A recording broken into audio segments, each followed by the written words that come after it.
Good afternoon. I'm Ward 1 Councilmember Brianne Nadeau, Chair of the Committee on Public Works and Operations. Today is Wednesday, February 7th, 2024, and I'm calling to order this hybrid meeting of the committee in room 500 and also on the Zoom platform. The time is 2:03 p.m. This hearing is also being live streamed at brianneknadeau.com/live. Today's hearing will focus on the Department of Public Works, or DPW, and we will hear from both government and public witnesses. DPW's mission is to provide critical municipal services that are both ecologically sound and cost-effective, including solid waste management, parking enforcement, fleet management, and snow removal. While there is a separate committee that oversees the district's Department of Energy and Environment, DPW plays a critical role in the district's environmental efforts, and this is a high priority area for our city and for me as chair. The city generates and dumps millions of pounds of trash every day. Waste diversion is critical to reducing our environmental footprint. I'm working on legislation to get more bottles out of the waste stream too. This is an area where other states are far ahead of us. Climate change and polluted environments don't just feel bad, they also have significant public costs. DPW is one of the district's most public-facing agencies and one of the most important agencies in my committee. Its work is also kind of fun. It's tangible, and at the end of the day, trash has been picked up. When DPW does its job well, there are fewer rats, and cars that should be booted are towed away.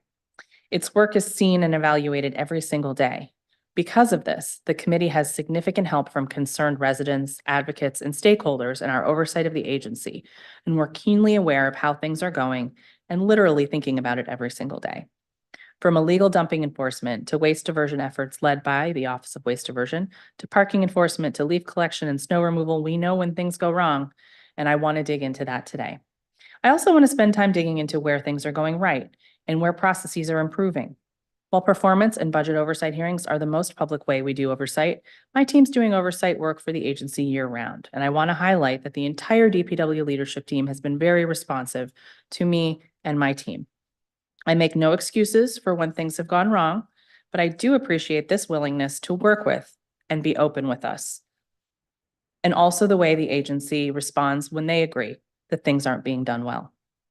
We've got a lot to discuss today, so I can't outline everything here, but I will just briefly note some of my priority topics that I want to get into. We've talked at length with DPW in past hearings about litter can installation in an effort to understand why cans go missing, why they aren't replaced, etc. However, it's still a big issue, as I'm sure we'll hear about today. And it's still a priority of mine to ensure that we have adequate public litter can placement throughout the district and that processes are transparent. Also, I know a lot of our environmental justice advocates are here with us today, and I look forward to hearing from them. I think we're making progress on waste diversion, especially as DPW's Office of Waste Diversion is now nearly fully staffed, but we're not moving quickly enough. We're already living with the effects of climate change, and the district as a whole needs to be doing everything in its power to combat this crisis, as well as ensure protections for those likely to be most impacted. DPW's waste work is a critically important part of these efforts, and I hope to hear from them a plan for truly moving us forward.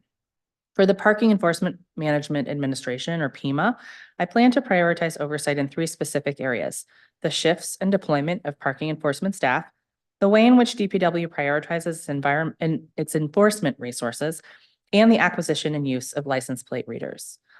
These oversight focuses areas are motivated by gaining an understanding of how DPW can maximize its effectiveness as our most important traffic safety enforcement agency, which I strongly believe it is. While we're in the middle of performance oversight season, I do oversight all year round. And because of that, I'm in regular contact with the director and the leadership team regarding shared priorities and areas of success that need improvement. As I mentioned, I've been very pleased with the responsiveness of DPW leadership to the concerns of the committee, and I look forward to continuing to strengthen that relationship. I look forward to discussing this important work with our public witnesses and with Director Timothy Spriggs today. Just some logistical announcements for today's hearing. As I mentioned, in addition to being in person and Zoom, the hearing is being live broadcast at brianneknadeau.com/live, as well as Channel 13 and the council website. Witnesses testifying on behalf of an organization will have 5 minutes to provide oral testimony, and all other witnesses will have 3 minutes. In order to ensure we hear from all members of the public, I ask that all witnesses stick to their allotted time. When it's your turn to join a panel for testimony, I will call your name. If you're here in person, please come take a seat at the witness stand. If you're on Zoom, a member of my staff will invite you to join the panel, at which point you can activate your video and then unmute yourself when it is your time to speak. When your time is up, I kindly ask you conclude your remarks so we can ensure that everyone has had a chance to be heard. There is a clock here in the chamber as well as on the Zoom. For any technical difficulties on the Zoom, send a message to the host, currently labeled as committee staff, and they will follow up with you. Additionally, if you are having any trouble gaining access to the Zoom and you're pre-registered, email us at publicworks@dccouncil.gov and we will work to resolve your issue. We've been joined by any other council members in the Zoom?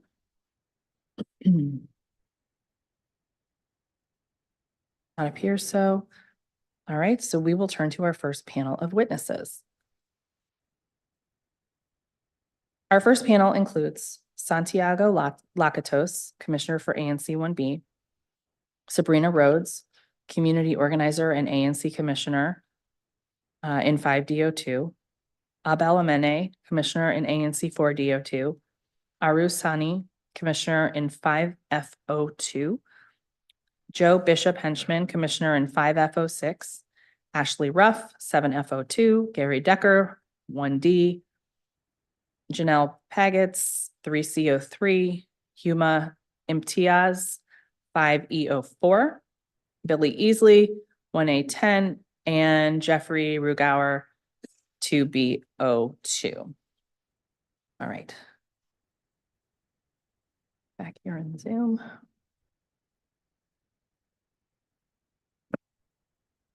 All right, folks. So it looks like we are still waiting on Commissioner Lakatos, so we can begin with Commissioner Rhodes. Great. Good afternoon, Chair Nadeau, any council members, staff, and witnesses here. The community organizer with Empower DC and ANC commissioner here in Ivy City, Ward 5. I'm also a native Washingtonian and a concerned member of my neighborhood. I want to share my experiences and observations regarding the Department of Public Works. First, I do want to mention that I'm in consistent communications with Inspector Brooks Garrett, who is very receptive of my emails and calls, but I do understand she's overwhelmed with covering various neighborhoods and wards. For far too long, the residents of Ivy City and Brentwood have been grappling with illegal dumping and trash littering our communities. The area surrounding the DPW sites on West Virginia Avenue in Ivy City and W Street in Brentwood and all along the surrounding areas itself is sometimes tainted by accumulating trash, which is a stark contradiction to the department's very purpose. The issue extends beyond the DPW site, but on the same streets the trucks ride through to get to the DPW site. DPW's fleet is housed on 2 sites in Ivy City, so it should be embarrassing for visitors to see trash and bulk items littered throughout the same community it's housed in. It's a threat to public health with an increase in rodent activity and our well-being. Putting in 311 requests gives us a window of weeks to have the matter resolved rather than days to collect whatever has been reported. For example, tires, mattresses, and piles of clothes, which seem to be littered on Gallaudet Street where the Cromell School is littered on that street on a consistent basis. We actually need cameras on Gallaudet Street. We have had entire apartments, furniture and all, dumped there at the fence where Cromell is, which has been happening for years. Yes, it's environmental, but also it's aesthetics. What adds insult to injury is the flagrant violation of environmental regulations by DPW workers idling their vehicles across the city. This is not only a blatant disregard for the law, but also a significant environmental hazard. The emissions from idling vehicles contribute to air pollution, exacerbating the already precarious state of our environment and community. We cannot turn a blind eye to the fact that those entrusted with maintaining our city's cleanliness are in fact contributing to its degradation. It is crucial for DPW to recognize the severity of these issues and take immediate action. A call for an active plan developed with the Brentwood and Ivy City communities to reduce the harmful effects of these sites on health and the environment. Our communities deserve better than the current state of neglect and disregard for environmental regulations.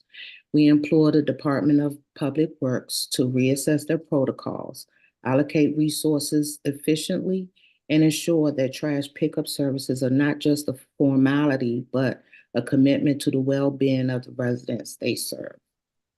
DPW's failure to fulfill its responsibilities in Ivy City and Brentwood has left our communities grappling with the consequences of a dirty-looking neighborhood and inadequate waste management. It is time for a thorough review of the existing systems and allocation of resources where they are most needed, and a commitment to upholding environmental standards. Our community deserves better, and it is our collective responsibility to demand the change we so desperately need.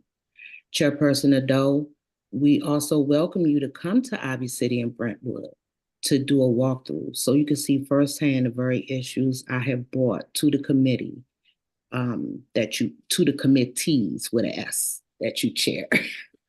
Thank you. Thanks, Commissioner. I am occasionally over there recreationally, but I will be happy to make an official visit. I appreciate your testimony. Commissioner Ameni, this is our second time together today. You are a very busy man.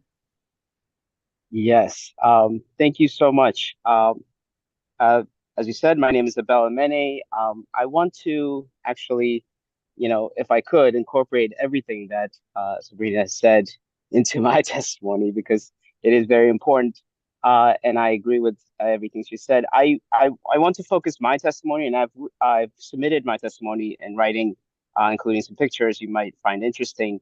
But I also want to, if you won't consider it too much of a gimmick, use the fact that I can simply show you. So I'm going to actually show you my neighborhood while I enter my testimony. My testimony will focus on a single issue. It's the lack of alley cleaning services during the winter months.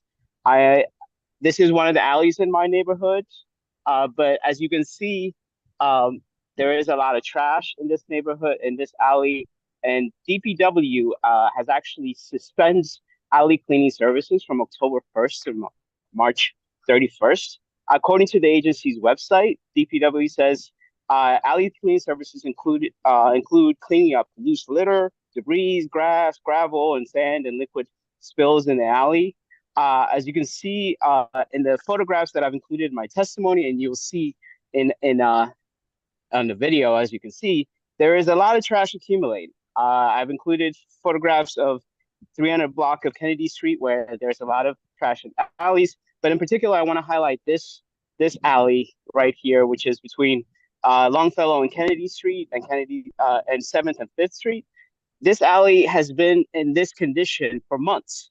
I've actually submitted an inspection request for a sanitation inspection request, and I have the ticket number, the 301 request in there, as you can see.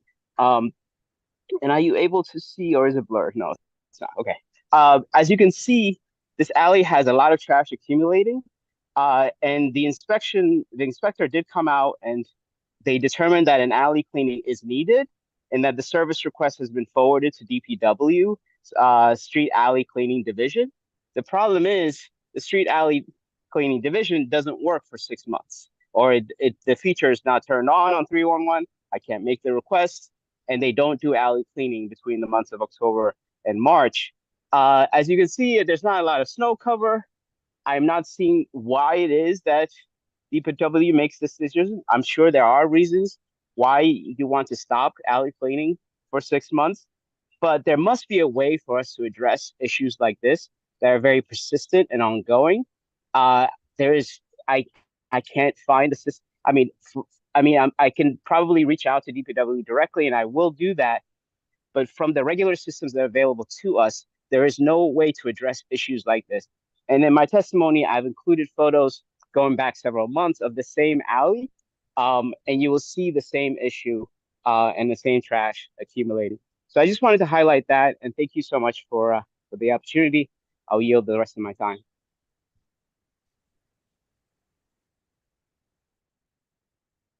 Thank you very much for your testimony. We will now hear from Commissioner Arusani. Hello, Chairperson Nadeau and other members of the Committee on Public Works and Operations. My name is Arusani, and I'm the ANC Commissioner for SMD 5F02, which covers the northeast corner of Edgewood in Ward 5. I'm before you today to speak on two topics that I suspect you'll hear plenty about: DPW's performance on towing, booting, and parking enforcement, as well as their most recent whiff on snow removal in the district. The temp and fake tag situation in DC is out of control. I can easily walk 10 minutes in either direction of my home and encounter parked cars with tags that are well expired or even missing. The method by which we're encouraged to report these is through 311, a service whose tickets, I presume, start the timer on an agency SLA. The majority of the time, these tickets result in responses of no violation, despite the obvious transgression. Some of the photo evidence supplied by the investigating officers is even more galling, with the officer not even getting out of their car to document why they didn't take action. To make this concrete, in August of 2023, I submitted a 311 ticket for a car with a missing license plate. Through walking my neighborhood, I knew it previously had a rotating series of temp tags. It was parked on a road that sees regular street sweeping and had a ticket on its windshield for failure to relocate. My service request was closed in a month, later stating that the car did not meet the criteria for a violation. I walked over and checked. It was still there, unmoved, and without tags. I then started sending emails. I had to work through the entire DPW org chart, basically, and ended up looping in Councilmember Parker's office just to find someone at DPW who would take accountability. They stated that, one, if it didn't have tags, it would be towed, and two, they sent out their team to check again, and lo and behold, a few hours later, it was towed. It shouldn't take multiple months, a dozen emails, and ANC and council engagement for DPW to do its job, but that is what is happening. As the council moves to ensure the agency has the appropriate staffing and resources to boot and tow, I also ask that we ensure they're actually executing on their mission. Another area of concern I have is around their snow removal program. We all experienced a snowstorm a few weeks ago. During the storm and after, I saw the hardworking plow and salt truck operators clearing and treating every road in my neighborhood. Once the storm had passed, I, like many of my other neighbors, opted to walk to our metro rail station, Rhode Island Avenue, rather than drive. It was here that we were confronted with an extreme challenge. A pedestrian bridge from the Metropolitan Branch Trail, the sole access point to the west side of the metro, from the west side of the metro rail tracks, was covered in packed snow. Reversal was challenging, and I and other neighbors flagged this via 311 and emails to city officials, and were told that it was being looked into, and even that it wasn't owned by the city. Days elapsed, and the snow became ice, and passage became even more treacherous. I was finally able to get through to senior DPW leadership, at which point they rallied the snow team. The bridge was cleared shortly thereafter, but I'm not even certain it was DPW that did it. There's some evidence to suggest that WMATA stepped up and cleared this piece of district property. This is embarrassing. As a city, we are taking measures to reduce single occupancy vehicle trips and constantly improving our transit infrastructure. However, we do not appear to be allocating a proportional amount of resources towards maintaining and clearing these facilities. I had a pregnant constituent reach out to me to let me know that she feared for her well-being enough that she opted to be driven somewhere rather than take the metro. We have mobility impaired neighbors who rely on this ramp to travel to work, school, and medical appointments. This bridge, as well as the Metropolitan Branch Trail, have existed for a decade. We should be pre-treating and clearing these alongside our roads. I'm not asking for these facilities to be first, but rather just be on the list. Our sidewalks, trails, and pedestrian infrastructure should be cleared with as much diligence as our roads. Thank you for your time, and I yield the rest of my time. Thank you very much. Commissioner Joe Bishop Henchman, good to see you again today as well. Thank you, Chair Nadeau. Hello again, and members of the committee. Trash, towing, and snowing. Starting with trash, I did want to acknowledge, I try to be complimentary where I can be. And I do want to say that the DPW under Director Spriggs, we've seen great improvement in Eckington on the litter can situation. So over the past couple of years, we had litter cans disappearing without any explanation. Over the past year, we have had maybe 2/3 of those litter cans come back under Director Spriggs. So we're very appreciative of that. We're still hoping to get the rest of them back. And we do still confront a challenge of not really knowing the criteria that DPW is using for litter can placement, and then not getting an explanation about when litter can requests are denied. So we've intuited that the criteria are things like near commercial business, near a bus stop, on a main street. But so we make sure to tailor our requests in that. But when we get denials, it often just says litter can not needed without further explanation, and that's not sufficient for us to know what we're trying to do. The Metropolitan Branch Trail, which runs through my district, we've got a big litter problem along there where it connects with key streets, and every litter can request that we've put in for the MBT has come back as not needed. Even at the new ATC building, which has students from all over the district converging on it every day, we can't get a litter can there. Up a little bit near the award-winning Lost Generation Brewing, near the entrance to the Fort Myer plant, as well as a lot of bus drivers there during the day. Can't get a litter can there. And it just keeps coming back as not needed, even though it is highly trafficked. There's trash on the ground, and it's proximate to commercial businesses. So I'm hopeful that DPW can provide clearer criteria and clearer explanations when litter cans are denied. Towing, very pleased that the council has enacted the STEER Act. I'm hopeful that the budget fully funds it so that we can, I almost feel like there's gold bars all over the city, these cars with thousands of dollars of tickets, and DPW just needs to go out and collect these gold bars. So it is kind of funny to think about it in terms of fully funding, but I certainly hope it happens. The fake tags are a real problem. I'm hopeful that we've all seen the @FakeTags DC Twitter account, which is now logging examples of it out there. I certainly have encountered this as a commissioner where we had a car stripped of its wheels and tires with a bunch of tickets on it and fake tags, and I can't get DPW to respond. And in that situation, it took days of harassing DPW and then the intervention of the council member in Ward 5 in order to get it towed away.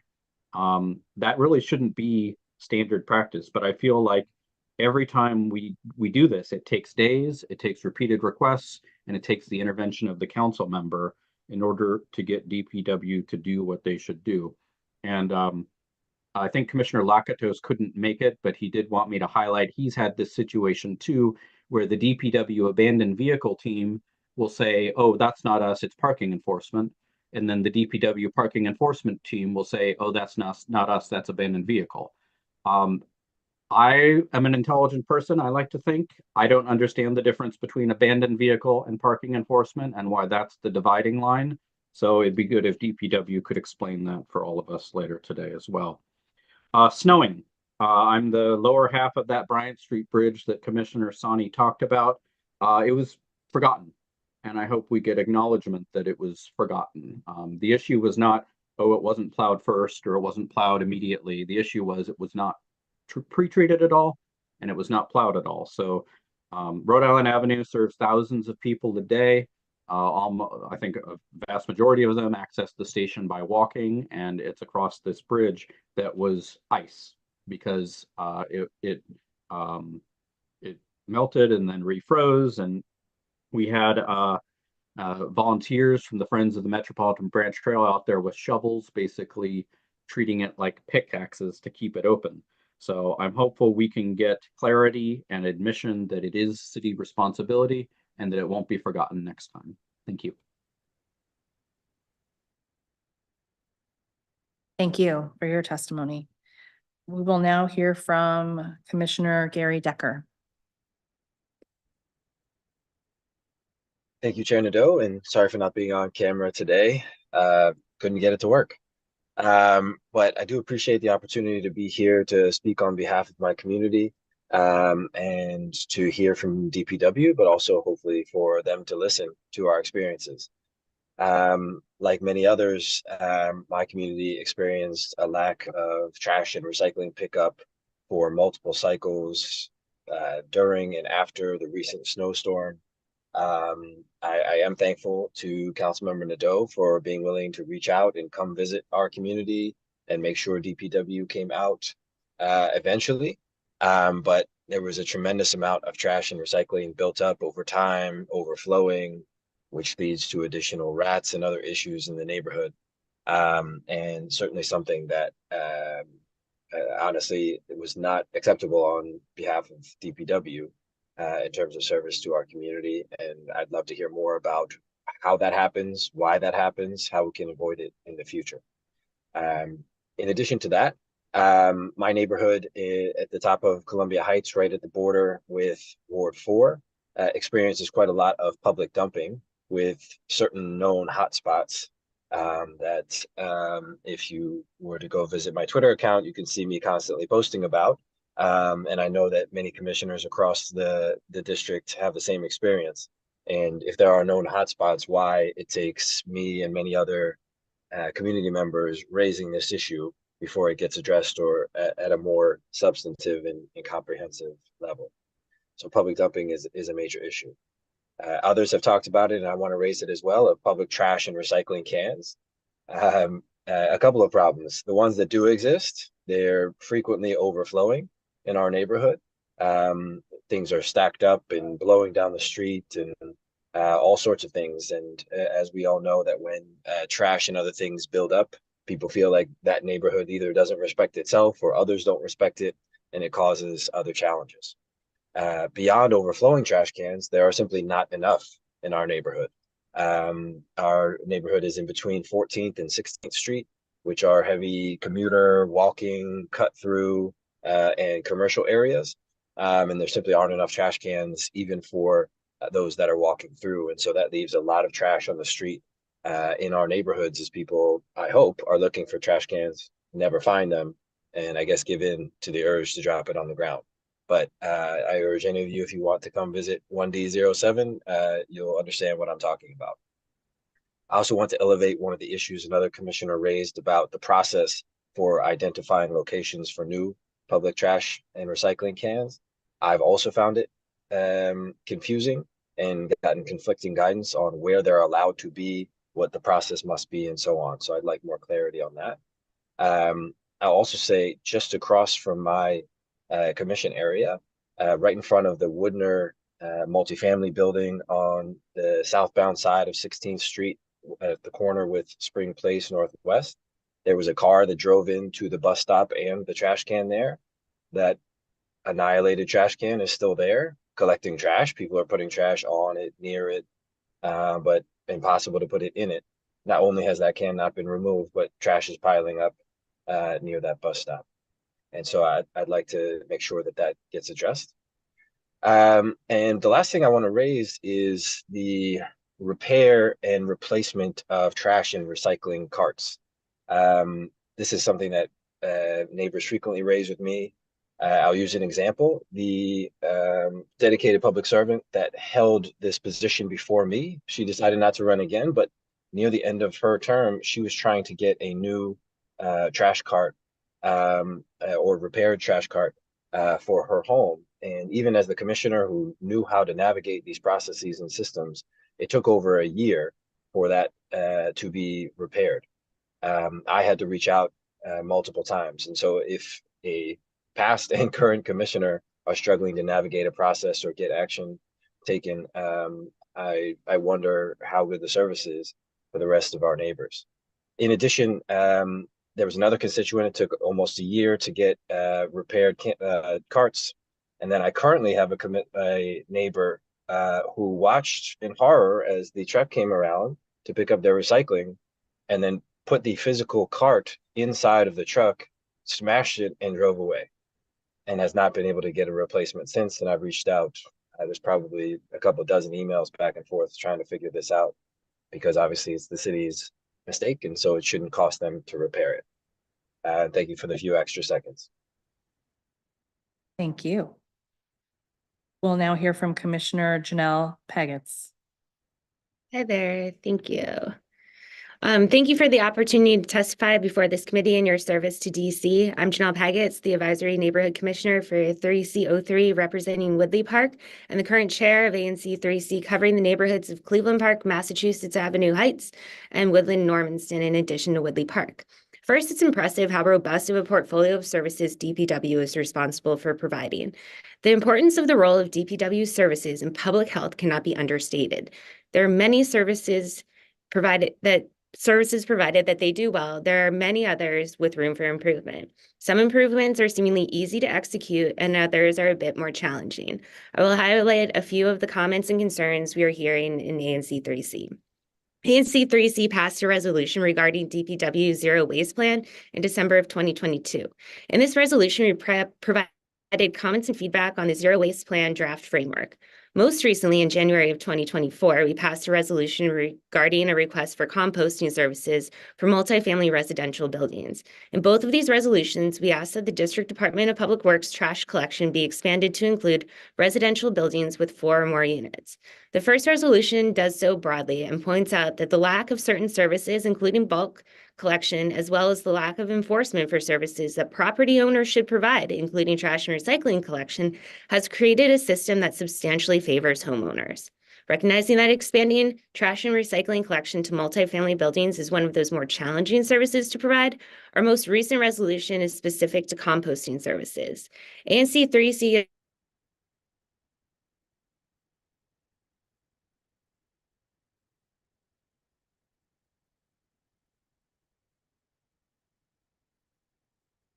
Give it a second here, but the commissioner seems to be frozen.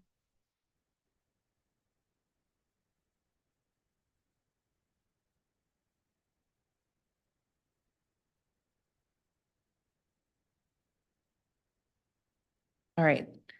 Unfortunately, I think we will have to proceed, but we can come back to her if her text starts working again. We have a little time here. We will move to Commissioner Huma Imtiaz. Thank you, Councilmember Nadeau, and thank you for the opportunity to testify. My name is Huma Imtiaz. I'm a commissioner in ANC 5E, and my single member district covers parts of Bloomingdale and Edgewood and Ward 5. Like others, I would also like to keep my testimony focused on a few key areas of concern: fake and out-of-date tags and DPW services. As you're all fully aware, there are drivers operating cars on our roads who have racked up thousands of dollars of tickets in the district. We have not seen any action from Mayor Bowser in collecting on the billions of dollars owed. Perhaps she doesn't care about revenue. And so it's perhaps in this vein that DPW has lagged in getting these cars off the streets. Every time I see a driver driving dangerously in my neighborhood, which I see unfortunately quite a lot of, and I'll save some of that for DDOT's oversight hearing later this week, when I look up their license numbers, they inevitably have been fined at least half a dozen times and have outstanding tickets. For example, in June of 2023, I saw a car on my street that looked like it was even unfit to be on the road, and the driver was driving erratically. When I looked up its license plate, the driver owed more than $5,000 in unpaid tickets. I checked again yesterday. The car is still operating on our streets.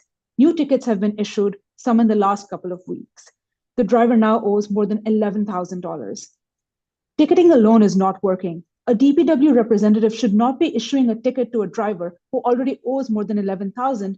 They need to call a towing truck on the double and get the car off our streets. I urge the committee to press DPW on a timeline for when they will be able to ramp up ticketing and towing of services. In addition, in the last few years, we have seen a proliferation of cars that bear blatantly fake tags and or obscure tags. DPW has informed us that they can only find cars with expired tags and that they have no ability to identify tags that are fake. Frankly, this is unacceptable, a dereliction of duty, and a safety issue.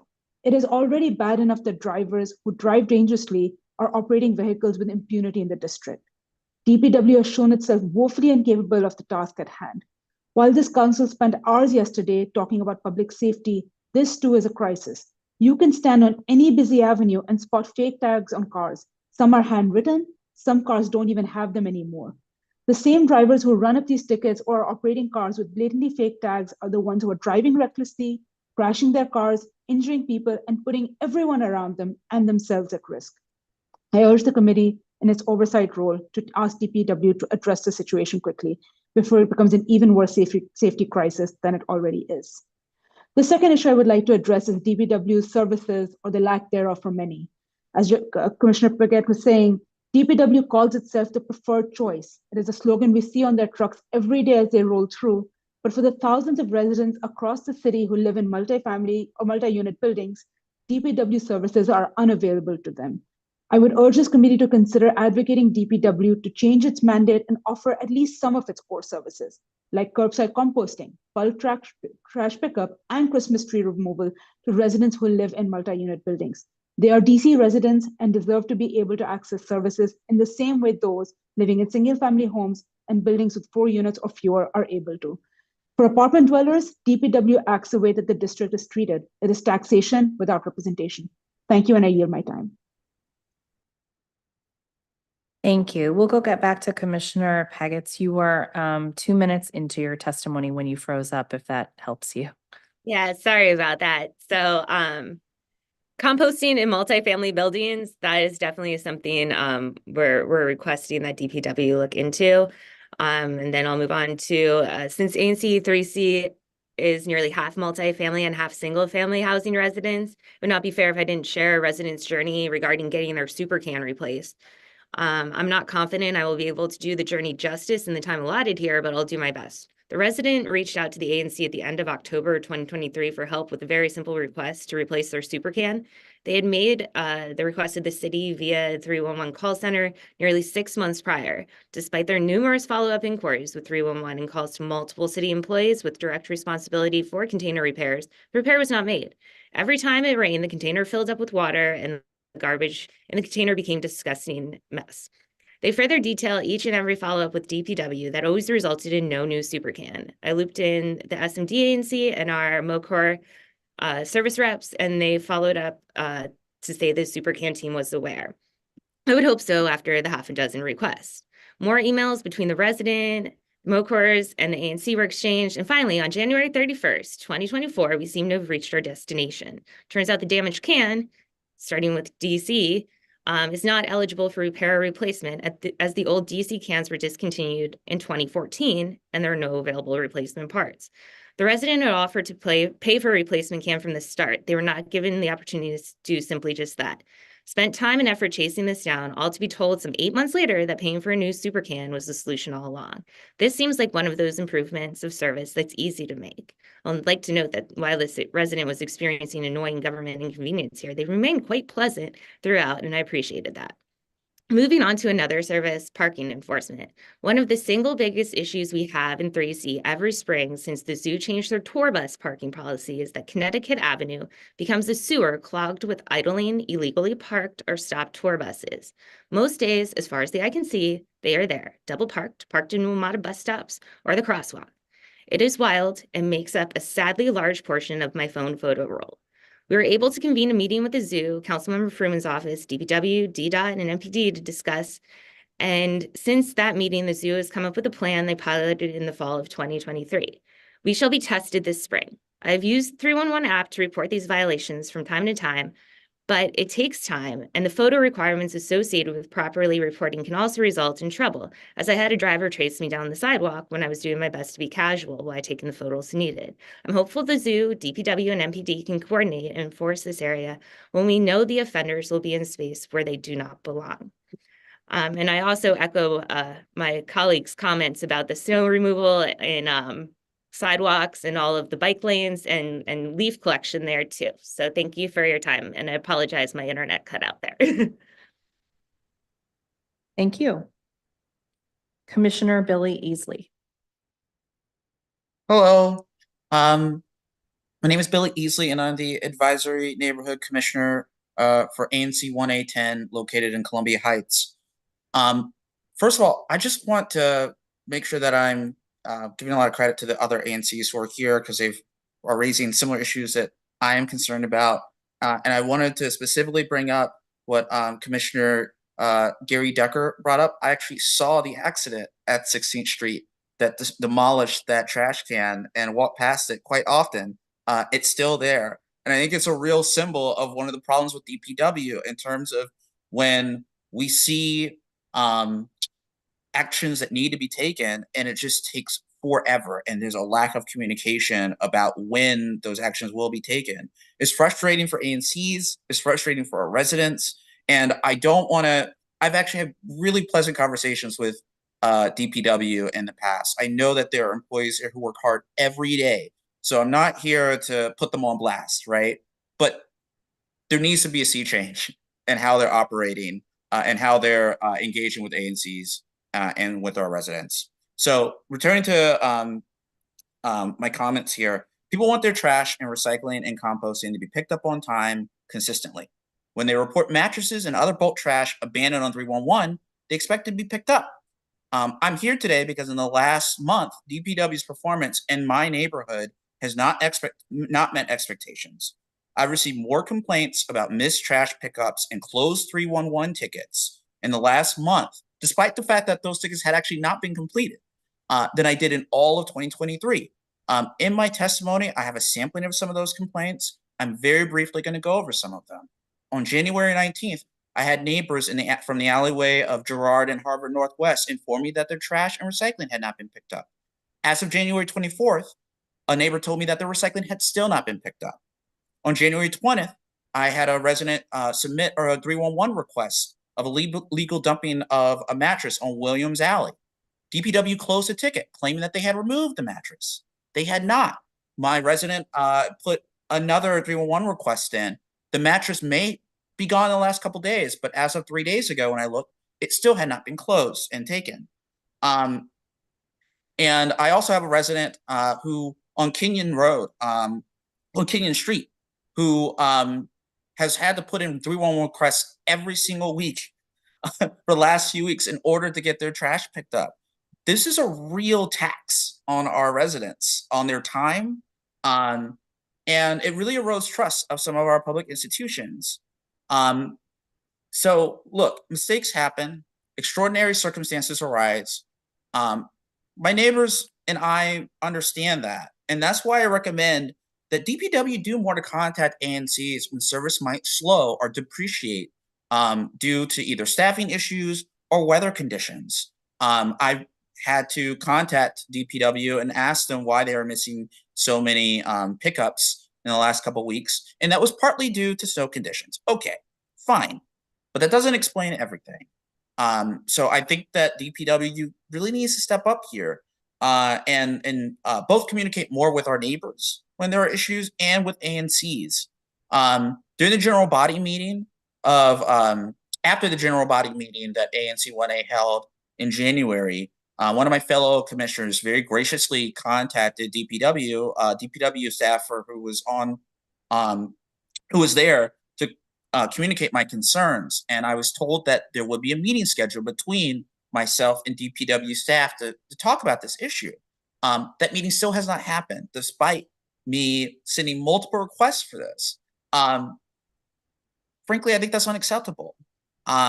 My residents have concerns and I have concerns, and DPW needs to do a better job of responding to those. Silence is not an acceptable response. One last thing I wanted to raise on 11th and Irving, going to something that Commissioner Amine brought up about alley cleanings. There is a handicapped resident who has to exit from the alley. There's an unpaved part of the alley there. That's a DDOT issue. I've been contacting them to take care of that. But until recently, they had to go through an alleyway that was strewn with trash. Think about how that communicates how they view the area, and also just how difficult it is for them to go about their day every single time through a wheelchair. So there's a real cost and impact to our residents when DPW does not live up to expectations. I just want to communicate that to the committee today.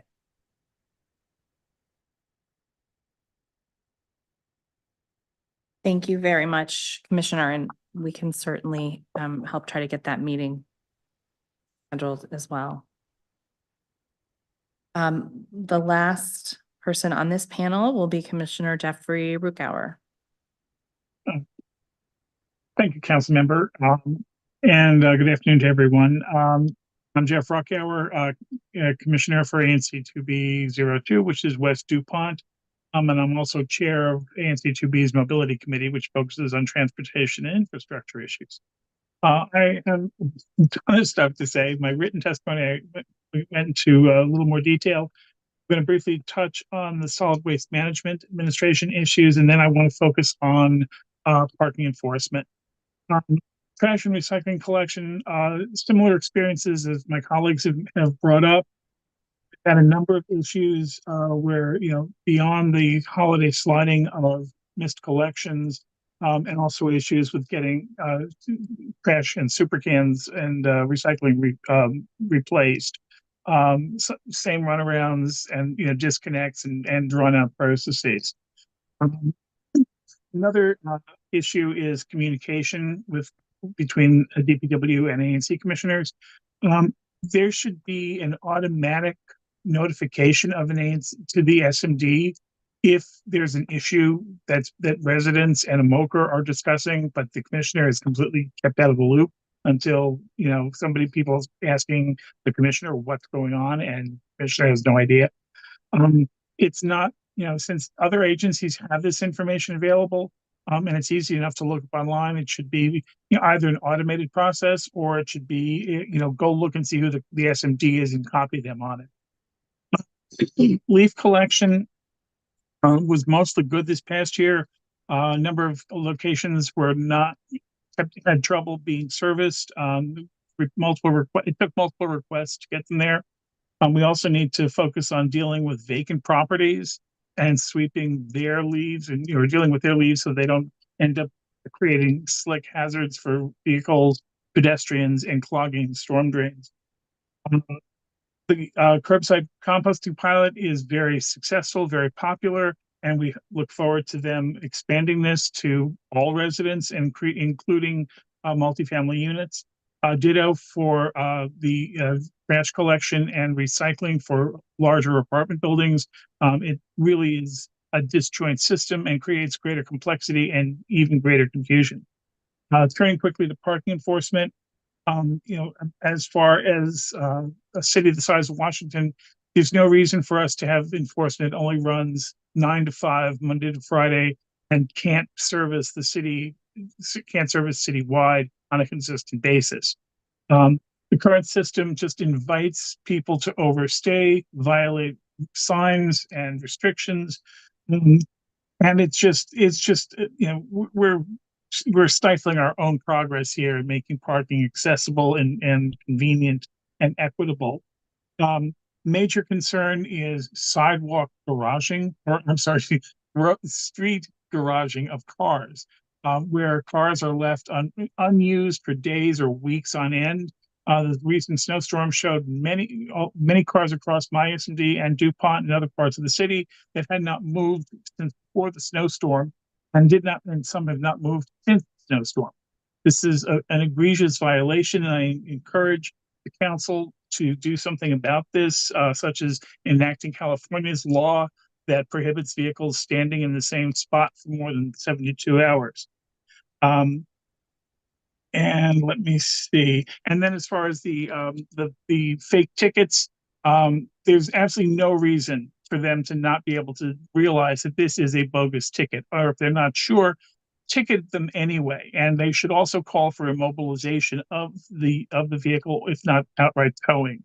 The system should notify them immediately that there is an outstanding ticket balance, and that these folks should be penalized immediately and not be able to continue dragging out with more tickets that will not be paid. And with that, thank you very much.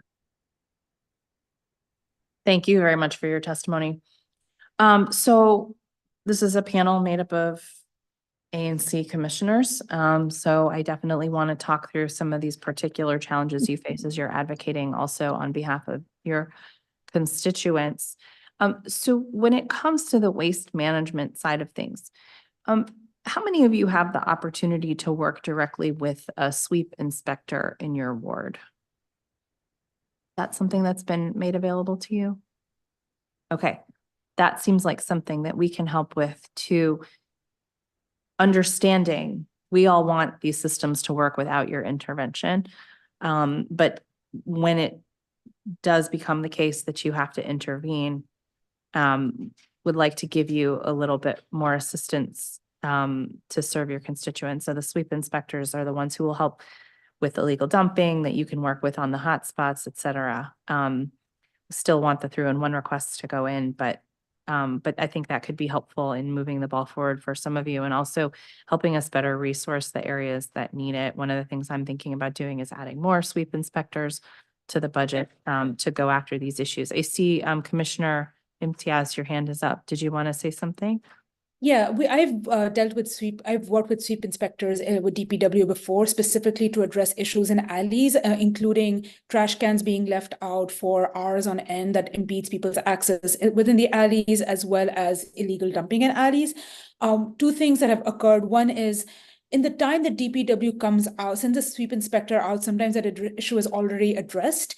So they don't see anything. By the time the fine is issued, there is a lot of lag time between the fine being issued and action being taken. So what we have then is residents reaching out to us saying an inspection happened, there's no follow-up in terms of fining, when those fines are actually paid, whether any follow-up action is taken. We're not aware of that. So that's one big outstanding issue. In addition, and I think this sort of goes to your point about adding more sweep inspectors, is my understanding is that because of the leaf collection season, some of the sweep inspectors have been deputed to help handle with that work. And so what we're having is some lag time in addressing the issues with outstanding, that sweep inspectors know about and have been flagged to them, but they're not able to act on it because they're deputed to handle issues like leaf collection, which requires an all of DPW response. Thank you. Thank you. Commissioner Amene? Yeah, I was going to say, the ticket I submitted about the alley that I just showed you was inspected by a sweep inspector, and their response was to determine that an alley cleaning is needed, and that to forward that to the street and alley cleaning division. But the street and alley division currently is not on the 301 system, so I didn't see a ticket, like the ticket was closed, so I don't have a ticket to follow up on that. So even though the sweep inspector recommended and forwarded that, it basically disappeared into the ether because there's no. So I just wanted to highlight that. And if there is opportunities to work with sweep inspectors, I have many things that I would like to show them. Absolutely. Great. That's helpful feedback. And I know there's a lot of challenges with the 311 system and how it aligns with the day-to-day functions of DPW, and that is something that we are working through as well. So thank you for that. The testimony was very helpful. And let's talk about the snow removal on the pedestrian bridge for a minute. So do we know who owns the bridge yet? If I may, Councilmember? Yes, please. Yes. It is DDOT. Okay. At least that's what everyone says. We haven't gotten it in writing from anybody, so that would be Okay. nice to get. Sure. WMATA deeded it to DDOT. It used to be WMATA land, but they deeded it. They have proof that they deeded it.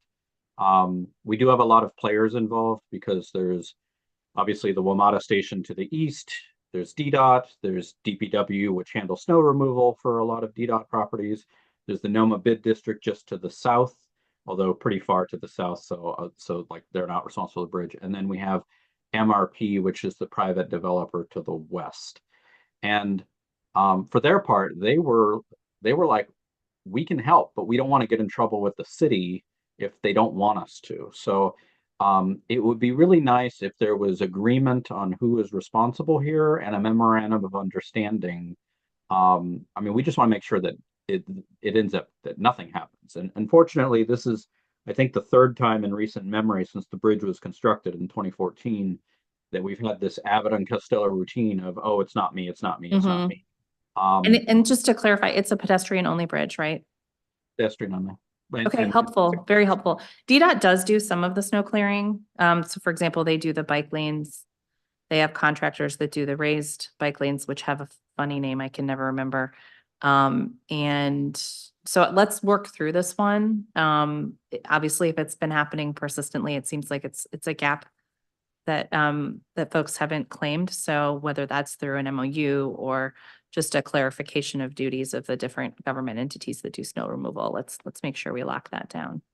Yep. Okay. So let me see where else. Let's move to parking enforcement. We could do this all day, so I'm just gonna pick a few highlights here. So some of you may be aware that we are moving a bill in this committee to address the fake tags, the fraudulent tags. And we are hoping to move that in the next couple months so that we can actually give DPW the authority to go after that and the tools to go after that. Anyone following that at all? I'm sure some of you testified. It's been a few months, but yeah, okay. So just flagging that that's something that we share a sense of urgency around. And also in that hearing, we had several other bills before us. It was a joint hearing with transportation and the environment. And so we also talked about generally prioritizing reckless drivers. So that's an ongoing conversation that I could not agree more with you on. So I don't know that I actually have a question on that, but I did want to just offer my solidarity on it. And let me just see if there's anything else I need clarification on. Appreciate the interest in more composting, getting food waste out of the stream. We'll talk a bit about that today, and options that we might have coming for multifam, which, Ward 1 is majority multifam. So I feel you, Commissioner Pagets.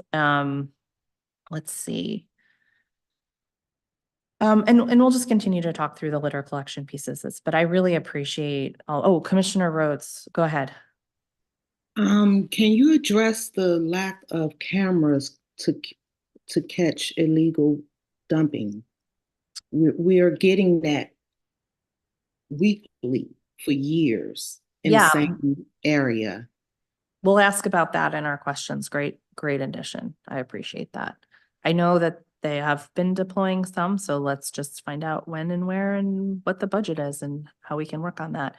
I assume that having cameras to help them with their enforcement is a good thing if they have access to them. So we'll talk about that too. Appreciate it. Well, a lot of the council members do come to Ivy City, like you said earlier, to play. Yeah. We need eyes on what's going on as far as the trash, the litter, the illegal dumping, and the out. I hear you. Like I said, I'm happy to visit. I find it very difficult to take my council member hat off when I am moving about the city. So I've probably seen some of what you're talking about over the years, and happy to work with you on it. Thank you. Absolutely. We'll just say to this panel, if you have not already submitted your written testimony, please do so. You can do it at the same place that you signed up, but I'll ask my team to drop the link in there just in case you need it, because we definitely want to have all your words on the record. Thank you. And we'll now move to our next panel.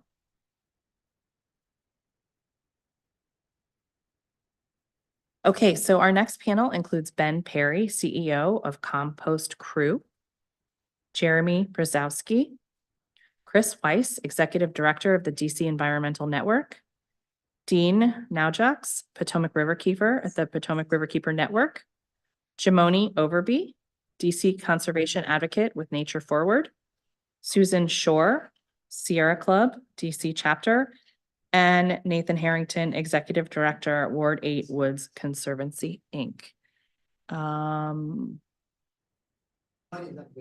Okay, thanks for letting me know. And anyone else who is here in person?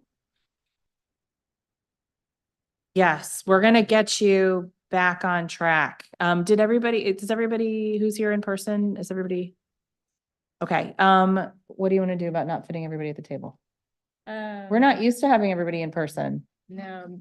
Well, you know what? We'll rotate through. Yeah. Okay.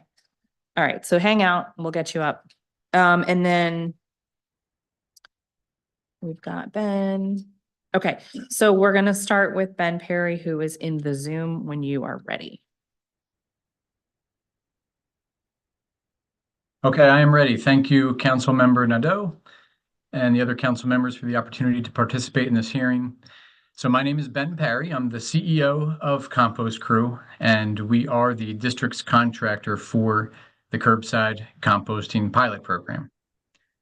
Compost Crew is a company that is completely dedicated to food scrap recycling. We service nearly 20,000 customers each week and divert over 20 million pounds of food scraps per year for composting. Over our 13 years in business, we've partnered with more than a dozen area municipalities, including Town of Chevy Chase, City of Falls Church, City of Alexandria, among others. We are absolutely delighted to have been selected as the district's contractor for this pilot program, and we're quite pleased with what has been accomplished so far. And listening to the other testimonies, it sounds like others are pleased as well, so that's great to hear. We assembled and delivered starter kits to roughly 9,000 participating homes within a 6-week period last fall. And since then, nearly 300 tons of food waste have been diverted from the landfill over just the first few months of the program.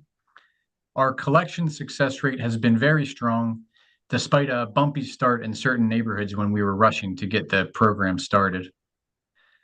On behalf of all of our employees who are working on this program, I'll share some feedback as the council and DPW consider the next phase. But before I do that, I wanted to commend the team at the Office of Waste Diversion at DPW, who have been an absolute pleasure to work with. So you should all be proud to have staff like Jessica Smith, John Johnson, Rachel Manning, Bill Easley, Sarah Hoffman-Graham, and Mary Beth DeRosiers representing the district. In terms of the feedback on the program, the first thing I want to mention is that the district's decision to release an open bid for the curbside composting service was a positive achievement for environmental innovation and entrepreneurship. Both Compost Crew and our subcontractor, Compost Cab, have been at the forefront of the composting industry. We've invested significant capital along with blood, sweat, and tears to get people and businesses to eliminate food waste. So a long-term revenue contract like the contract that we won is a great way for government to support businesses like ours that have invested substantial resources in trying to preserve the local environment while also providing good paying jobs for area employees. On the other hand, companies like ours would suffer if the district decides to bring these services in-house in the future, and other potential environmental entrepreneurs may be discouraged as well. So I'd go so far as to say that selecting environmentally focused companies should be a part of the selection criteria for contracts like these. Heading into the next phase, we do have a few suggestions, which in the interest of time, I'll list in brief. First, we would encourage the district to take more vendor input into the design of the program up front.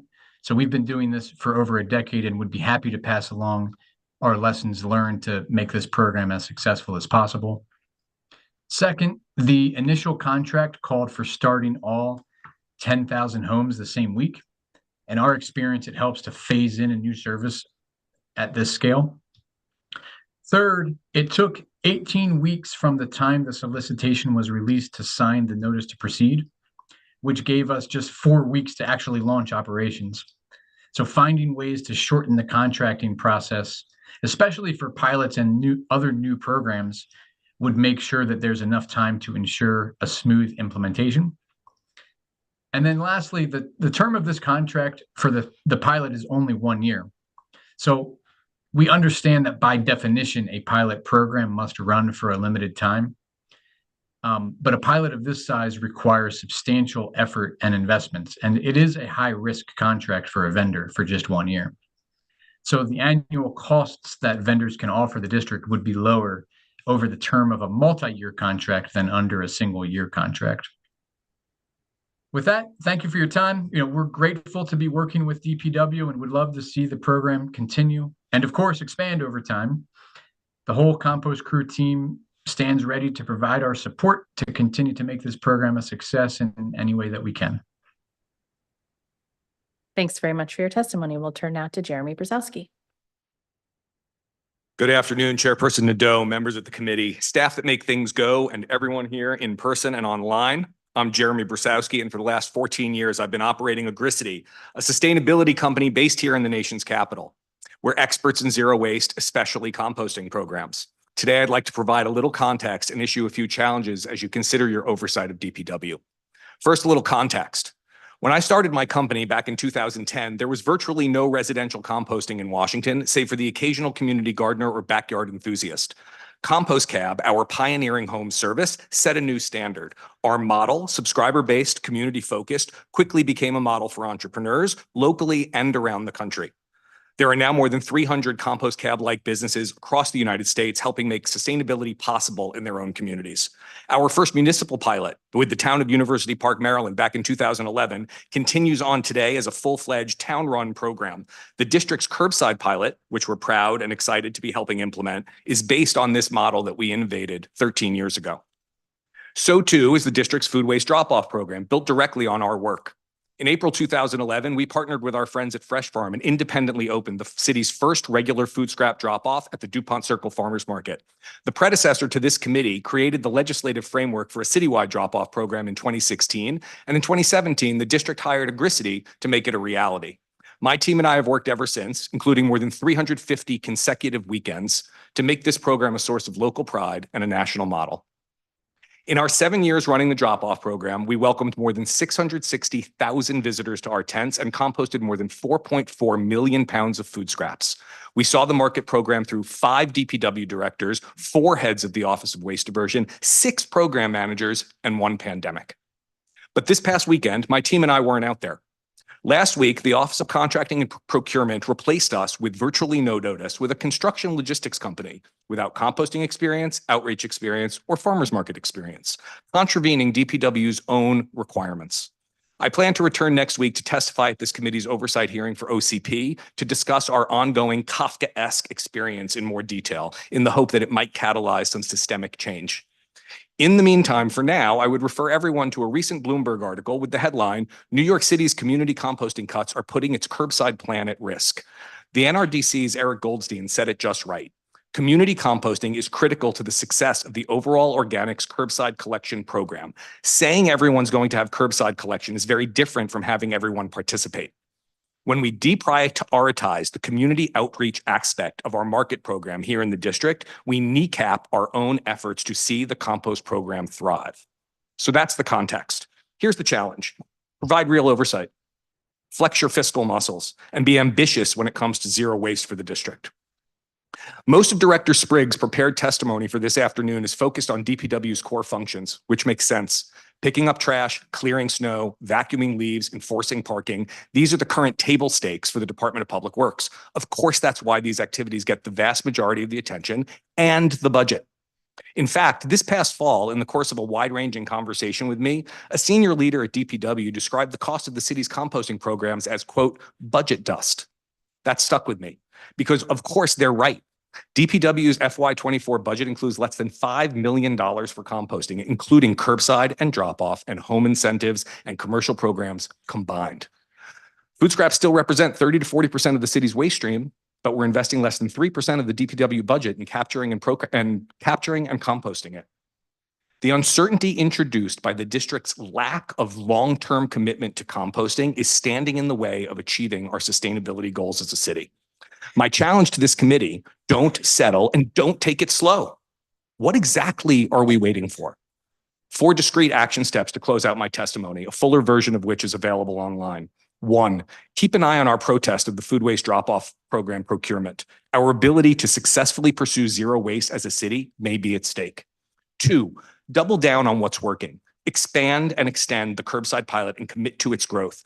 Provide resources for 25,000 households next year and 50,000 the year after that, and make sure you prepare DPW to take over the program. Expand neighborhood-based drop-off and outreach to support it. 3, align residential and multi-unit residential and commercial requirements. We need a clear path to phase in requirements for multi-unit buildings and other commercial entities to encourage growth in the sector. Finally, rename and redefine the Office of Waste Diversion as the Office of Zero Waste and encourage Director Spriggs to give it teeth. Diversion is shifting material from one pile to another. It's not a solution. It's a stopgap. Zero waste is about building a healthier, more sustainable community. The district deserves this sort of leadership from DPW and from this committee. Thank you very much. Thank you for your testimony. We'll now hear from Chris Weiss, Executive Director of the DC Environmental Network. It's hard to follow Jeremy. He always gives such good testimony. My testimony is a work in progress. Good afternoon, environmental colleagues, of which there are many here. I'm very excited online. I know they're on the Zoom chat too. Chairperson Nadeau, other council offices, and staff. My name is Chris Weiss, and I'm the Executive Director of the DC Environmental Network. And I'm here to talk a little bit about the district's Department of Public Works. And it's always good to see the team, the DPW team over there.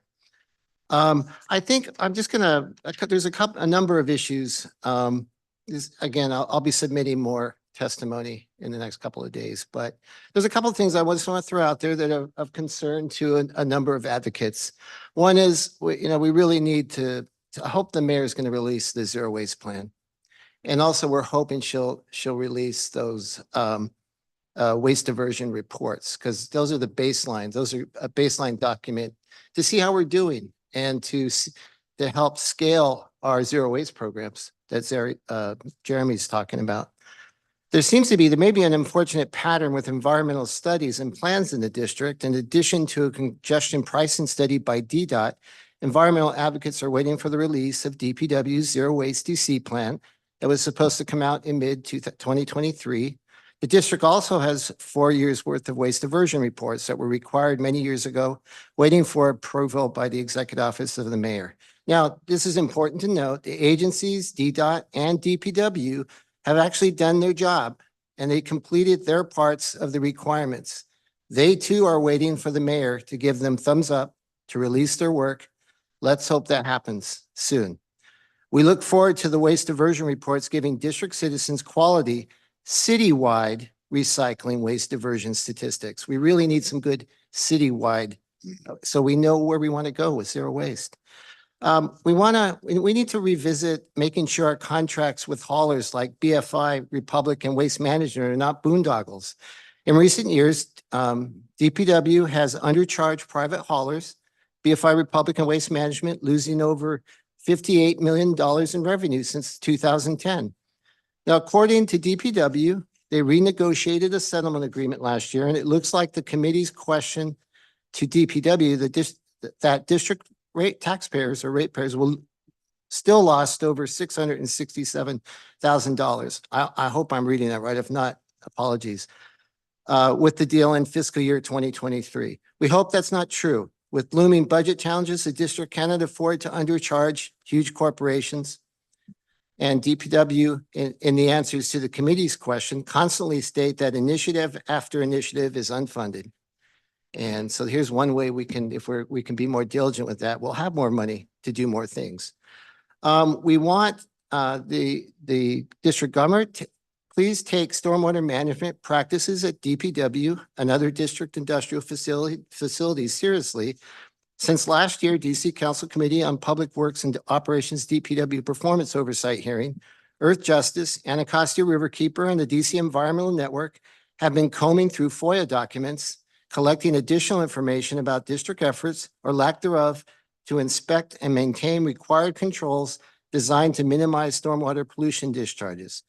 Based on our analysis, we are finding, despite a dubious award that was mentioned last year, that there are no signs that the district is taking their stormwater management responsibilities seriously.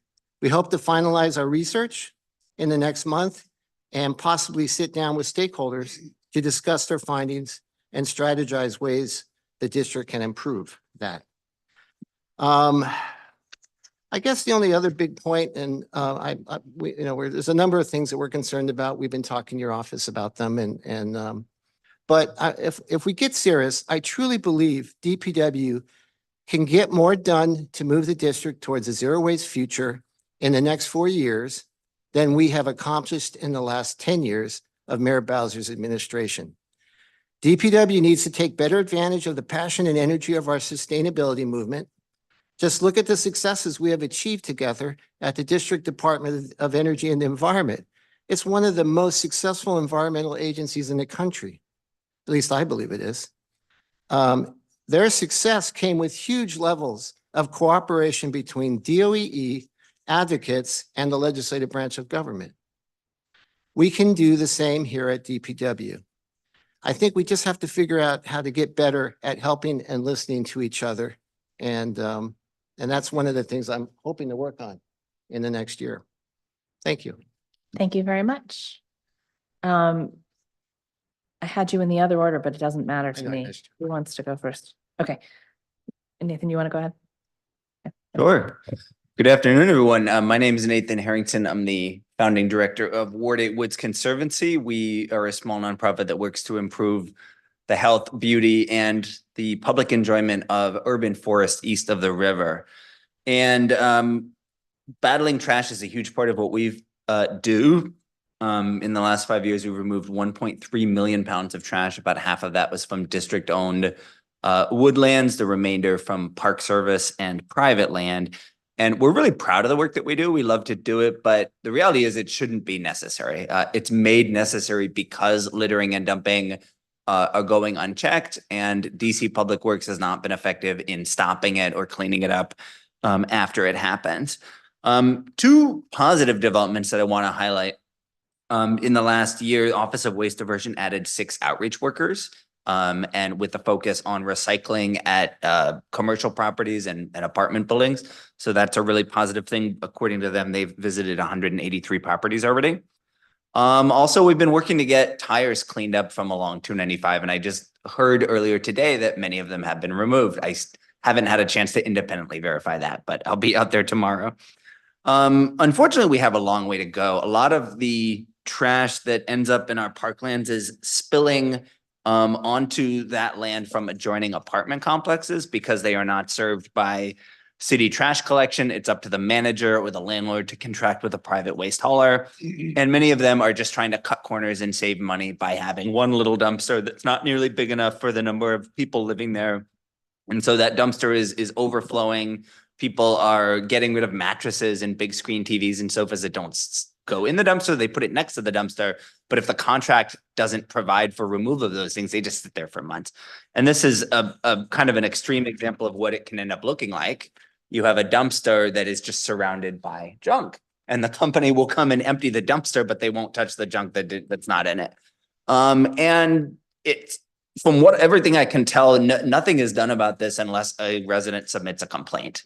And the reality is a lot of residents have just had the experience of complaining and nothing happens. So they become sort of hopeless and apathetic.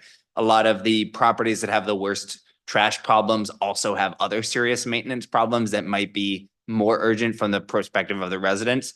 So if they do find the time or energy to try to advocate for their living conditions, they're going to focus on the mold and the mice and the other things that are the broken utilities. So the solution for this is to have more proactive enforcement. When we just rely on residents to complain, that reproduces the inequity, and conditions that wouldn't be tolerated in a wealthier part of town end up going unaddressed for years in Ward 8. So others have mentioned we need, and the management of DPW has testified that in order to have the capacity to do more proactive inspection, they're going to need more inspectors. And so that's something we need to look at in the budget. I just want to endorse everything that was said earlier about the 311 system and the way they handle illegal dumping requests. When you submit a request, it first goes to solid waste enforcement. The inspector looks at it. They say, okay, we're forwarding it to street cleaning for pickup, and they close the request. So you don't actually know if or when it's been cleaned up. And that's just, it seems like a pretty basic fix.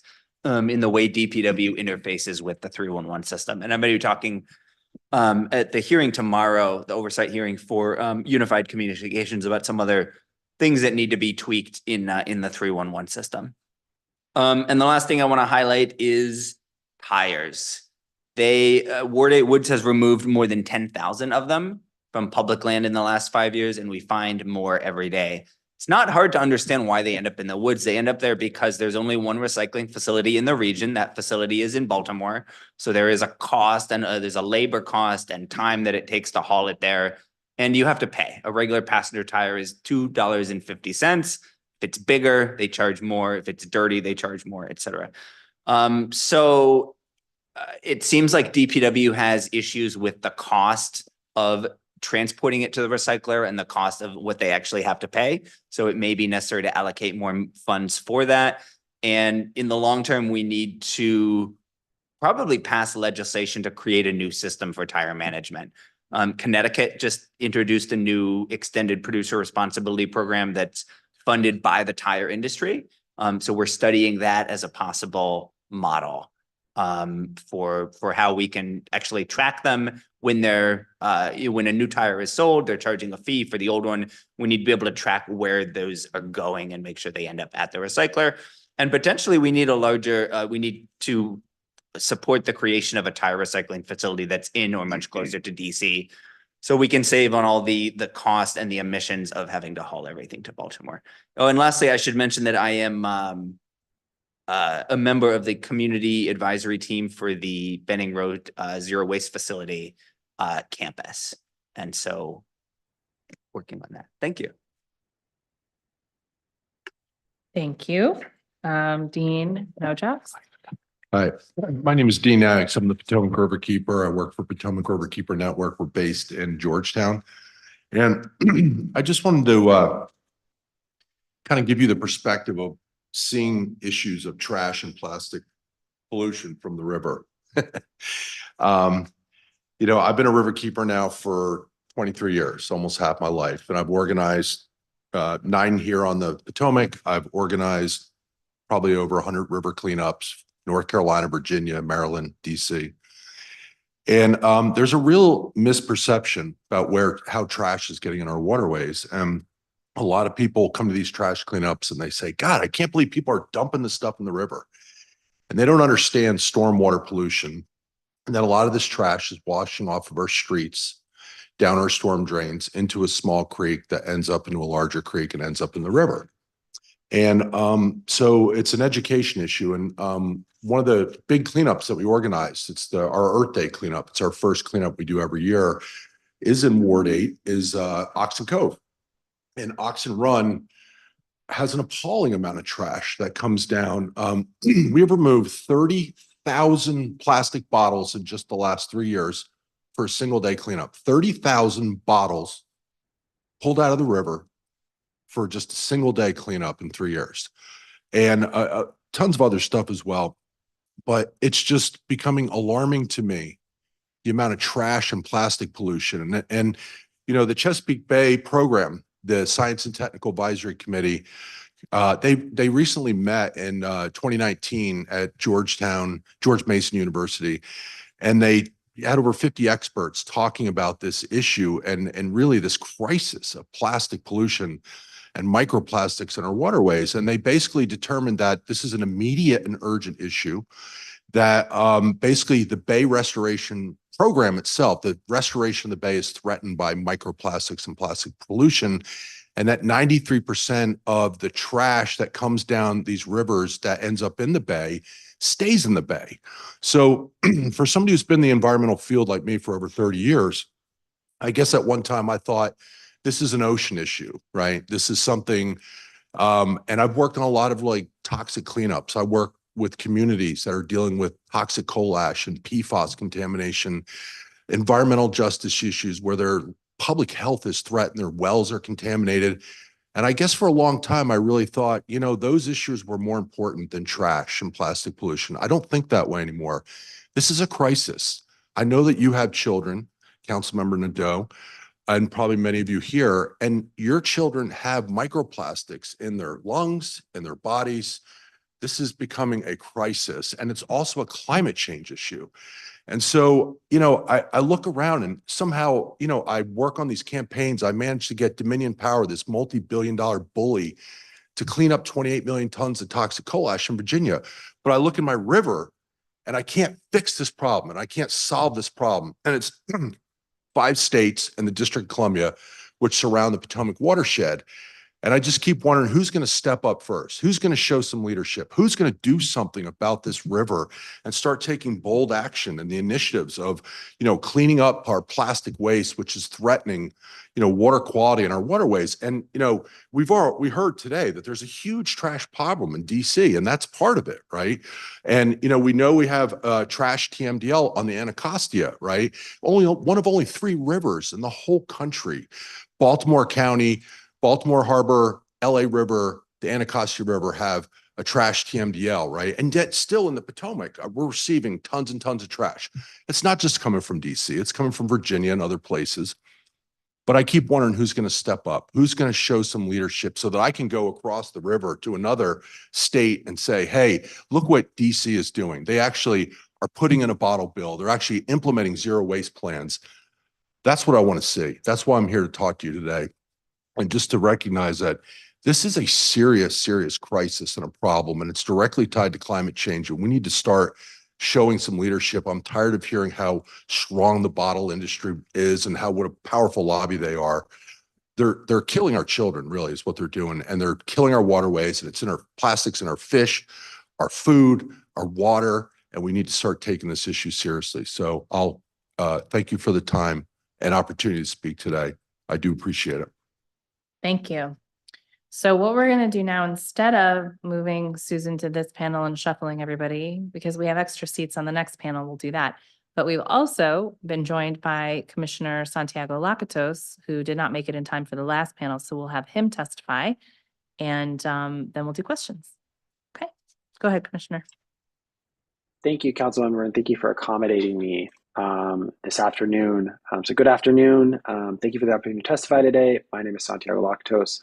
I'm an ANC Commissioner for Single Member District 1B04 in the East Street Corridor. I do want to start my testimony by thanking the hardworking employees of DPW for their work every day in the city.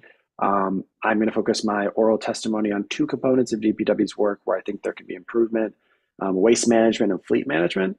I've included further recommendations in detail in my written testimony on this and on parking enforcement. I'll associate myself with some of the comments of commissioners on the last panel pushing for improvements in DPW's parking enforcement, but that would take me like 15 minutes to discuss, so I'll just kind of get into the bulk of my testimony. So as I've testified to this committee before, DPW's existing policies around the placement of public litter cans leave mixed-use corridors like the one in my ANC behind.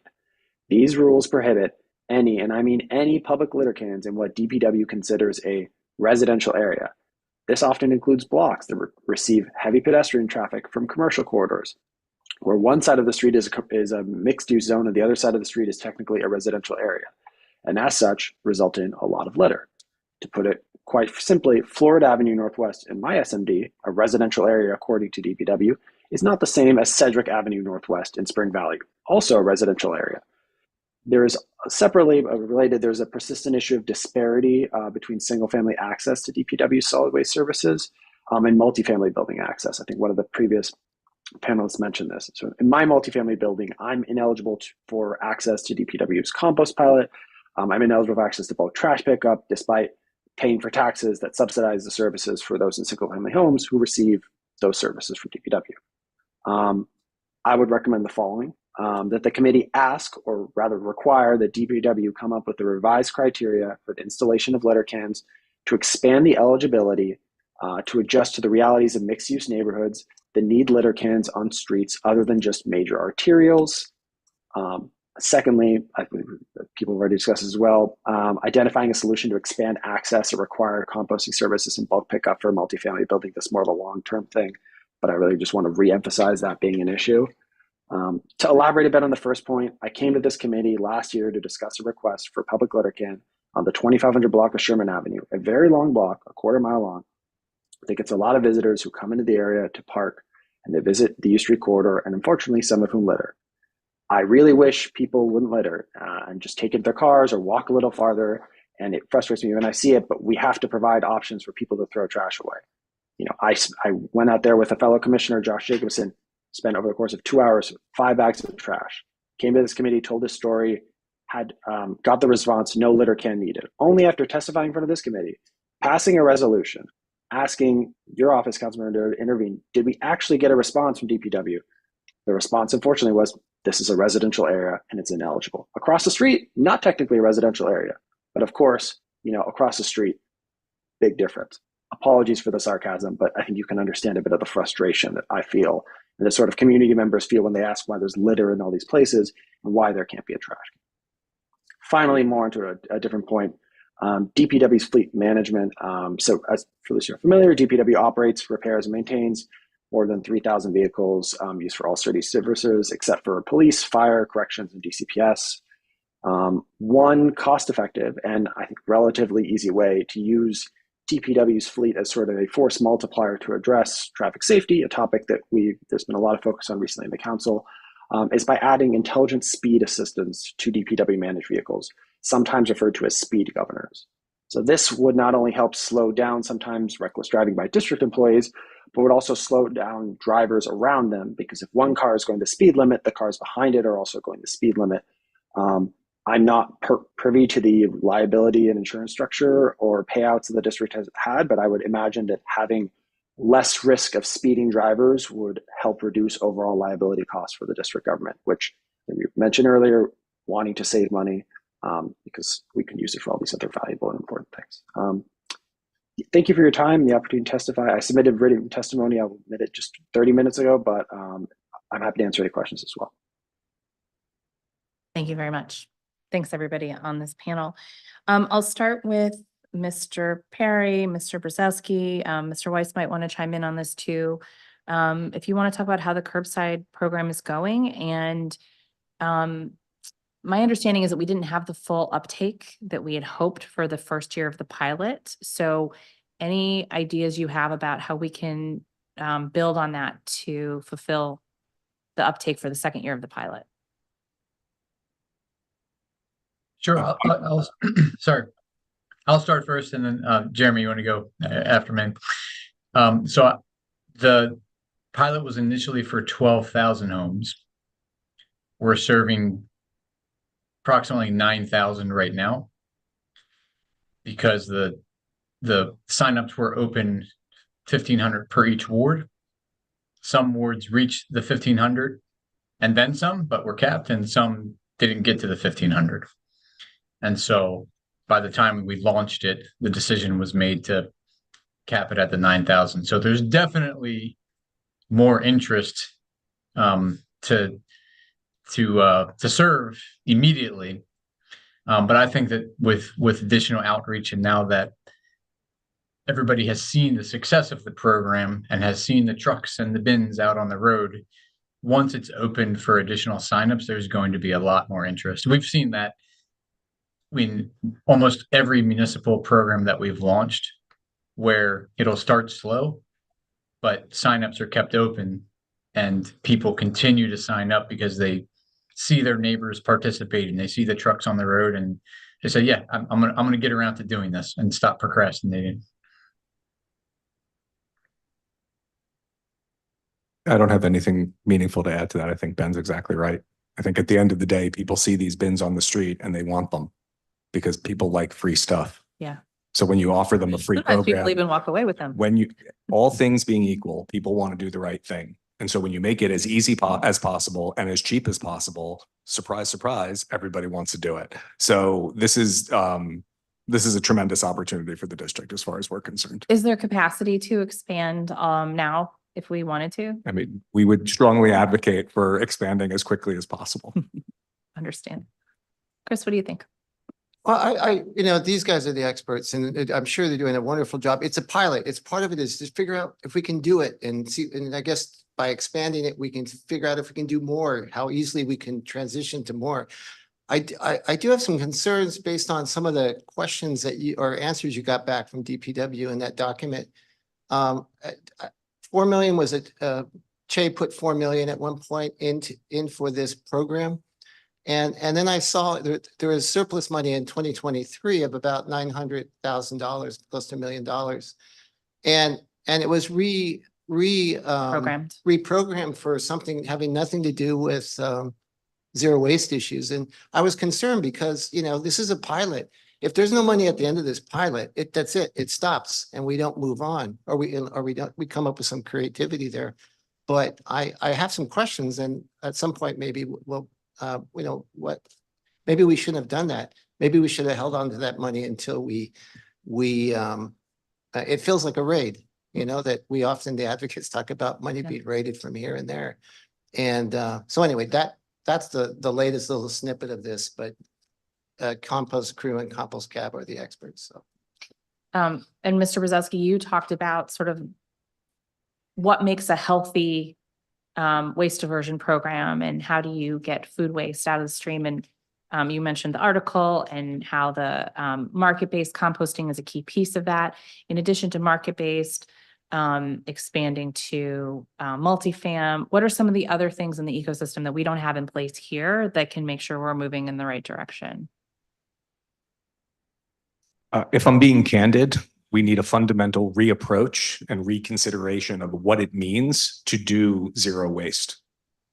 So it's been my experience operating in this city for the last 14 years that our government, not just DPW, across departments, has a very difficult time understanding the value of programming and putting a dollar value on it and procuring it. And so you can put all the infrastructure in the world in place. Every single family in town has a giant super can for recycling, and our recycling rates are still terrible, right? So it's not good enough to just give people equipment. You really got to want it and you got to communicate it. And for better and for worse, the agencies that are tasked with operational responsibility for these programs and the agencies that have real expertise in communications are not necessarily the same agencies. Mm-hmm. And so we end up in a situation where we put the spending that we're doing at risk because we're not backing it up with the right sort of communication. That makes sense. And so I've heard this from constituents, but also as a participant in the program for the curbside, the communication is excellent. Oh, once you're in the program, Yeah. right now, things seem to be working great. Like we couldn't be prouder of the work we're doing on this curbside programs, particularly given the fire drill nature in which it was started. What I'm talking about is how do we go from 10,000 people to 100,000 people? Mm-hmm. Our aspirations aren't to run a 20,000 or a 30,000 household program. Our aspirations are for the district to achieve zero waste. That means everyone's got to do it, including, as the ANC commissioners and others on this panel have said, multi-unit and multifamily and commercial. All of these things go hand in glove. And when you stand them all up together, you have an opportunity at succeeding and achieving scale where you can actually start to save money because all of these programs work together. The reason I testified so vociferously about what I consider to be backward step that we've taken with the market program is that it speaks to what I consider to be a fundamental misunderstanding by the part of the agency as to what's required to be successful. Do you think the simplest way to include multifamily buildings is to require private haulers to do food waste? That is probably the simplest way. I won't say it's necessarily the right way, but if you are looking for the shortest path to achieving zero waste, it is probably to work within the system that we've got, which is DPW does individual households, private haulers do everything else. And we're in a position as a city to mandate what those requirements are. Our position on this is pretty clear. We think that there needs to be a path for DPW to take this program on its own over time.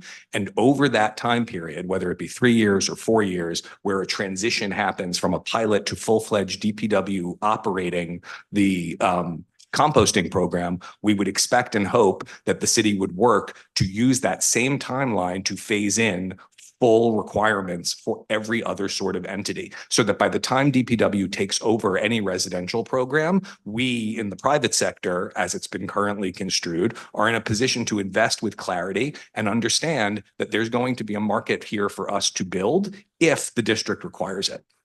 And if I could just say one more thing. Sure. If the district is planning to take all of this stuff in-house, you got to let us know. You'll be among the first to know when I know, that's for sure. So one other question, and this could be for Mr. Perry, or Mr. Brzezowski. On the commercial side, non-residential side of things, what's the best path forward for food waste diversion, zero waste on restaurants, other commercial entities? And yeah, how do we get there? I would love to take this, Ben, if that's okay. There is, the cheaper you can make it and the easier you can make it, the better off we are. The past 2 years, we've run a small program through the DSLBD called the Food Waste Innovation Grant Program, which gave restaurants and small businesses an opportunity to do some composting. Our experience was that as long as it was free, they were happy to do it. And the minute they came off of the city being willing to pay for it, 40 to 50% are going to walk away, because even a relatively nominal figure for a small restaurant feels like a lot of money. On the larger side, it's a simple question of mandates. There's no 500-unit building in the city that can't afford composting. And any landlord that tells you that they can't afford it is lying. Full stop. So it's really a question of political will. Are we willing to say this is how it has to be and everyone's got to do it together? Or are we just going to roll and say, we'll do the best we can? And I want to aspire. Do you happen to know how much the DSLBD program was funded for? It was $100,000 a year for each of 2 years. And how many businesses did it include? Forgive me for not knowing off the top of my head. Over the course of the 2 cycles, I think we served 50 to 70 businesses in total. I think we did 100+ waste audits and then actually got about 50 or 60 businesses composting. And was it focused in a particular geographic area? It was, there was an effort to focus it in areas that were considered rat prone, because the original money that funded the program came out of a compactor grant. Right. Okay. I was wondering what happened to that. Well, that's what happened to it. Okay. And it is, and a shout out to Caroline Howe, who's now running the DC Food Policy Council, Yes, for doing the gymnastics that it takes to free up $100,000 to do a little bit of composting. We were very grateful. very helpful. Thank you. We will think about ways that we can work together with the Committee on Business and Economic Development to expand that program as well. Okay. Let me just make sure we get to everybody here. Let's talk about our rivers and our woods and getting plastics out of the water. And let me note that I am a member of LGAC. So I am part of the system there that we were talking about.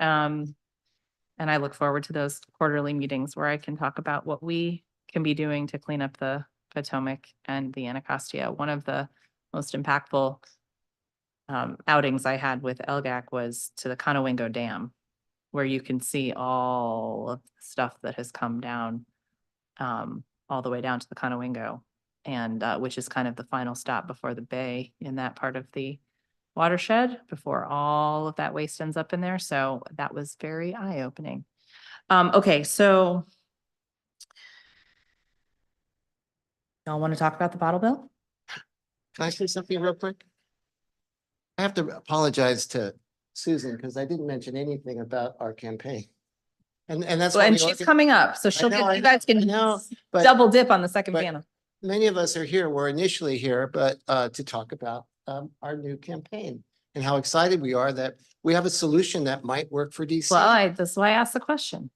And Let's do it. we had a wonderful breakfast briefing. You guys participated in that. We've met with a number of people here and there's a lot of creative ideas going around and Ariel's doing a great job of sharing good conversations with us about what it might look like in the district. And so I just wanted to make sure we're very excited about that. Yeah, me too. We think, you're the natural. Yeah, and we are place working for on it. it. Okay. Things that clearly there's a lot going on here, but it is a priority. And so that's something that I want to continue working on so we can get it introduced. And then we can talk to the naysayers about, the pitfalls. But I think we have to aim high and figure out how we can protect the future generations and the current ones. We succeeded with the plastic bags. We succeeded with the straws. Let's go for the bottles, maybe think bigger so we don't have to do the next thing even, but about the single-use plastics in general. So but do you want to talk about it? I mean, let's not assume everyone at home knows what we're talking about. So does anybody want to jump in and on what the ask is here?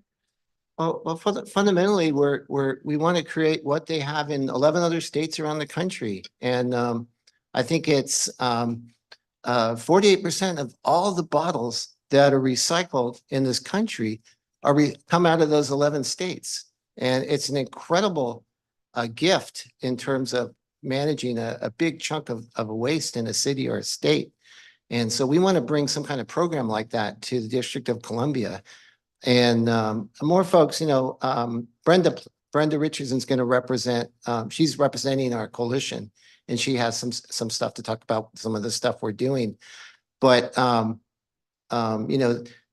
our waste diversion reports, once we get some kind of deposit law or something going in the district, we'll really see an incredible increase of diversion from landfill and incineration. And so it's very exciting. But then there's all the on the ground impacts that.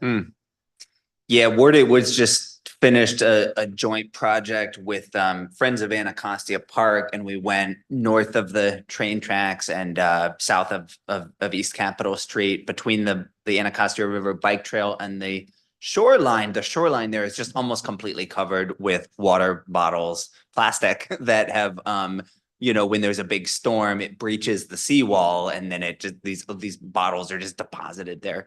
So we filled just under 1,000 bags. There was about 50 to 100 bottles per bag. So that's like close to 100,000 or at least 50,000 plastic bottles that we removed just in 10 days of work. And it's disgusting. It's the #1 source of trash pollution. And yet, as it stands now, we are relying on volunteers to manage it out of the goodness of their heart or because they feel like it. And the solution is to actually attach a price to that pollution and make it so that picking them up is actually an income generating activity, as opposed to one that you do just out of altruism.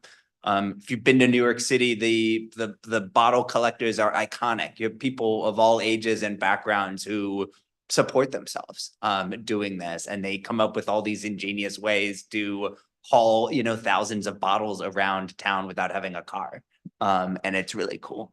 And it's a proven solution. It's a no-brainer. It's frankly hard for me to understand why it's so controversial. Yeah. I like your idea of the extended producer responsibility on tires too. So let's not forget to work on that. Yeah, I agree. The extended producer responsibility is a really important step to, I think, modernizing our recycling programs. But I will say, I don't really think it's a fix for keeping trash out of our waterways, right? And that's why I think this bottle bill is really, really important. I actually worked on some of the first recycling bills back in the early 90s. I was very proud of that work. I'm ashamed to say that it was kind of a scam. They've had 30 years now. Less than 9% of all the plastic, single-use plastics are recycled. Now, after 30 years, they've had 30 years to deal with this problem, and less than 9% of those single-use plastic bottles are being recycled. It's appalling. It's a fail. And it was never really intended to be successful anyway. And so, when I look at things like, this bottle bill, it really does lead to success in cleaning up and removing these bottles that would otherwise probably end up in streets, down our storm drains, and end up in our waterways. And so, Susan and others are far more experts on how the bottle bill works than I am by any means. I'm just trying to let you know what I see from my perspective on the river, why I'm finally, after about all these years, just in the last 3 years, saying this is something that I'm going to work on till the day I die, because it's that important for our children and our future. And I just hope you join me in that effort. Right on. Commissioner Lactose, I do not have any additional questions for you. I did a deep dive on that first panel with your colleagues, so I'm gonna leave it there, but thank you for your testimony. As always, truly appreciate your efforts and happy to work with you on any of these issues. So I'm gonna let this panel go.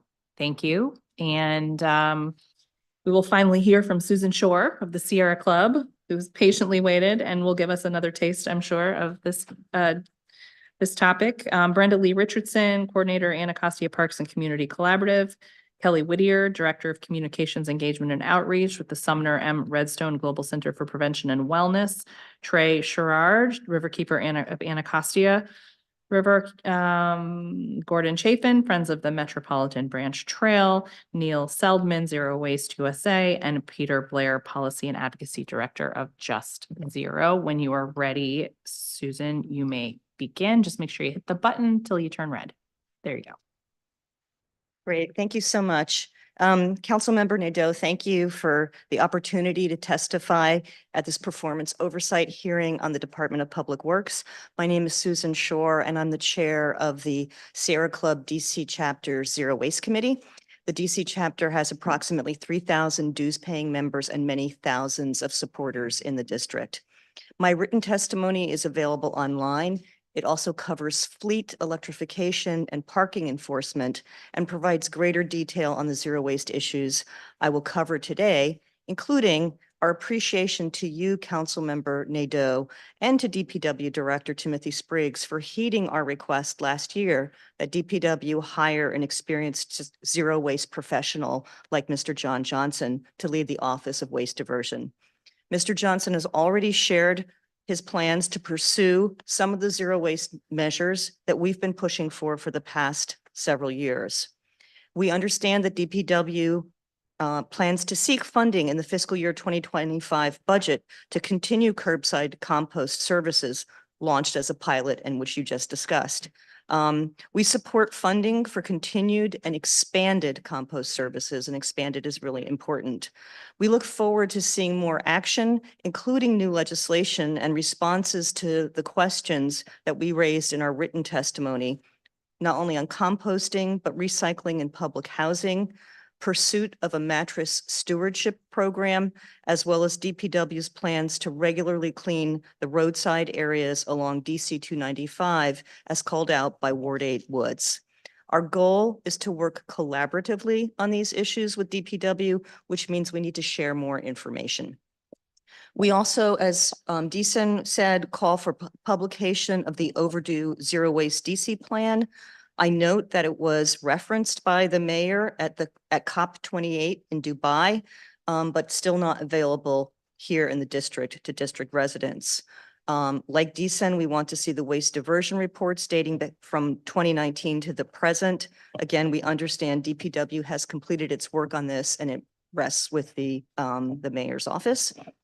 We also urged the Office of Waste Diversion to update the mayor's list of recyclables and compostables, making determinations on what is and isn't recyclable based on what our local municipal recycling facility, or MRF, sends to be recycled. Right now, it's making determinations based on what they can process. Processing just means they're able to sort and bale. It doesn't mean that there's actually an end market and the materials get recycled into a new product. If they were to adopt this new practice, that would ensure materials placed in recycling bins actually get recycled, and that the district isn't paying the MRF to process materials which are not recycled. Based on other jurisdictions, we're particularly concerned that black plastic and gable-top cartons are not actually being recycled. If the mayor's list were updated to exclude black plastic, restaurants would use de facto recyclable takeout containers and reduce plastic pollution. In addition, the district needs to establish requirements to ensure restaurants actually recycle and compost those disposable materials. Right now, our requirement is only that materials have to be recyclable or compostable. Nobody demands that they actually get recycled or composted. My written testimony provides an example of a very simple, straightforward regulation from Minneapolis, Minnesota that we could adopt to do just that here. The Sierra Club DC chapter is proud to be one of currently 16 members of the Return, Refund, Recycle Coalition for DC, 3RC for DC, advocating for a strong and equitable beverage container deposit return law for the district.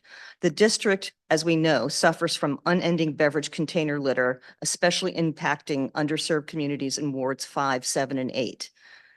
Beverage container deposit return laws are proven to cut trash because they incentivize people to return containers to get their deposit back.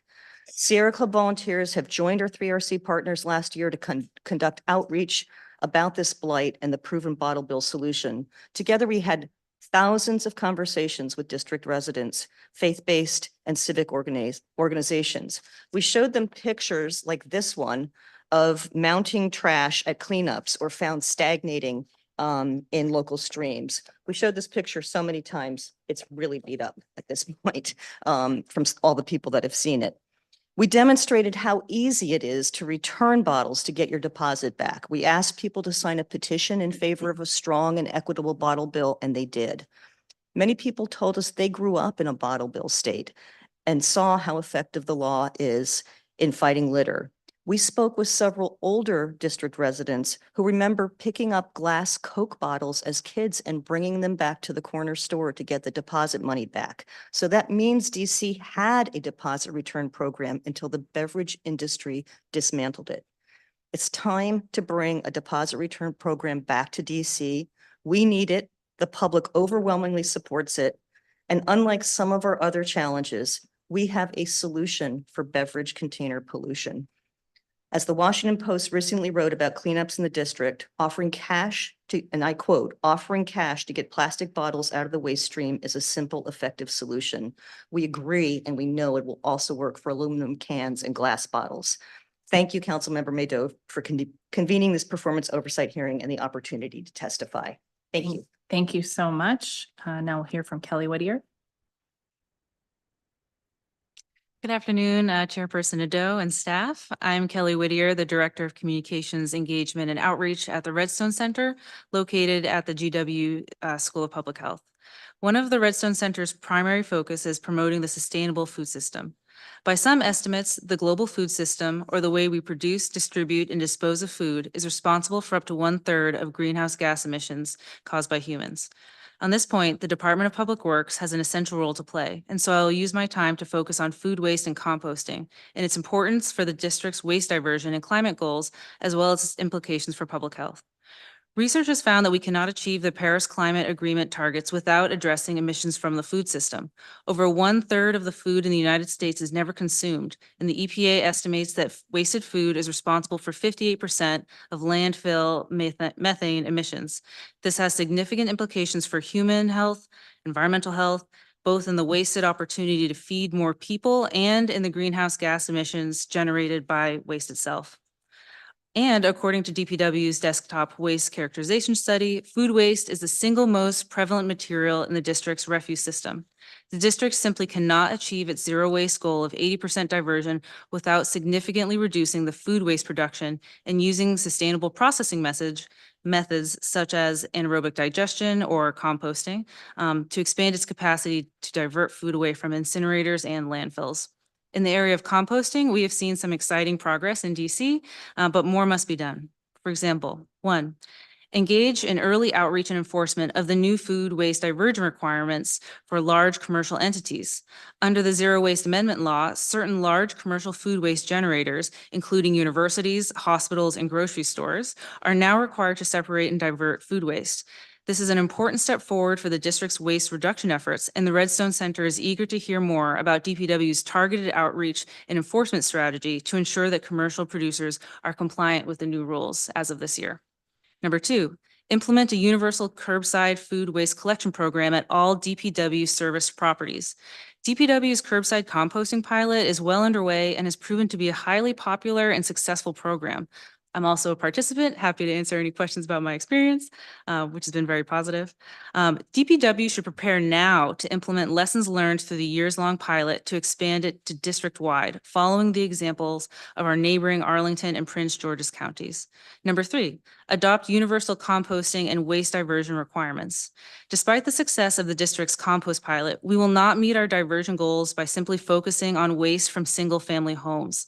The district must implement a universal composting requirement for all properties, and this includes single-family, multifamily, commercial, including restaurants, institutional, and district government facilities.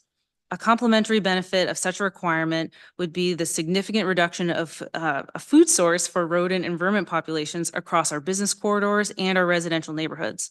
In other words, a rodent-proof garbage can is one that doesn't include any food waste or food for the animals. When implementing universal composting requirements, the district should allow residents and businesses to meet these requirements using on-site processing equipment and should proactively remove any regulatory barriers to do so.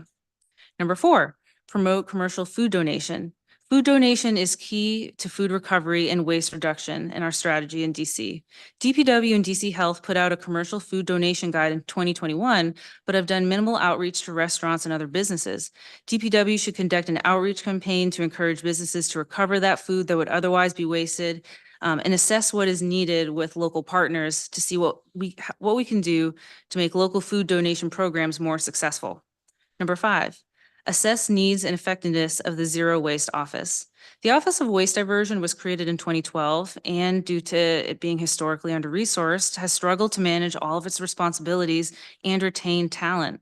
To make waste diversion efforts successful, DPW needs to commit resources to support visionary leadership and that sees these efforts as essential to DPW's mission.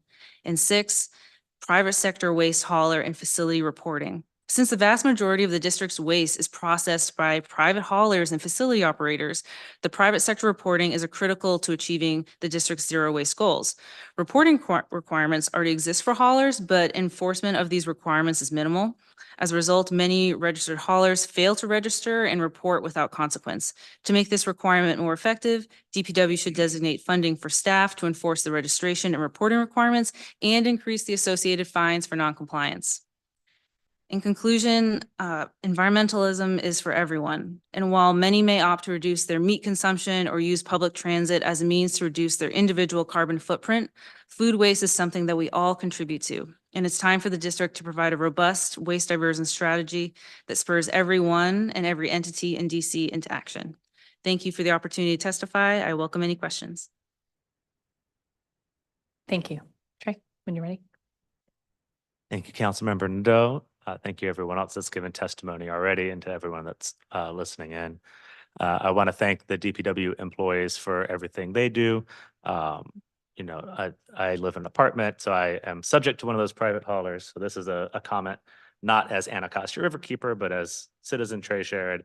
I frequently watch the private hauler that services our building come up in a single truck, which is a dump truck, put my recycling in one end of it and put my trash in the other end of it and go on down the block. And while I don't know that they're not doing it correctly when they dump it, I have strong suspicion. So I would love to hear more about what the actual enforcement potential is on that. Putting back on my Anacostia Riverkeeper hat, I wanted to echo a couple things that were said already, namely thanking DPW for all of the work that it has put into the zero waste report, which we are still eagerly waiting to see and beginning to get very frustrated that it has not left the mayor's office yet, as well as those waste diversion reports from the recent years, as were mentioned previously. Another feather in DPW's cap with me and with our organization is the continual response they have to some of the cleanups we do. Most notably, our largest cleanup of the year, of any year of the past 10 years that we do in partnership with the Pope Branch Park Restoration Alliance. That is the Martin Luther King Jr. Day of Service Clean Waterways cleanup that we do with them. Councilmember Nadeau, you saw that beautiful ballet of chaos 2 years ago or 3 years ago at this point. We routinely get 9,000 to 14,000 pounds of trash. And that is not an estimate based on an average weight per bag. We weigh everything we can unless it's just too big to put on a scale, in which case we take some estimates for things like couches and car parts. In a decade of working directly on this cleanup, including with help from the Helping Hands program with DPW, it's another feather in their cap. We have had good years and bad years with the cleanup from that cleanup. Some years, trash that we've piled up is picked up promptly and completely. Other years, and I'm sorry to say this year included, I've had a running dialogue with a neighbor from the area noting that the trash was picked up promptly after all the snow. So kudos to DPW for getting the snow removal team activated, unactivated, and back into trash service. However, when they removed that trash, and this year was about 9,000 pounds, they left a pile of trash behind. There were scattered pieces of litter and glass and paper left across a probably 100, 200 square foot area where the pile had been. And that wasn't cleaned up. And that was upsetting to the neighbors. It's upsetting to us since it sort of becomes our mess too. We understand that the 311 report was closed. I checked it today before coming into this meeting, but not resolved. And so we understand that that's an ongoing problem with the Office of Unified Communications, but we wanted to echo that problem as well. One of those years that we've worked with DPW, we also worked with the Office of the Clean City. They brought on a roll-off dumpster for us. It eliminated all of these problems. So if DPW could find the resources to provide roll-off dumpsters, not only for this one cleanup every other 5 years or so, but on a regular basis, that is a huge cost savings for them, under my understanding, as far as the staff time it requires a truck to come in and move trash by hand into the truck. It's also avoiding these problems of incomplete or not timely pickup. Got lots more. Excellent. I'll take 1 minute and 10 seconds of it. Yep. Okay.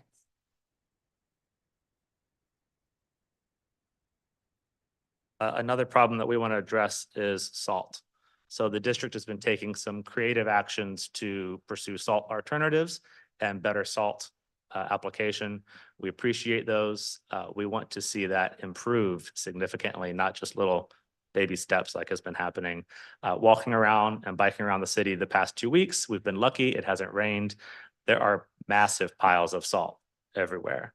There should be efforts to save taxpayer dollars and to prevent that salt from going into streams, killing wildlife and causing pollution not only here, but on down into the Potomac and then into the Bay. Those need to be emphasized much better. We were curious to hear that there's already a community advisory group for the Benning Road Zero Waste Campus because we were not addressed or approached to join that.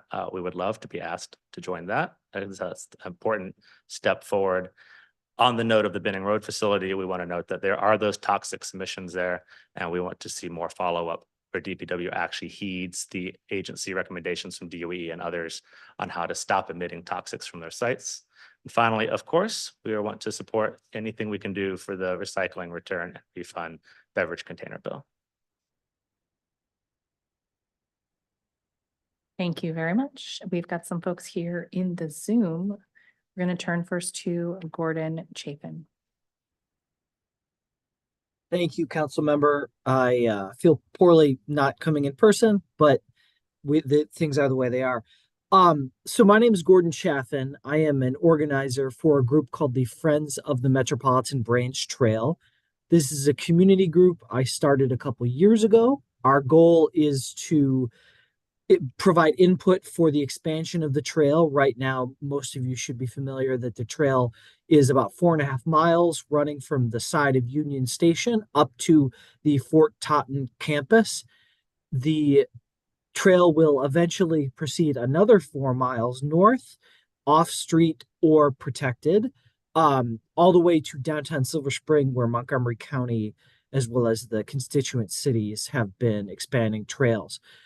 My testimony today deals with the vision that our group has for the current existing part of the trail and the future trail.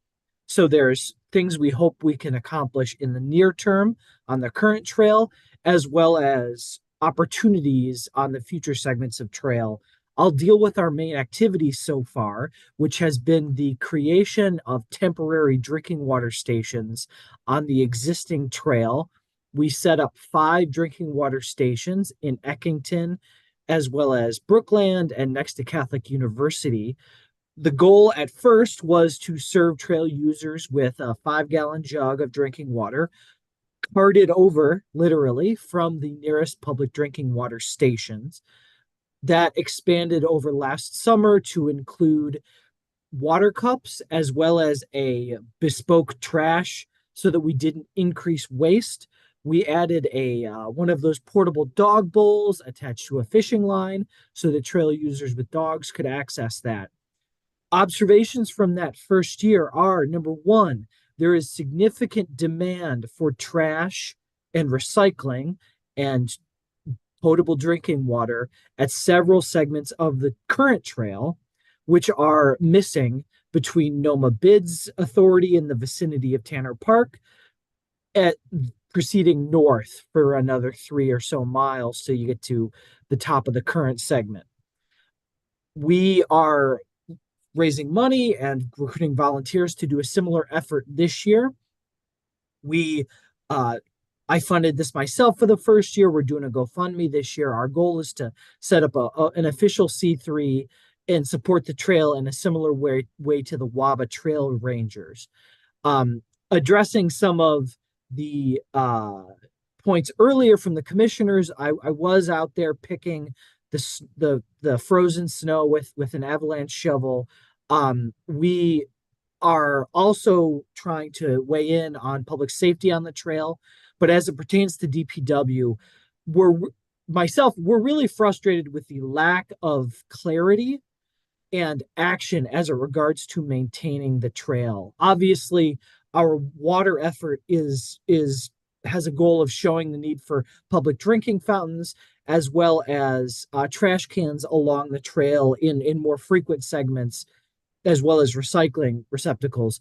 But on things like snow removal, lawn care, there's a garden near Bryan Street that doesn't look like it's received care in many, many years.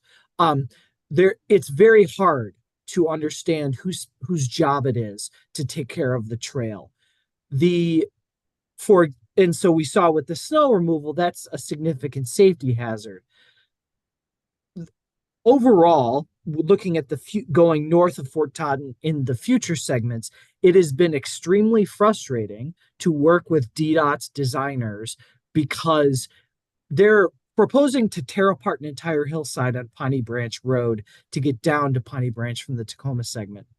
They're going to dig up this whole hillside. And DDOT and DC government have not been willing to connect into existing drinking water and wastewater lines so that at least that park at the very top, at that Piney Branch location, a totally undeveloped land right now, the government has been unwilling to entertain just the piping where we could eventually drop a potable drinking water station. Overall, the FOMBT's goal is to increase the amenities on the top of the trail, because right now in the current setup, DDOT paves the trail. They have DPW sometimes maintain it depending upon the situation. We have bids in main streets that are supposed to sometimes clean it, but only at the edge of their land. And so it's extremely frustrating. This is going to be an 8-mile segment all the way from Union Station up to Tacoma in Maryland.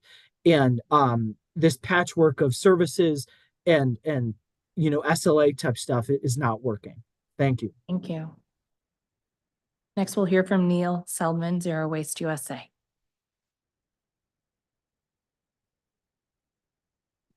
Hi, everybody, and thank you for this opportunity to present. My name is Neil Seldman. I work for Zero Waste USA, and I have been a student of the city's solid waste management system ever since I worked with City Council member Harry Thomas Sr. years ago. And I'm very pleased to see that the issue I dealt with the councilman, specifically the Benning Road facility, is finally moving forward to redevelopment, which I approve, and I will be helping as best I can through participating in the planning session. I'd like to get back to the contracting issue. I know you heard about it earlier, about the cancellation of the composting contract, and I want to put it in context. And that context is that contracting with the DPW has been not very efficient, and as a result, the city is hemorrhaging dollars. I estimate at perhaps $1 million a year, just $400,000 in saved tipping fees could be had if the city council, excuse me, if the DPW were to pay attention to this contracting. What they do is they have a long ago contract with Waste Management. They put out RFPs regularly, but they never respond to those RFPs. They then say that they're so delayed that they renew the contract. As a result of that, we're shipping about 20 to 25,000 tons of garbage 40 miles outside the city round trip and paying $120 per ton for processing of recyclables. There's a company that is a 2-mile round trip from the district, and it charges about 20% less, about $100. I think it's even less than $100 a ton.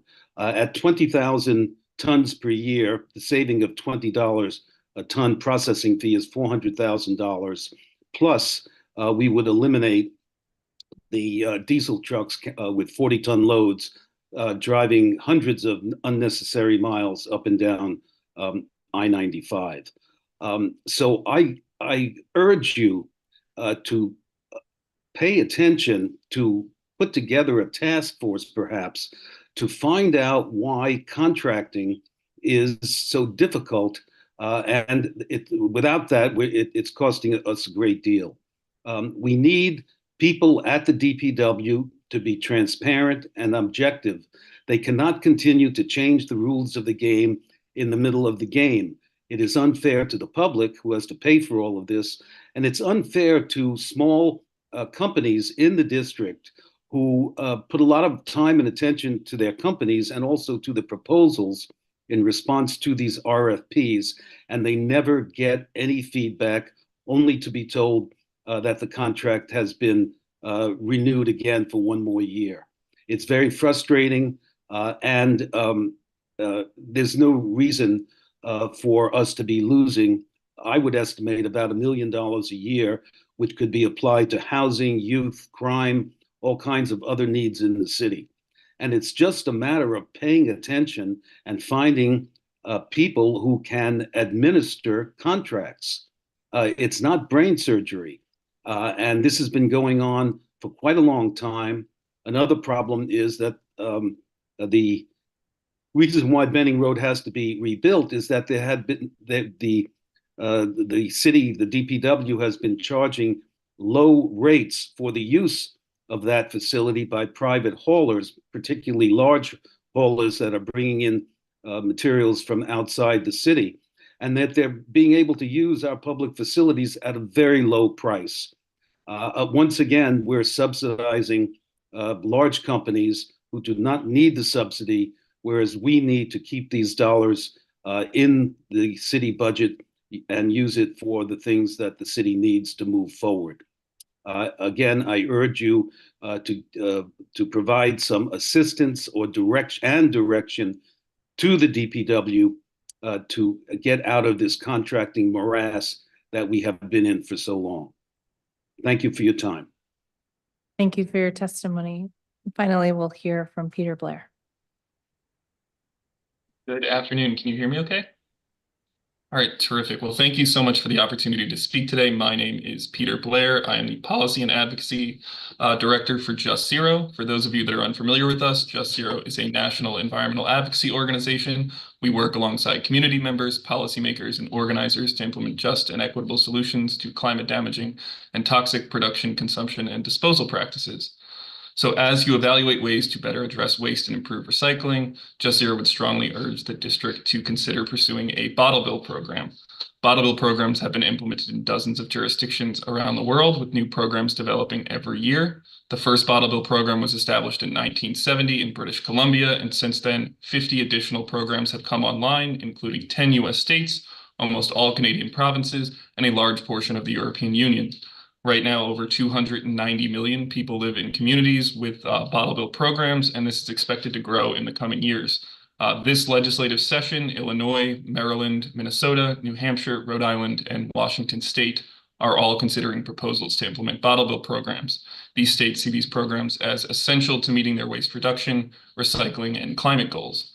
And the reason that bottle bill programs have become so popular and prevalent is because they are incredibly effective at reducing litter, increasing recycling, and creating jobs. By placing a refundable deposit on every single-use beverage container sold in the district, you will incentivize consumers to hold on to their empty containers and bring them back for recycling. Essentially, the deposit creates an understanding that while you are purchasing the beverage, you are really renting the container. And this incentive is really important because most single-use beverage containers are consumed on the go and outside of the home. This is why you see plastic soda bottles littering parks, streets, and streams, but not plastic peanut butter jars. So after Hawaii enacted their bottle bill program in 2005, the number of beverage containers littered just dropped dramatically. They saw a 53% drop in just 3 years. And these litter reduction results have been seen in all 10 states. A 2020 study found that states without bottle bill programs have double the amount of beverage container litter than their bottle bill counterparts. And litter doesn't just mean cleaner, more vibrant communities, but it means spending less money on cleanup efforts, on trash pickups, and on recycling. But litter reduction is just one of the benefits. States with bottle bills also have significantly higher recycling rates. On average, we're talking about double the recycling rates than states that traditionally rely on curbside or single stream recycling programs. In terms of plastic and glass bottles, those numbers actually rise to about 3 times as high. And these higher recycling rates aren't just because more containers are being collected and brought back for recycling, but also because bottle bills create a high quality stream of recycled content and material. The containers are extremely clean because they're being managed separately from the rest of the recycling commodities. So that's why the 10 bottle bill states that only account for about 27% of the US population account for over 50% of the beverage containers recycled annually because they're clean. The people who produce new containers, this is what they want. This is what they're using to make new products.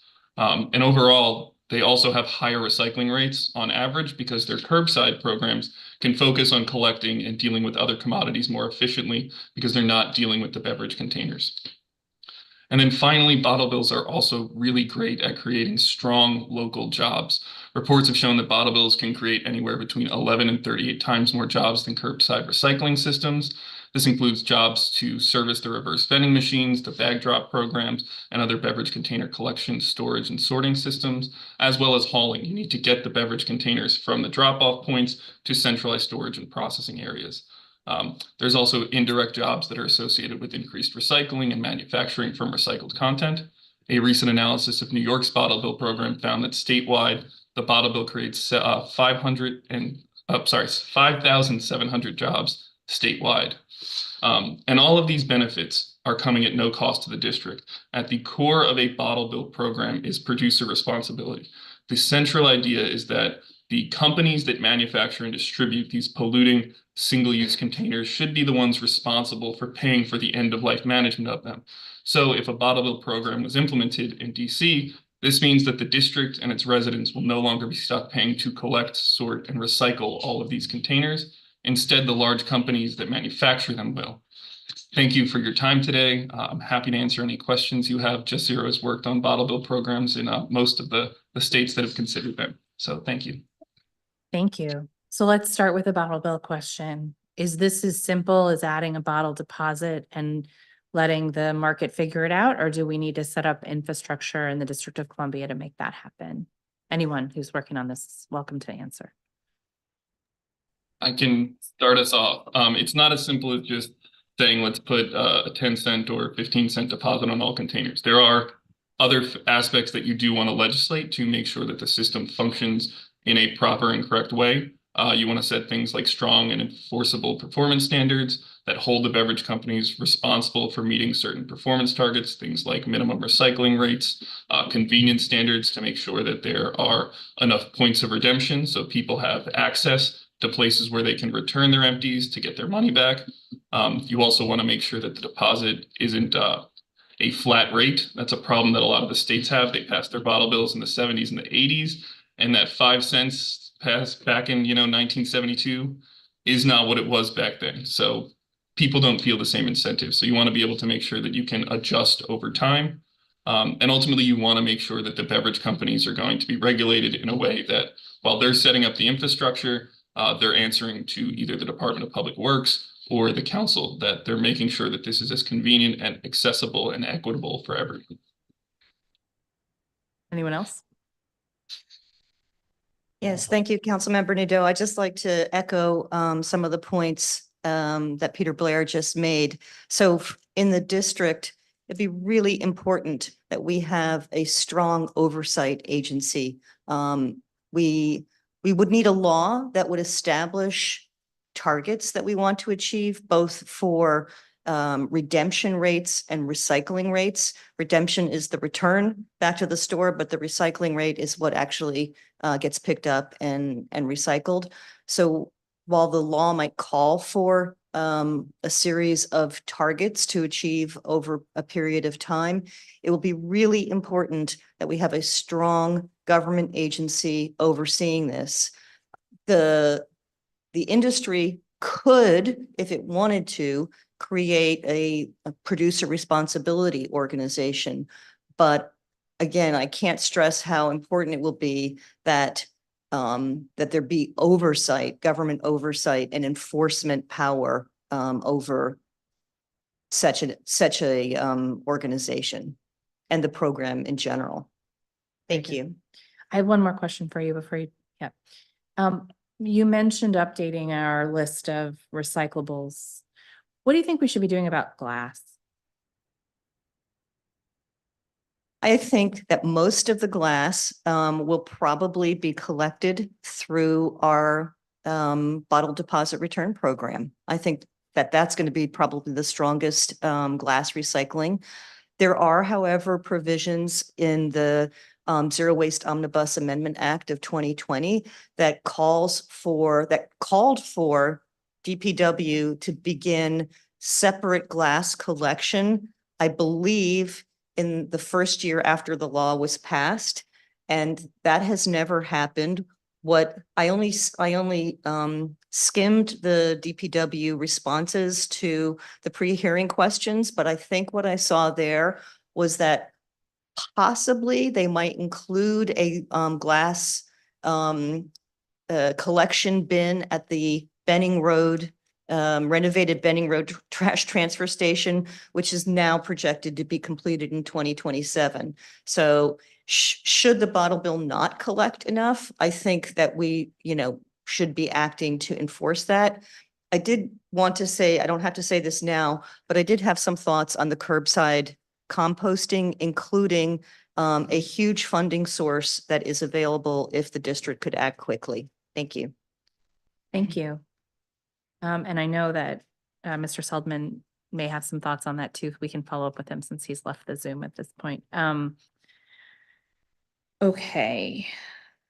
Ms. Whittier, what do you think are the challenges to on-site composting? You mentioned we should be doing it universally, and yeah, so there are some sort of like operational and space challenges with on-site composting. For example, through GW's Climate and Health Institute, Redstone is part of a sustainability committee with the GW Hospital, one of the types of entities that is required to do composting now. And so a lot of the sort of like initial barrier are obviously cost, but also finding and identifying like space and the type of machinery in which you can like actually do that type of like compost service on site for those entities for which it would be difficult operationally to haul out, to collect and then haul out trash elsewhere. Another component of this could be looking at, so for example, like the restaurant industry, who are obviously, like overseen by the Department of Health. There are some challenges with like, if there are questions about doing on-site composting or even sort of more small scale kitchen composting, if there are any regulatory barriers to prevent them from doing that from a food safety perspective. So assessing like what that collaboration could look like between DPW and DC Health would be ideal as we sort of transition to composting for other types of like entities that sort of like have a cross jurisdictional space between multiple agencies, right? Like so many functions of like sustainability, like can be spread across multiple departments, and folks are often very siloed. And so some of the good work being done by Department of Health might not be complemented by DPW now, but that certainly shouldn't stop us from pushing for that type of interagency collaboration. Thanks very much. I'm going to move on to our next panel. Appreciate all of your testimony. This will be our final panel. It is, I believe, 100% Zoom. So this will include Zachary Israel, Lilac Almagor, Christian Brandt, Kenneth Durrill, Taylor Terry, Catherine Plume, Brian Lampert, and Yaron Miller. So give us a moment to promote everybody who is here in the Zoom.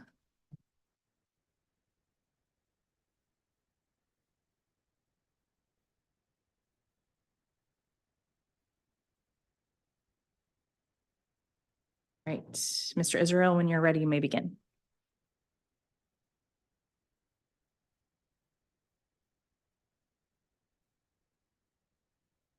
Are you, make sure you get your mute button.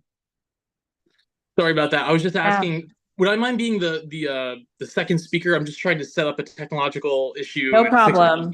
Thank you. That's no problem. We'll start with Mr. Terry.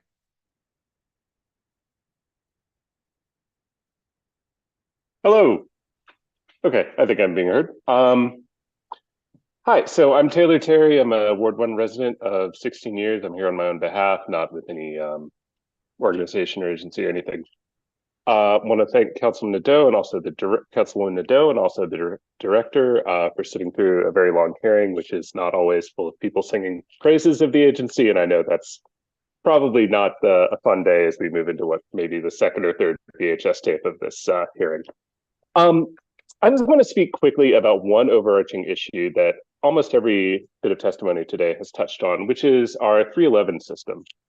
To put it shortly, while OUC does manage 311, DPW is responsible for about 70% of the tickets that move through the system. DDOT's got another 20%, and the rest are, other agencies. And so in 2023, there were 425,000 311 requests that moved through the system. We know this because we have this excellent open data portal where we can all download all of that information and work with it. Unfortunately, when you look at that data, you see that there's only one way that requests are resolved. They're marked closed. Now, there may be notes or other stuff in there, but I have been working with various ticketing systems as a software person and working in customer support and stuff like that for over 20 years. And this is the only ticketing system I've ever seen that doesn't provide multiple statuses where you can say, oh, we're closing that ticket because we actually did something, or we picked up that trash, or we ticketed and towed that car. But maybe also the car was gone when the enforcement officer arrived. So we might have a separate status like, couldn't do anything. Or maybe, there's a ticket that's like, we need to refresh stripes on a pedestrian crossing, but we're not going to do that because the road's going to be paved in 6 months, things like that. And so I'm just asking, I'm going to try and get this testimony before all the relevant agencies, but I'm just asking that we reconsider how 311 is structured so that it generates data that can actually be used for both public and government-based oversight of the agencies that are using it to administer their systems. I put some stuff in my written testimony that I submitted about best practices from other cities. I direct you to Boston, which has a really excellent system where when you look at stuff, you see resolved or no violation or citation issues or things like that. Also, you can look at Denver, who uses Salesforce, the same system we're on for 311. And I'd be happy to talk about best practices as how we do this in the private sector. Again, thank you all for your time. And I can't appear at the OUC hearing tomorrow, but I'm going to submit this as written and try and get in front of DDOT and Octo as well with this. Thank you all. And over to Zach. Thank you very much. We'll now turn to Zach Israel. Thank you, Chairperson Nadeau, members of the Committee on Public Works and Operations. Thank you for holding this hearing today. I'm a resident of Ward 4 and previously served as an ANC Commissioner on ANC 4D back in 2021 and 22. During the week of January 15th, 2024, the District of Columbia experienced 2 days of snowfall, resulting in 5 inches of snow, the most since 2019.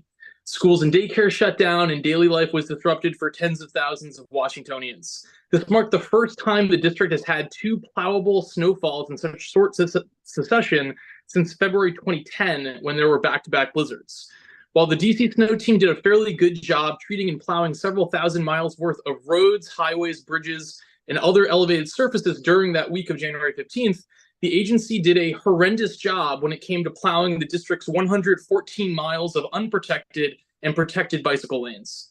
As anyone who regularly cycles can tell you, it appeared that almost none of the city's bike lanes were plowed in a timely fashion, if at all, resulting in dangerous ice patches and snow covering these areas for several days until the weather reached unseasonably high temperatures toward the very end of that week. DPW must explain to the committee why its snow team, led by DPW's new snow coordinator, Warnique West, did not utilize, quote, her wealth of knowledge and hands-on experience, end quote, to effectively manage and coordinate snow-related activities for the city's bike lanes. In the agency's pre-hearing responses to the committee, there's virtually no mention of what plans the agency already has in place for coordinating and implementing the plowing of snow located within bike lanes during or immediately after snow events in the district. Biking should be treated as any other form of transportation, and DPW must, moving forward, use its vehicle fleet to plow the district's bike lanes in an expeditious fashion, just as it does for roadways for motor vehicles. Thousands of district residents were unable to safely ride their bikes to go to work, drop and pick up their children from school, or run other errands during the week of January 15th as a direct result of DPW's inaction, and we cannot allow this to happen again in the future. Lastly, I recently heard from a member of the DC Bicycle Advisory Council, or the BAC, that at a recent meeting they held about a month ago in early January 2024, DPW's own rep admitted that he knew nothing about any kind of dedicated DPW program for plowing and cleaning bike lanes. The DPW official told the BAC that he was starting from absolutely nowhere on bike lane issues, as he only recently joined the agency and would look into it, but it's apparent nothing has been done. He also talked about a quote-unquote disconnect between DPW and DDOT without being able to describe what the issue actually was.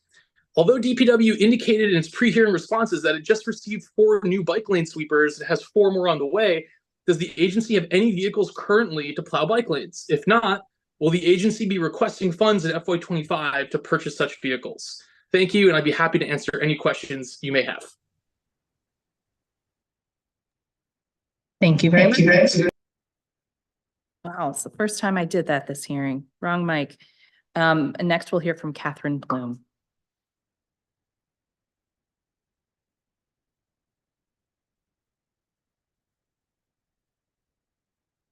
Hi, I am trying to fix my, so you can see me.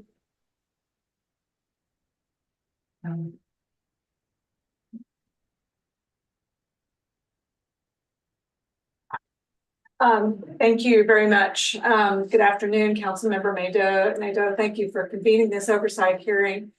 I'm Catherine Plume, and I'm a 25-year resident of the District of Columbia. I reside in Ward 4, and I'm an active member of the Sierra Club DC chapter, but I'm testifying today as a DC resident. I have to say that I'm cautiously optimistic about the recent changes within the Department of Public Works and the new leadership that we're seeing within the Office of Waste Diversion. It's great to have experienced professionals in these roles and forward hope. We are optimistic. There are 2 initiatives that DC can undertake that will dramatically improve its waste diversion rates.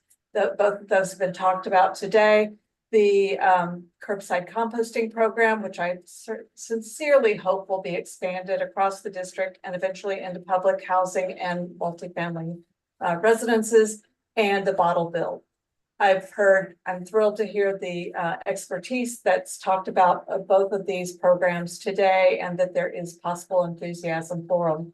I suppose my real concern right now is, what do we do about the mayor's office and the lack of reporting?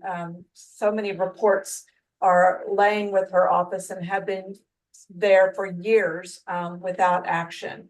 How can we get the information out to the public so that DC citizens can understand where we are with our waste reduction goals? I'm frankly rather frustrated with the mayor and going to COP, going to these international conferences to tout our advances on the environment when we can't even get information out to our residents. So I'm asking this panel, what can we do to pressure her to get that information out? And what can we do to get her to put money into DPW and the Office of Waste Diversion and DOEE to ensure that we meet our 2032 waste reduction goals of 80%. So thank you. I look forward to hearing your response. Thank you very much. And finally, we'll hear from Brian Lampert.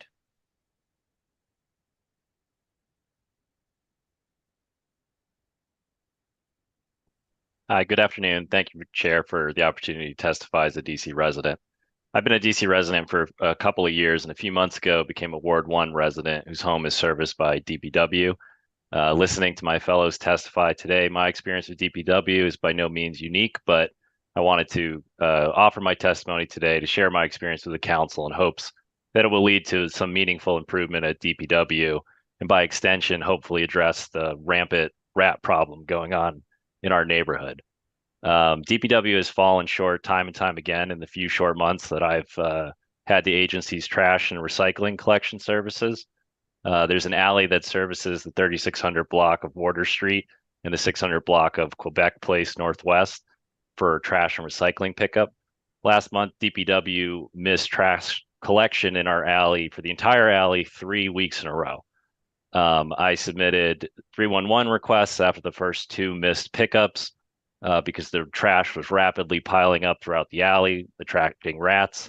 Both times I was told to expect DPW within 2 days. That sounded like that's an SLA. And both times they failed to send anybody out.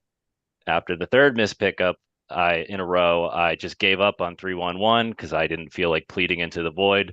So I contacted several council members' offices for help. Councilmember McDuffie's office was able to reach out to DPW on our behalf and ask the agency to send a truck to collect all the trash. Well, they finally sent the truck, and thankfully I was home when it came because we live in a 3-unit condo building, so there's 1 trash can for each unit.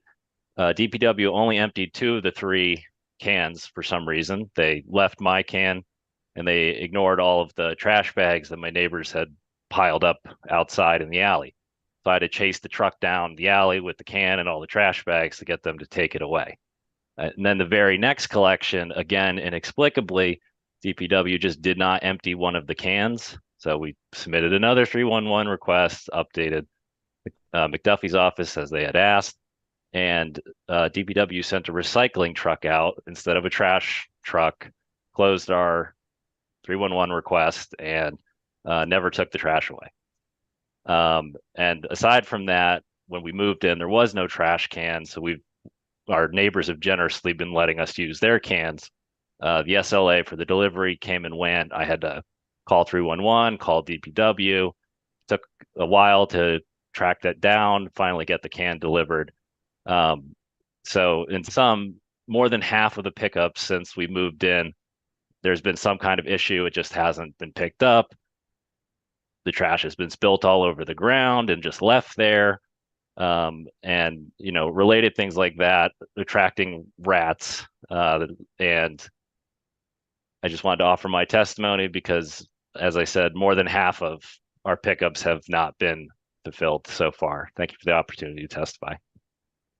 Thank you, Mr. Lampert. Welcome. Oh, a warm welcome to Ward 1, clearly. And we are neighbors, so I was on the same missed trash schedule as you. We'll be talking about some of that today. But it is the reason that I ended up out in the alleys myself with the trash crew. Thank you for that testimony. Thank you, Mr. Terry. You may also be interested in testifying at the hearing for the Office of Chief Technology Officer. I know they have some insights into the 311 system and why ours doesn't work the same way as other cities does and how it could get better as well. Ms. Plume, thank you as always for your work and your advocacy. Mr. Israel, DDOT actually is responsible for plowing bike lanes. They have special equipment to do it. So you also may wish to contribute that testimony on Friday. But yeah, they were doing some video during the snow days about how they were going after the bike lanes. They have a slightly different timetable from DPW. So I do think it is important to continue to urge them to prioritize that. DDOT also does some of the snow removal, so they're part of the team that's doing roads, but that's different equipment. So hopefully they can make it simultaneous in the future. I think that's a good advocacy point there as well. So thank you so much to this panel. And that is going to conclude our public witnesses for today. Thank you, everybody. I'm going to recess for 5 minutes. Oh, okay. Come on up. I'm sorry. Did I call your name? Sorry? Oh, okay. Yeah, certainly I know who you are, so come on and sit down. And I don't know why we didn't have you on the list, but come on over. Oh, I'm sorry. Yes, I did call you. I guess should have been more explicit to come forward. Yeah. Yeah, go ahead.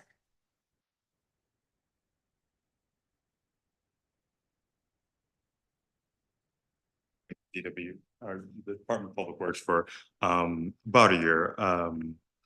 I live in Ward 1, and I have a request that the Department of Public Works must patrol. On my block, they have stopped patrolling explicitly, and I would like, in response to worker safety issues, which is a totally understandable thing, but I would like that the department give a report on how often it has contacted MPD to act as an escort, particularly for my block, 700 block of Gresham Place Northwest. Also, I would like that the department contact MPD on behalf of residents instead of directing the residents to contact the Metropolitan Police Department themselves on behalf of the department. So a bit of background, since March 10th, 2023, I've made 110 requests to 311. That includes several this week, not the ones this morning. And mostly for parking violations on 700 block of Gresham Place Northwest. The vehicles regularly block fire hydrants. It's a one-way single lane road. They regularly block the road and obscure traffic at corners. But around March 16th, 2023, a patrol person, they stopped enforcing after a patrol person was harassed or assaulted. And I reviewed my notes to see that the manager, Hector Garcia, directed officers to stop patrolling due to this assault. And since then, the department has asked residents to contact the Metropolitan Police Department directly, and I can review 5 different times I've contacted them from March 16th, 2023. I had a response that the work was completed, but please direct the request to MPD. An officer was threatened by drug dealers within this block, per Hector Garcia.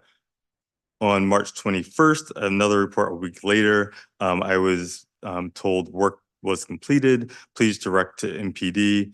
An officer was threatened by drug dealers, per Mr. Garcia. September 29th, so substantially later. Also, response was work completed. Please redirect the CSR and any future CSRs for the 700 to 799 addresses of Gresham to MPD. There are drug dealers controlling this block whom have threatened our officers with physical harm if tickets are issued to their vehicles. They really are hostile to our POs. And January 3rd, similar February 1st, 2024, similar responses. So I would Have you summarize now? Yeah, so I would like that they protect their officers, but contact MPD. I did speak with the director of my police district, and he told me that they need to contact him, that they have not been contacting him. I spoke with Mr. Garcia twice. He told me that it was, well, I'll summarize him as saying too much effort to coordinate with MPD. And to me, it's their responsibility to do that work. Thank you. Thank you for letting me testify. I know I've been talking with you for some time about this issue, but it still goes on as I reported from my February 1st issue. And we have a question about it in our questions for the agency later. Thank you very much. Thank you so much for your testimony. So that will conclude testimony from our public witnesses. Thank you for everybody who took the time to come out. So we're going to recess right now for a few minutes, and let's say we'll just resume at 5 p.m. Thank you.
All right, we're back. So we have our government witness and associates here at the witness table. I'm going to ask anyone who will be responding to questions today to raise your right hand. And ask, do you swear or affirm under penalty of perjury the testimony you are about to give to the Committee on Public Works and Operations is the truth, the whole truth, and nothing but the truth? Wonderful. Director Spriggs, when you are ready, you may begin your testimony.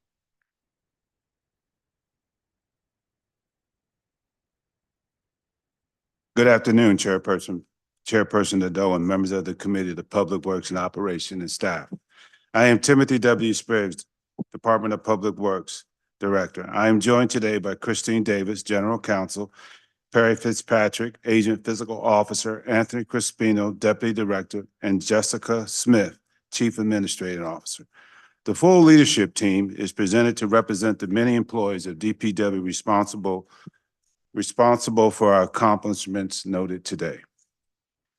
First, I want to thank Mayor Bowser for her robust support of our employees and the service that we deliver. I also want to thank the City Administrator, Kevin Donahue, and Deputy Mayor of Operations and Infrastructure, Keith Anderson, who has supported us through FY23 and FY2024. We are grateful. Madam Chair, thank you for honoring our employees by visiting their work sites where they showed you how we deliver environmentally sustainable municipal service that are both ecologically sound and cost effective. I am proud to lead approximately 1,500 personnel DPW workforce and grateful for their committed to service. DPW touches every district resident, business, commuter, visitor through our solid waste, parking, and fleet management services. We maintain a clear and healthy environment by collecting trash, recycling litter, and bulk items. We ensure safety by enforcing parking regulations, removing snow, and collecting leaves. We also keep the district governed operationally by ensuring that our fleet is a leading among cities and states acquiring forward-looking green vehicles and installing the infrastructure to support them. During my first year as director, we had no snow, so our daily operations were not interrupted. But this year, during the week, we honored the Reverend Dr. Martin Luther King. 2 storms dropped more than 7 inches of snow and brought out the best in the district snow team.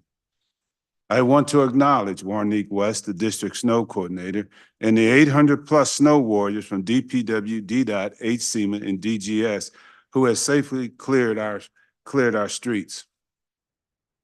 During these 2 snowstorms, the snow team laid brine and salt, cleared streets of ice and snow, tracked weather changes, kept our 200 plows and other equipment running, and cleared sidewalks and parking lots at our schools and public safety facilities.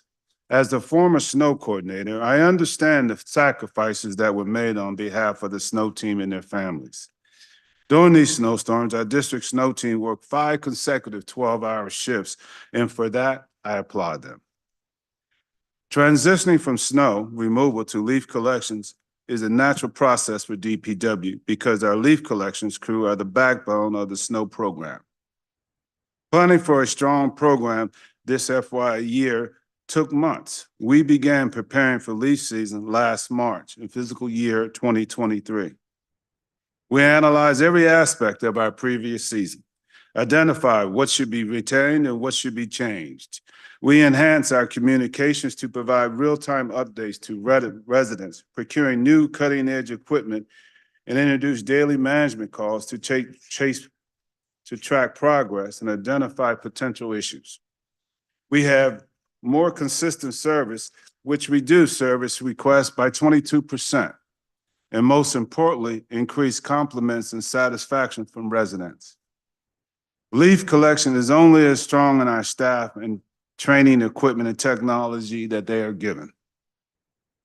Our human capital administrator, Tanika Brown, initiated a progressive recruiting program last June and brought over 200 temporary employees prior to the start of the leaf season.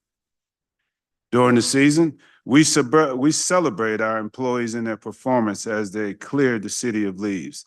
The ward team with the best completion rate at the end of the week won the coveted victory belt. This was a great way to build staff morale and keep operations moving with friendly competition. While our leaf collection program measures tell us we're doing better, more importantly, our residents, including you, Chairman Nadeau, told us they saw the improvements, and for that, we're very proud. DPW strives to deliver excellent customer service, but upon taking the role last January, I saw ample room for improvement. So this past November, we launched the DPW Unified Communications Center to streamline our communication with the public through our phone lines to ensure useful, timely response to all service requests. Every request receives a tracking number, and we investigate every overdue service request to carry it out to completion. We've also collaborated with the Office of the Deputy Mayor for Operations and Infrastructure to clarify information on leave season service requests, when to submit a request and why. This effort leads to improved transparency and success of our leave season program this season. We will address 10 other service requests by the second quarter of this fiscal year. We are not leaving any stone unturned to improve our customer service. We know confusing terminology is another gap when trying to provide extra customer service. We want residents to be able to go through the right door the first time. So we are working comprehensively to review our service request language and create operational, realistic service level agreements. We took to heart your concern expressed last fiscal year about how we manage our litter can program. Accordingly, we established a protocol for an installation and removal, which can be seen behind you on the screen. This process highly relies on residents and ANC feedback to ensure the equity process. We are also working on route optimization to service cans more frequently and with greater efficiency. Additionally, we recently launched a public website that details the number and locations of public litter cans installed and removed. This website can also have metrics on the number of 311 requests for litter cans installation, removal, and repairs. It is also important to mention we will have 50 public compact bins coming soon for installation around the city. These smart bins will allow us to test different capabilities, such as using built-in sensors to show when trash cans are full. The outdated Benning Road Transfer Station is being transformed into the state-of-the-art zero waste campus, which will consolidate and transfer waste, but will also support safe, efficient, and resident-friendly waste diversion activities, including waste reduction, material reuse, recycling, and composting. DPW envisioned a community education space at the site where residents of all ages can learn about sustainable material management. We are in phase 3 of abatement, the final development stage. Later this year, we will begin a demolition to the site to begin a new campus. We expect the project to be completed summer, fall 2027. We're doing intensive community outreach around this project, so stay tuned to see for how we can get up more people involved. Another challenge DPW is working on achieving the Mayor Bowser's goal of diverting 80% of solid waste away from landfills and waste to energy facilities by 2032. Our Office of Waste Diversion Curbside Compost pilot program is providing its efficiencies in diverting food scraps from the waste streams and is a big success. Through the pilot program, the district diverted food waste from landfills, incineration, provided accessible composting service to residents, mitigate rodent activities, and determines the feasibility of expanding curbside food waste collection to all DPW service households. The curbside compost program provides that we make doing the right things easy. We have public's full support. We hope to expand and extend the program to FY25. Our sustainability initiatives are not just local successes, but are being recognized nationally. Recently, the district was proud to be named one of the top 5 most sustainable cities in the United States by online magazine Green City Times, and as the 6th greenest city in America by another magazine. We have a lot of work to do, but we're excited to celebrate our wins. We pursued excellence by investing in our employees, extensive training, advanced technology and equipment, and enhanced safety practice create an engaged workforce. In FY 2023, our Human Capital Administration introduced Leadership Conference, a new training opportunities for our leaders' professional development. This went so well, we plan to do it again this spring. DPW share excellence in work practices with residents who need a second chance. Several years ago, Mayor Bowser introduced the Building Blocks program. We embraced the participants and offered employment opportunities. Now, many of them are proud full-time employees provided for their families. Recently, Mayor Bowser introduced the People of Promise program, and we provide on-the-job training to those in this program. Participants can receive a transitional mentor depending on their work site and assignment within the agency. DPW currently has 74 active participants within the People of Promise program, in which 9 have been selected competitively into permanent positions with more considerations to come. I salute our technology team's ability to match new technology with our operational needs. New performance tracking data help us to boost efficiency across all of our operations. In fact, our RT team is developing a new database for the snow team to show more granular data and management can use to adjust deployment during snow events. Another technology, Rubicon, eliminates paper tracking processes and show real-time data around what trash recycle we collected or missed, as well as night litter cans. The cameras also attached to the truck allow more transparency in our system. By implementing Rubicon and creating in-house analytical capabilities, DPW is further streamlining our process. This technology also enables us to proactively address services issues before they are reported by residents. You will see on the slide that we're currently using Rubicon for and where we're going next. The Clean Energy DC Omnibus Act of 2018 set a goal of shifting 50% of the district's fleet to zero emission vehicles by 2030 and 100% by 2045. DPW is leading the acquisition of electric vehicles for the district fleet and ensuring that installation of charging stations at district government facilities. Currently, we have 247 electric vehicles in our fleet and 295 E5 EV charging stations district-wide.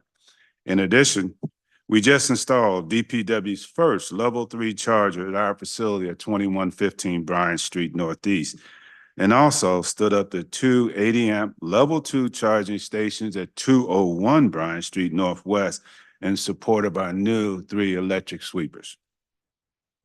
Our Fleet Management Administration is a recognized industry leader in the use of alternative fuels. We have 640 biodiesel vehicles, 544 E85 flex fuel vehicles, and 246 hybrid vehicles, and 30 compressed natural gas vehicles. Our fleet administration was ranked 14th in this year's National Fleet Management Association Green Fleet Award, which include the top 50 public and private fleets. The Green Fleet Award recognized peak performance fleet sustainability efforts and honor fleets that have enhanced practice to make a positive impact on the environment. Our Parking Enforcement Management Administration is also working towards a more environmentally friendly fleet, as is our snow team. We're even recognized by Biofuel International Magazine as a leading global publications in this market for our use of biodiesel snowplows. We are proud of our accomplishment of using more environmentally friendly vehicles such as EVs and fully support electrification. However, implementation must address certain challenges this goal presents. Currently, only 10% of DPW staff are certified to work on electric vehicles. We are focusing our training and certification and infrastructure upgrades. Our goal is to create a training program to facilitate staff certification and electric vehicle maintenance. Another challenge to overcome is our outdated electrical infrastructure. DPW is working towards upgrading equipment and systems such as electrical switchgears, ventilation system, electrical vehicle maintenance technology to handle a fleet of electric vehicles. DPW helps to coordinate EV charging stations citywide, which can vary in cost due to materials and operational needs of the location. We are confident that these are challenges we can overcome as we support carbon-free DC, the last step in the district leadership on climate action and emission reduction. Aggressively reducing carbon emission now is essential to avoid the worst impact of climate change. Through previous climate initiatives, the district already has a great stride towards carbon neutrality and cutting emissions by 36% between 2006 and 2021. I would like to thank you for this opportunity to discuss DPW, our employees' performance and achievement in FY23 and to date in FY24. I am honored to lead this proud, hardworking employees who work to improve the quality of life across the District of Columbia. We are prepared to answer any of the questions you may have. Excellent. Before I dive in, do you want to take a minute to introduce everybody who's with you? I will. Okay. To my left is Christine Davis, General Counsel. Good evening. Anthony Crispino, Deputy Director. Good evening. Jessica Smith, Chief Administrative Officer. Harry Fitzpatrick, Agency Fiscal Officer. Very good.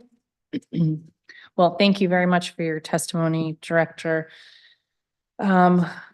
We'll dive right in with some more technical questions as follow-ups to our pre-hearing requests. In your answer to, I'm sorry, hold on one second. Councilmember Lewis George has joined us virtually. I will call on her to see if she has an opening statement, and then we'll turn to 10-minute rounds of questions. And you know what? I'll let Councilmember Lewis George go first with her round. Thank you so much, Councilmember Nadeau. Good afternoon. Thank you to our witnesses for taking time to speak with us today. Thank you, DPW, to the director and the entire team who are seated today. I think, the good men and women of DPW handle some of our most essential services, from solid waste collections to parking enforcement, to leaf removal, to snow plowing, and so much more. I'm here today to share my thanks for their efforts and learn more about how we can further improve on these day-to-day matters that impact all of us. On parking enforcement, I'm interested in learning how we can strengthen our enforcement of abandoned vehicle laws, best utilize our limited booting and towing crews, and root out fake tags. On solid waste collections, I'll ask about our supply of trash cans and recycling bins, protecting ourselves from rats, and the sweep team's enforcement of rules on container size and haulers, which is part of my clean collection legislation. I will also ask about illegal dumping enforcement. It came up earlier around Kennedy Street, but also several other areas in our ward.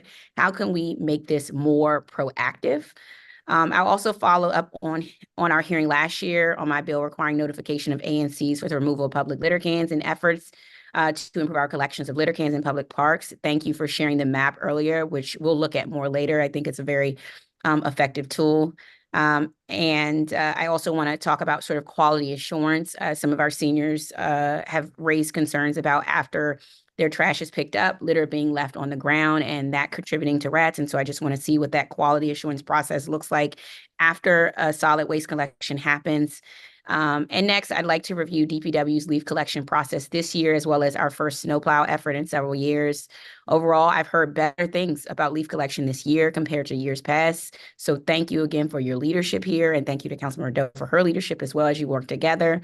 I still like us to explore rotating the order of zones, which I've heard from my community, and making sure the real-time map collections is accurate. And last, I'd like to check on the new compost collections pilot program and how that's going. Ward 4 was the first to sign up for compost collections, and many were upset they were only on the waiting list. So we are a composting ward and we love it. So thank you again for everyone who came out to testify, and I look forward to this discussion. Thank you, and thank you, Councilmember Nadeau. I will start with abandoned vehicles. I introduced a bill in 2021 to make it easier for DPW to enforce its abandoned vehicle requirements. The law now says, among other provisions, that an abandoned vehicle means a vehicle does not display valid tags or valid registration sticker, except that a vehicle shall not be deemed an abandoned vehicle under this subparagraph solely because the vehicle displays expired tags or registration sticker unless the tags or registration sticker expire at least 1 year.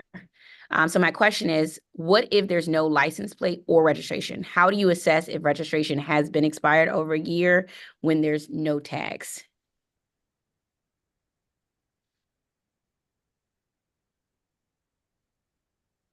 Thank you for the question. So I'll jump in. Under those circumstances, the vehicle did not display a license plate. Ideally, what we would expect either the tow crane operator or the PEO who is walking the beat to look for the VIN number. And what we would do is associate the vehicle and the system with the VIN number. If you also kind of dovetailing into what you're talking about with the expired tags, we acknowledge that it's an issue. The paper tag problem, we get a lot of complaints from residents about it. And my folks in parking enforcement have been playing cat and mouse with a lot of individuals who are through various means able to get counterfeit paper tags. And when there is a tag displayed, we try to associate those numbers with the VIN number, but we always try and tie back to the VIN because that is the unique identifying number for the vehicle. Got it. Can you share some stats on the frequency and location of abandoned vehicles reported on public property? The stats, I have to give you the actual numbers after the hearing. I don't have those in front of me. But we do get complaints across, it's not limited to any one ward. Recently, I was checking on leaf crews across the river in Ward 8, and I came across vehicles and immediately phoned them in so that they could be addressed. Up in Northeast, we get a fair amount of complaints as well. We're trying to leverage technology, as the director mentioned in his opening remarks. We're streamlining the service request process, and we're trying to take that data to employ things such as heat maps so that my parking enforcement administrators can take a look at it and see we need to focus resources in a particular area, but I really can't isolate it to a specific ward. Got it. If a resident submits a ticket about an abandoned vehicle, but upon inspection, your investigators find that it does not fit the criteria, what happens next? Do they evaluate the vehicle for other violations like not being a resident vehicle in RPP zone, or do they just leave it? Oh, I'm sorry, Director. No, go ahead. No, under no circumstances should our parking enforcement officers simply come for the one violation. And then if it doesn't meet the criteria for that specific service complaint that's registered by a resident, then leave. If there are other things such as the criteria that would make it a dangerous vehicle, such as a flat tire, a broken window, make a rat harborage, then my expectation is that my employees would then issue a different NOI to address that. And if it's tow eligible, they should be flagging it for a supervisor and bringing in the booting towing crews. Got it. If for follow-up there, if you could let me know if you all collect the number of reports, complaints that are found to not fit the criteria, do you collect that information? I mean, not specifically. We collect the general information. I can work with my counterpart, Ms. Smith, to see if we can parse the data though for you. Got it. Thank you. Do you all now have a second impound lot now to hold vehicles you tow? I know that was funded previously, but is that lot now up and running? That lot is up and running, and that's at 2115 Bryan Street, Northeast. And to be honest with you, that lot is filled itself. So because we realized that, we have reached out and we are in correspondence and working relationship with DGS on a third impoundment lot so that we could do more impoundment. Got it.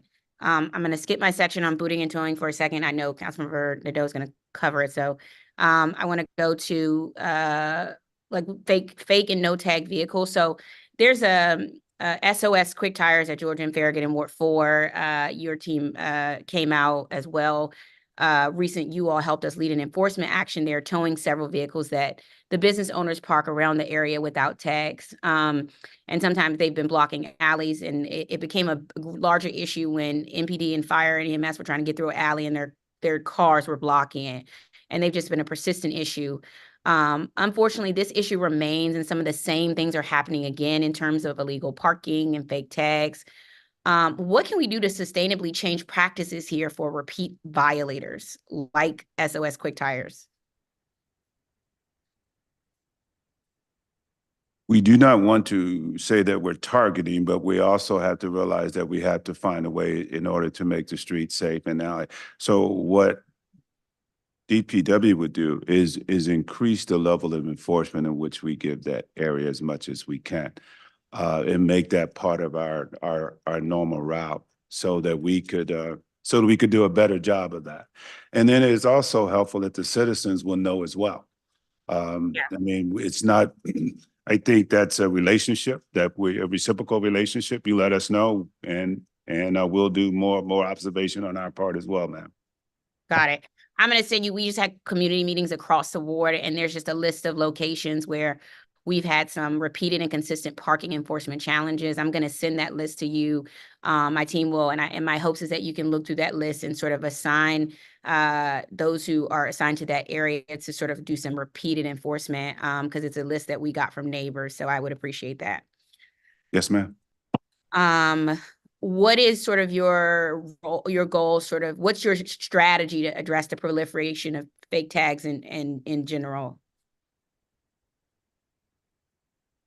So DPW, I mean, obviously when we get complaints of frequent violators in an area, as you're pointing out, we would create a hot sheet and then saturate the area to try and catch the individuals. I'm sure you're aware it's hard to do. It really is a cat and mouse game with folks swapping out paper tags to try and fool our enforcement officers. And, you know, beyond that, it's going to be more collaboration with MPD to see what they can do to enforce the criminal code sections that have been long on the books through Title 50. But it's collaborating with MPD. Got it. I want to ask these two questions about this. This is our Ward 4 seniors. I've met with them several times. Their two issues are when they ask for new trash cans, and it takes a long time, and sort of they're like, why can't you all order bulk trash cans so that they don't have to wait for periods of times to get new trash cans? Their second issue is that they think we should be using a sturdier trash can. At this point, they believe the rats and many other, not even just our seniors say this, but other people, that the rats can get through the sort of type of plastic we're using at this point. And they want to see sort of an upgrade in the type of trash can. And they also want to see some type of senior amnesty as far as them having to pay for trash cans. And then because I'm almost, I want you to answer it for the seniors. The seniors also say they watch the trash, some of the drivers pick up the trash, and then after they leave, when they're leaving, some of the trash falls on the ground. And they think that as a sort of a quality assurance piece, that someone should drive behind those drivers and be able to pick up some of the trash that gets naturally left behind to deal with rodent issues. What do you say sort of in response to my seniors and those two issues and your willingness to address them? When it comes to the latter part of your question, ma'am, you're talking about cleaning up after we dump the trash can. That right there, we own. We need to do a better job and have my supervisors run the alleys as well to ensure that that does. But it is not just in your ward. We need to do a better job as DPW to actually take care of that. Your next to the last question was you brought about a discount for seniors. That is an approach or something that we will have to take a much look at. I am not opposed to that, but I need to take a look at that to do that. And I think my deputy Crispino has additional. So with the remaining questions about the bins themselves, the main manufacturer and distributor of that is Toter. That's the company that we use. When I got back to DPW from my last assignment, yes, we were in a position where the inventories of super cans was extremely low and it created a backlog. I have since had my procurement folks focused on it. I am happy to report that we have had multiple shipments of all the sizes. So that's the 96 gallon cans, the 64 gallon cans, and the 32 gallon cans for the city core. We have ample stock. I am making sure that my procurement officer does frequent orders throughout the quarter to ensure that we always have inventory on hand. And based on staff availability, we have been distributing them as quickly as we can. And as to the rat destruction, we actually were approached by Toter and they want to pilot a new type of can with us. And we're working with legal on that to see if it's something that we can engage in. Awesome. Thank you so much. I do have to run. So Councilmember Nadeau, thank you. Make sure you ask, I know you're going to ask already about boot and towing crews and illegal dumping. Make sure if you cover that, my team will collect that information. So thank you to the committee and thank you to Councilmember Nadeau and to our government witnesses. And thank you for serving the district. Thank you. All right, got an assignment from the Ward 4 council member. Let's get to it. All right, so Director, in your answer to question 6 of the committee's pre-hearing questions, you list a contract specialist as one of the contract workers in DPW. Can you tell us what this person does? Yes, what that person does for us is a technical writer. We realized that OCP we're losing personnel, and based on that, we wanted to shore it up so that we could have someone to be a tech writer to make sure that by the time they get their OCP, that it will cut down on the amount of time in which it would take for them to actually put it out there for bid. So that's what we did. It's a collaboration between us and OCP. But it's a collaboration that had to happen because there were too many vacancies at OCP. The collaboration had to happen because we need to find a better way to get our request in and to get it through, because there was a timeline in which we need to do certain things. We were not able, we had funding and we had to show execution of funds. In order to do that, we had to do it at a much rapid pace, and that helped us cut down on time.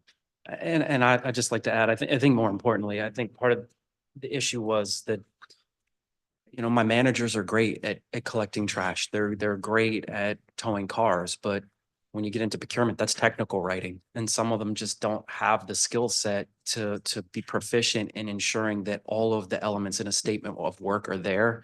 And rather than expend time when they could be focused on their core duties, we thought it was more prudent to bring on a contractor who could assist them to write the statement right the first time and hand it off to OCP so that we could move it through more efficiently. So it led to less back and forth with Yes, OCP? exactly. Yeah. It did seem smoother this year than I have observed in the past for the new FY24 money. Do you think that is part of it? I would say hands down it is. Okay, so a technical writer for every agency as well. It's not in my budget. Okay. I noticed that the number of employees claiming residency points decreased from 36 in FY22 to 14 in FY23. Do you have any idea why that is, and how do we prioritize getting district residents on the team? There's a couple of things there. One, we will always adhere to DCHR's standard and personnel authority authority. But I am proud to say that DPW currently has 807 employees who are tax-paying district residents. Although they did not claim the residents as part of their employment, I am happy to say that we do have 807 people.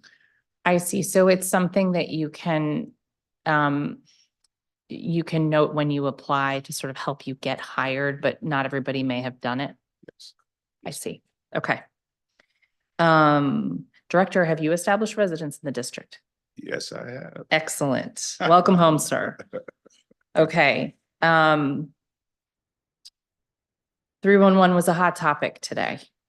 Yes. In your response to question 19, you note that in cases where the transfer functionality in 311 is unavailable, your representatives create a new request on behalf of the submitter and close out the incorrect 311 request. When is the transfer functionality unavailable? I'm going to start out by saying that we are making improvement in the process, but to give you more detail, I'm going to defer to Jessica Smith. So we can't just transfer to any agency in 311. We have to have an established work order and MOU or MOA with that agency. So GDOT is a great example of that because a lot of times people will mix up requests. They might submit a request to DDOT that should come with us. We already have established business process that will allow us to transfer directly to another agency, perhaps DDOT. And then it does close, it does give you a notification that it's being transferred so that they can then pick up that service request. Okay. Are there, how many service requests do you have MOU or MOAs for that you could do it with?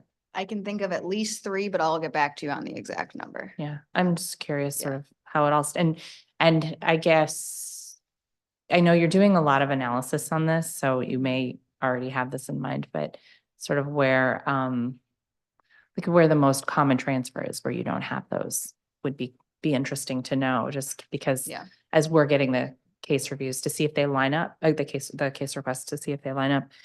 Are you tracking how many requests are closed out and a new one created instead? We track transfers, So Yeah. we could tell you the amount of transfers, which would mean it's going to another agency. Okay.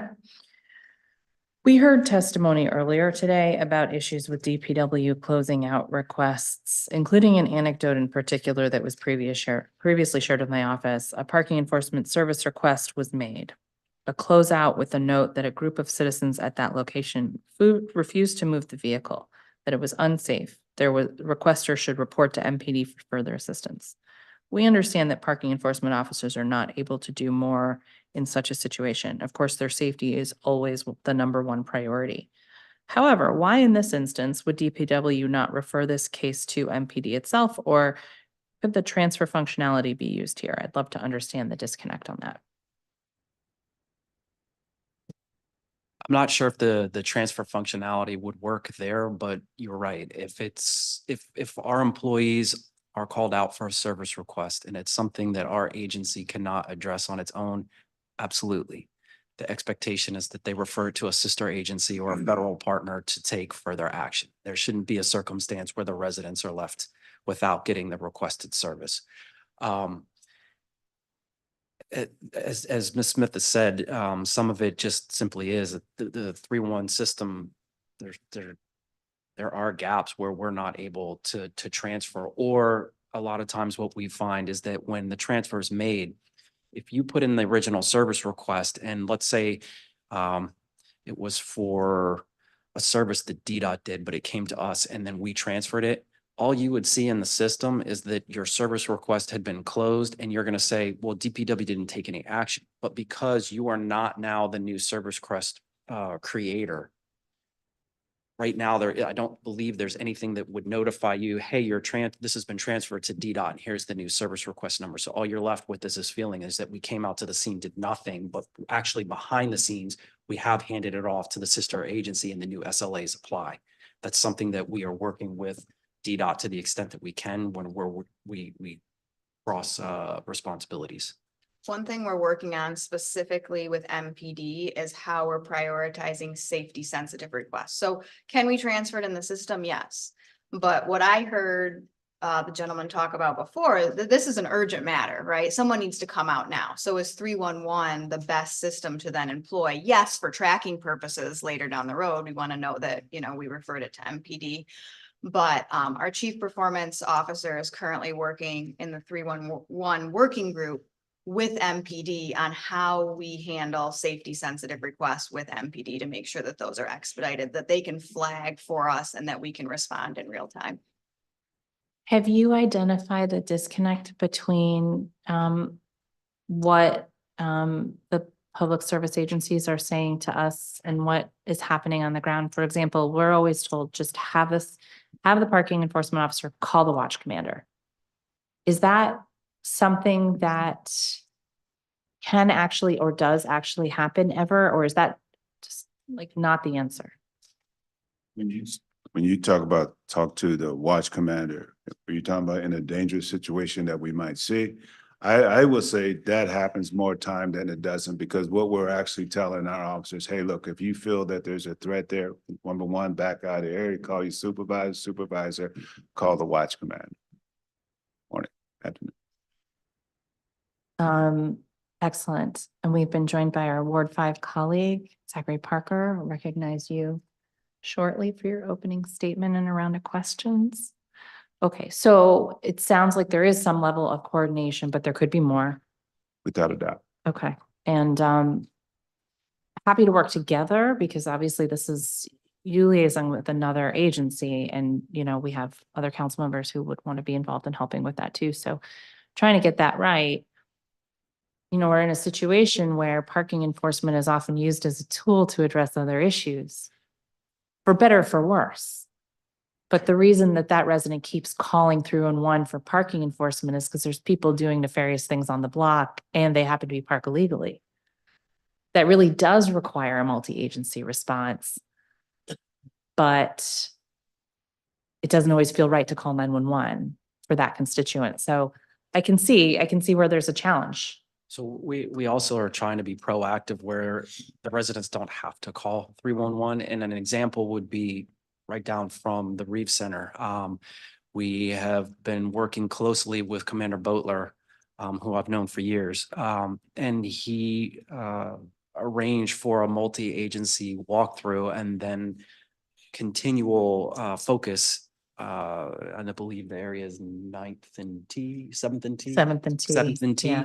And parking is one of those things. Absolutely. And it is one of those things where you're right. They're not calling about, oh, the car's been there beyond whatever the limit is for the meter. They're calling because something's happening out of the car. Right. And as the director alluded to, we're not just going to put the PEO in a situation where it could be dangerous, but as we worked out an arrangement with the 3rd district that when we're going to do enforcement, we call ahead, have a patrol car in the area, let them be the law enforcement and we handle the parking. And then together we can either get the vehicle removed or address what the underlying issue actually is. That's a great example, also in Ward 1. And I think that collaboration has been evident. And so thanks for raising that one. And especially, and we really began that when you talk about the actual nightlife.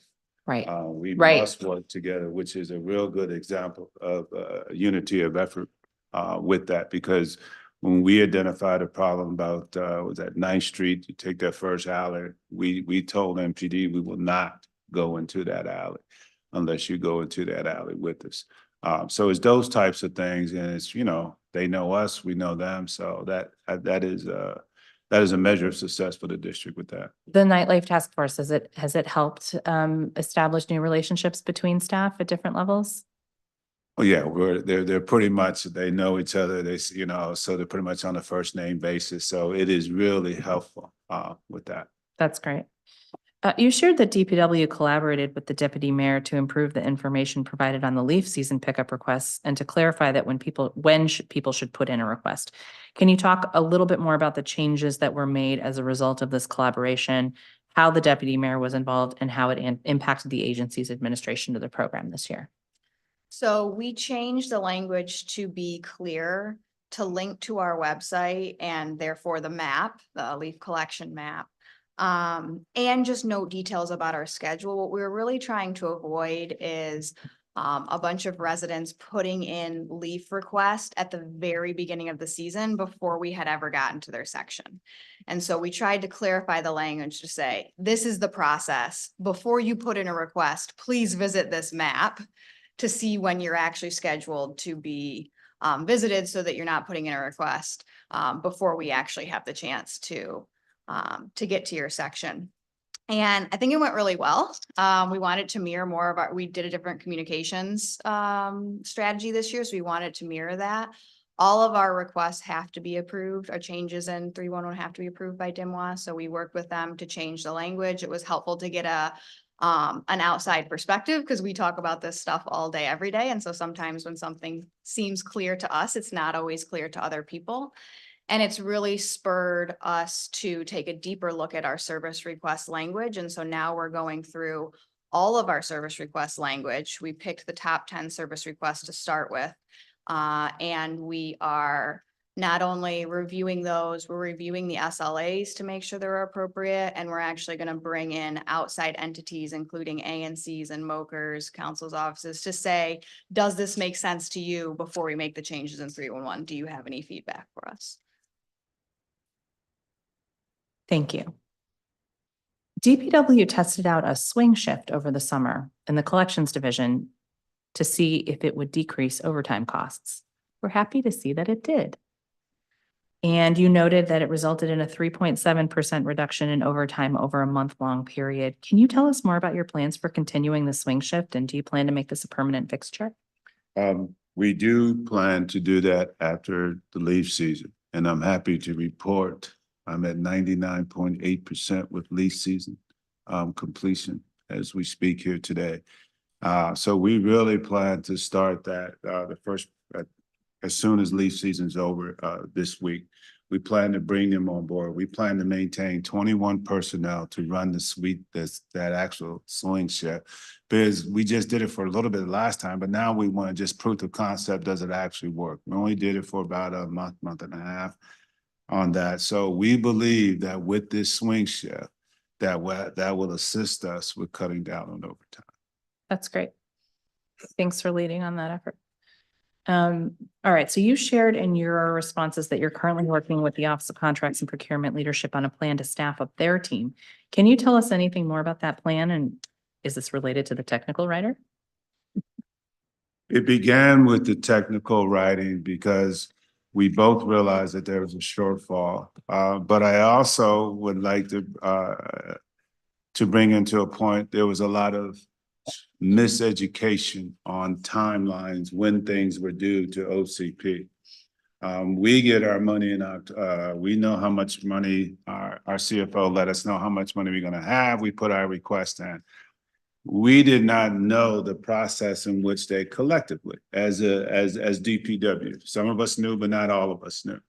So like Anthony Crispino said, we had to make everybody aware of the process. So we did that with OCP, and we had OCP come in and be our actual instructors for that. So that one, everybody has the opportunity to ask their questions and then to understand the process a little bit better. So we took a whole day to do that in conjunction with OCP. Excellent. And you hosted a training in the fall for all staff who work with procurement and drafted standard operating procedures for staff. How were the trainings and SOPs developed? And was OCP involved with that? OCP was involved in every step of the way, because if we did not involve them, we would just be looking through that with just one eye. So we had to open up the lens to see what was important to them. But it was also an education for them as well. When I said an education for them, we are a very unique agency. We have a lot of demands. We got a lot of things. We there's a pot of money that we must execute at particular every time. So, and then we had to let them know what our priorities were and then what's important to us. Yes, ma'am. One suggestion you have for improving the district's contracting and procurement policies and practices is the ability to have program staff raise red flags regarding certain procurement submissions. Can you talk more about what flags are noticed by program staff at times and what such a practice might look like in an ideal world? OCP is responsible for identifying and going through the financial process, but my people have the institutional knowledge. They know what they really need, and they understand what tool they knew might be a widget, but it might be a midget, a rigid plus one, that they know what they need. So although there is a statement of work, when I talked about education, they need to know what our real actual needs are. And really what has happened, I will say that our CFO really started this process by putting his people in there with it. So what we're trying into with the major what I call the war fighters, my fleet, my fleet, my parking, and my SWAMA. And we are encouraging OCP to do the same thing so that they will understand what our business and what our business practices are. Thank you. last one, and then I'll turn to my colleague. We heard testimony today about the farmers market drop-off program and the new contract and the protest to that contract. And I want to note we're paying very close attention to this issue, and we tend to bring it up at OCP's oversight hearing.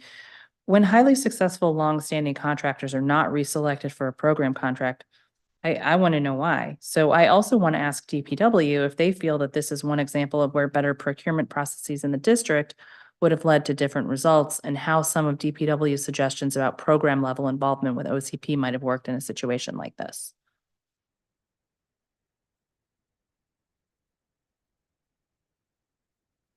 I don't know if it could really have worked in this particular case, because I do not know their actual particulars as it pertains to OCP. I honestly do not. But I do know going forward, and what I stated earlier, if they would understand some of the practices and some of the nuance in which we're doing, I think that would better educate them to do, to take a different look at it through a whole lens instead of half a lens. Thank you. I'll turn to my colleague, Councilmember Parker. Thank you, Chairperson Nadeau. I am going to bypass opening statement, but to suffice it to say, DPW touches every district resident and is among our most important agencies. And it is good to see you, Director. I have been asking, and I'll start here with something that has gone well over the last year, and how is it instructive for the work that DPW is going to do in the year ahead? And I will say agency leads have struggled to answer this question. And I ask it because I know often it's easy to focus on what's not working and probing and provide probing questions, but what's working well, and how will that inform what's to come next? A great question, sir. I could tell you what is really working well for us is being inclusive and being transparent. Not only and holding each other accountable.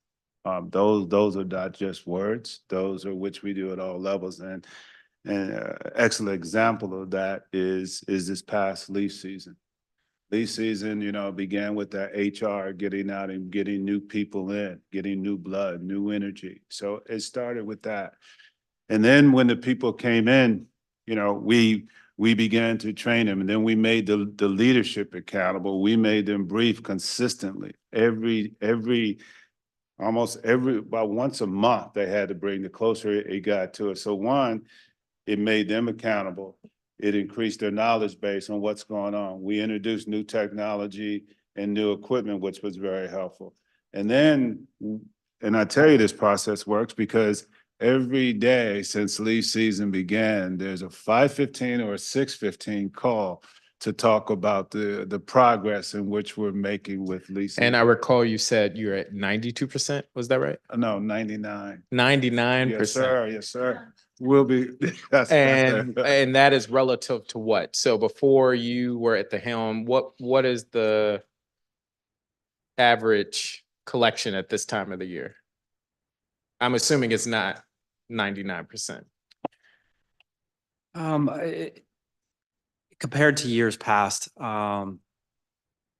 we have completed on time.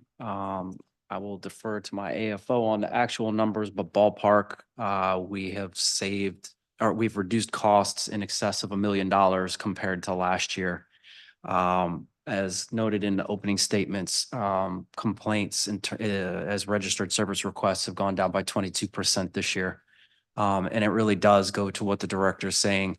We held the managers accountable, gave them skin in the game, and they responded accordingly. The brief out that he's referring to, either Ms. Smith or I ran it every day at 5:15 or 6:15. Monday through Saturdays, and every single individual that was in leave command that had some sway over operations had to brief out to us daily to let us know where we were at, what issues they encountered, and what their mitigation plan was. That is significant. Congratulations. And Thank you. again, I like to highlight what is working well with our agencies. It's not just let's beat up on you all, although we don't aim to beat up on you all.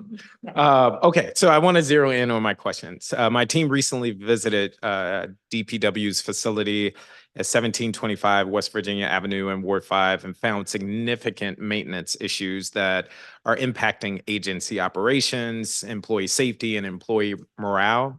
The problems include poor heating, roof leaks, plumbing leaks, water damage, mold concerns. What is being done to address the conditions at the West Virginia facility?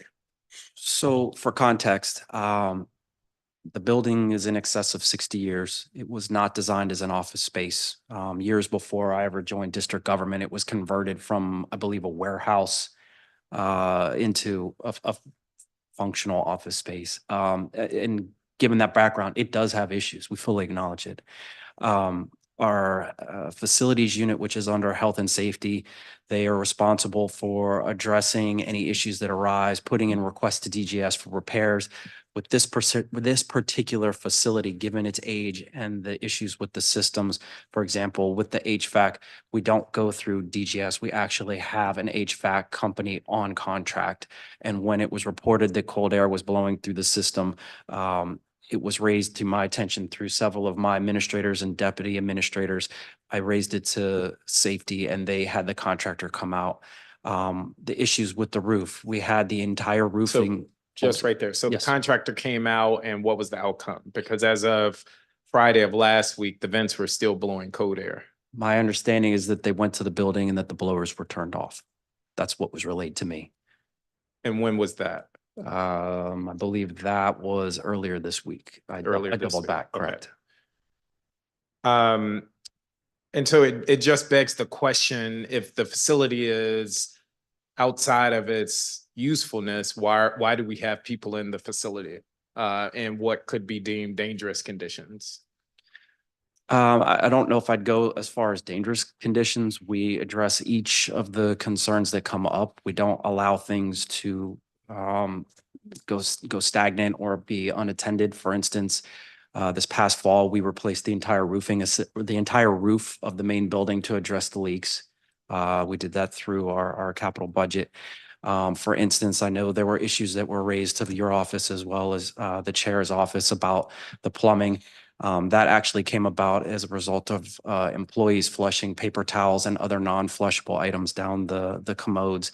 We brought the plumber out on one occasion. And I don't doubt that you're addressing it. And I don't want to use all my time here, but I understand. Again, as of Friday, there were significant leaks in the roof, for instance. And so to say, oh, we fixed the roof, there's still significant concerns. And I'm happy to follow up after today. We have pictures and documentation of everything we saw. And I would feel confident to say it is dangerous for people to operate in this facility, not to mention the potential of mold growing in different places, but just the sheer conditions with water leaking, cold air blowing, the roof potentially caving in. And I think we can all agree we can do better than that. Sir, if Yeah. you don't mind, Yep. I would also like to add is just that we, as you do know, we had that new space 2115 Bryant Street. We're also trying to find ways to move people from that building over to 2115 because we do have additional space over there. So we are trying to do that. Do you have a time frame or window? I know you're in the process of evaluating that, but is that a 6-month prospect, a year prospect? I would say, sir, that I will have it, done prayerfully by the end of this FY. By September the 30th, in order to do that, because we putting people on contract now. We're getting contract established to see about the fixtures and what kind of fixtures and things like that we have, because we do realize that we're not running from our responsibilities, but we realize that there are things that we still need to do on that. Absolutely. And that's what we are trying to Absolutely. move the people out as quick as we can. Absolutely. Ward 5 neighbors, especially in neighborhoods like Fort Lincoln, Ivy City, Brentwood, Eckington, are frequently in contact with our office about abandoned vehicles or cars that are strange and in the area. What is DPW doing to address the acute needs of these neighborhoods specifically, but generally to address abandoned vehicles? So the PEOs are expected to walk their beats, know their beats. If they see vehicles that have been sitting for longer and they meet the criteria for ticketing, ticket. If they meet the criteria, if it was an abandoned or a dangerous vehicle, the expectation is that they would flag it and either have it booted or towed. In And addition, how many FTs are on that team that's doing the walking and ticketing and towing? bear with me one second. Approximate 350 employees. 350, and all of them have the capacity to boot, ticket, tow. No, so the PEOs are the ticket writers. The booting crews are the ones that put the physical boots on the vehicles. And then the towing crews are the ones that would pick the vehicle up. So and when take it you to say a town. 350, can you parse out what the different responsibilities of those individuals? The 350 is total parking enforcement Correct. management administration. Total parking enforcement. How many are on the booting teams and towing teams? And if you could follow up with that, We can that would follow be up and great. send information back. Something that I have been interested in, does DPW have a schedule of how you're visiting neighborhoods? And if so, is that made public?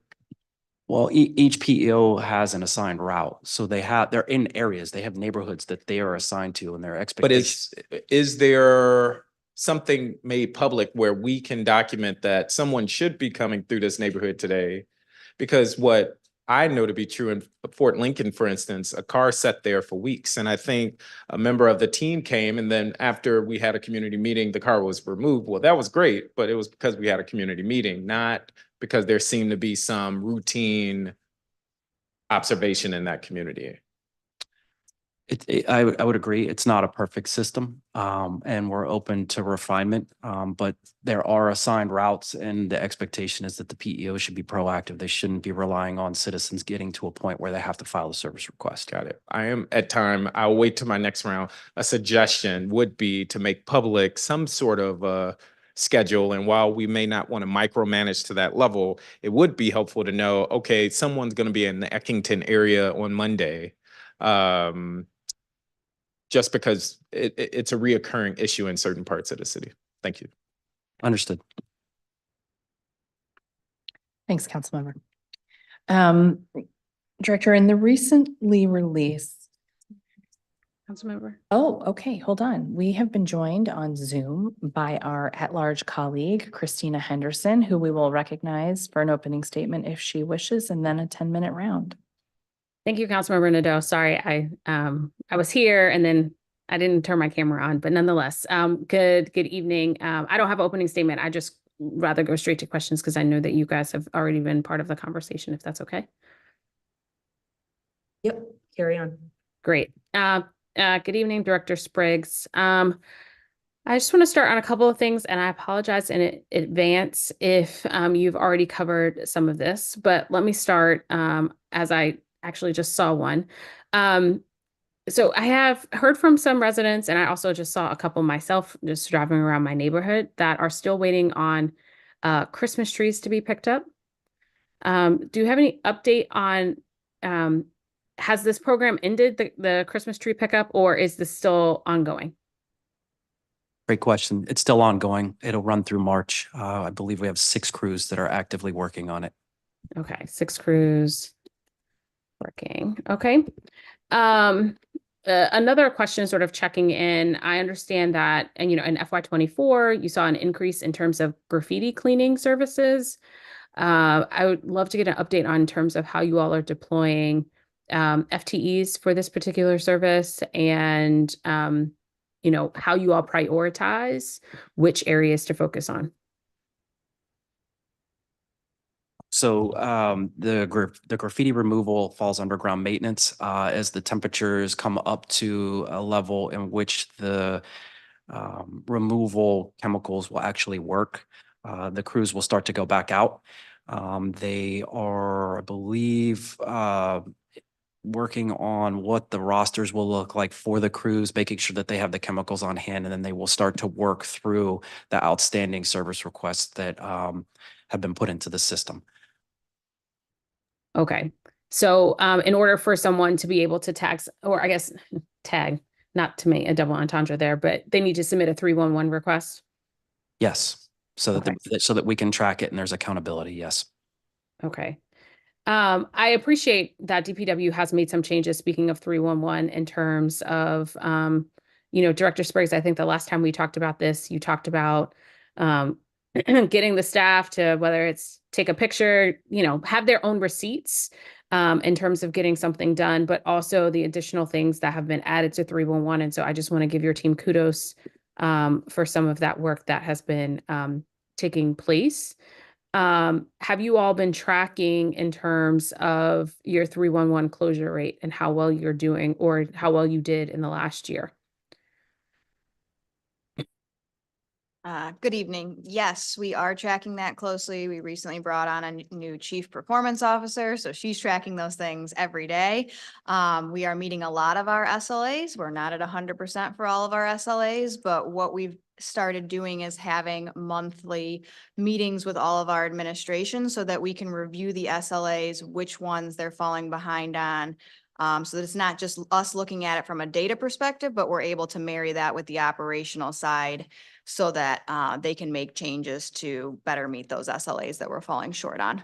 Okay, so when does this perform? Are you currently in recruitment for the new performance officer position? No, this has happened. This is, yeah. So we just recently brought on a chief performance officer. So I said we've been able to be laser focused on some of the data and SLAs, and then again having her be able to meet with the operations team. Okay. So that it's not just a bunch of data folks talking about it, but we're actually able to make the operational changes. That's great. And so I assume that the chief performance officer is also looking at whether or not you're meeting your performance targets and goals around just regular residential trash pickup. Yes? Correct. And Okay. have a new technology system that we're using to be able to look at that on a daily basis all throughout the day. We can see actually, where we're falling short if we're having missed Okay, great. a certain route. Yep. That's great. So I think even with the last director, I'd asked these similar questions. We had got this information. I think it was under when DPW was under T&E and Mary Che was the chair.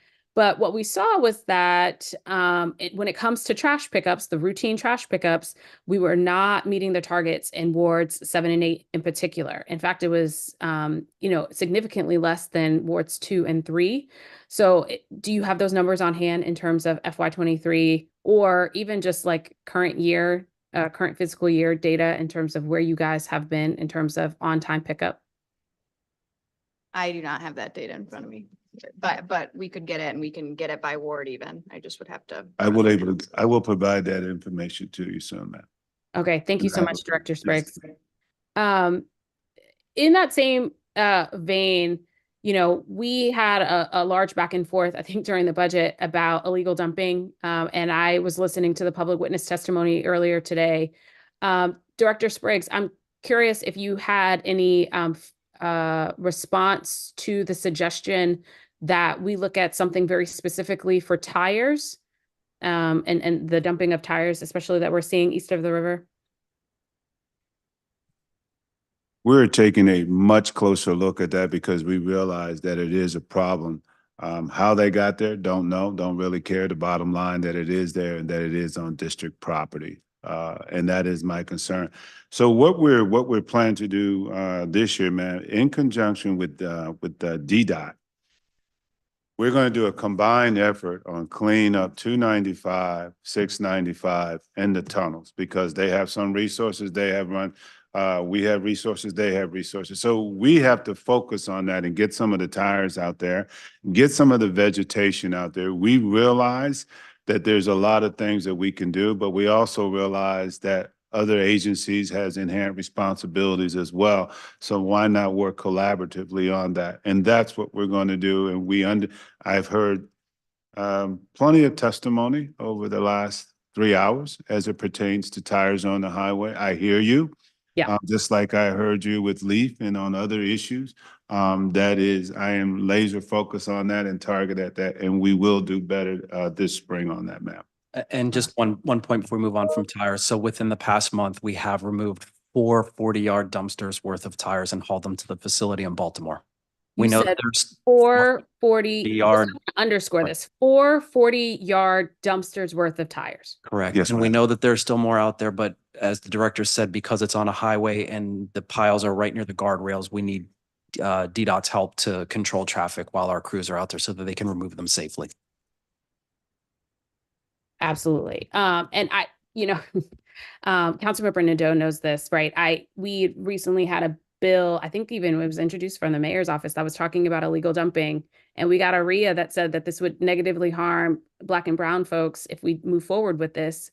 Forget the fact that the vast majority of our illegal dumping complaints are happening in neighborhoods that are predominantly Black and brown residents. And so I think that the more we talk about the work that your folks are seeing on the ground, I think I had a conversation last year with a DPW employee who was like, yeah, I just picked up 25 tires by myself. I need people to understand that this isn't just some, us nitpicking but that there's an actual systemic issue here of folks thinking as though our highways, our trails, our rivers and otherwise are just areas for them to dump their material, when in fact there are places where they can take it and legally dispose of those materials.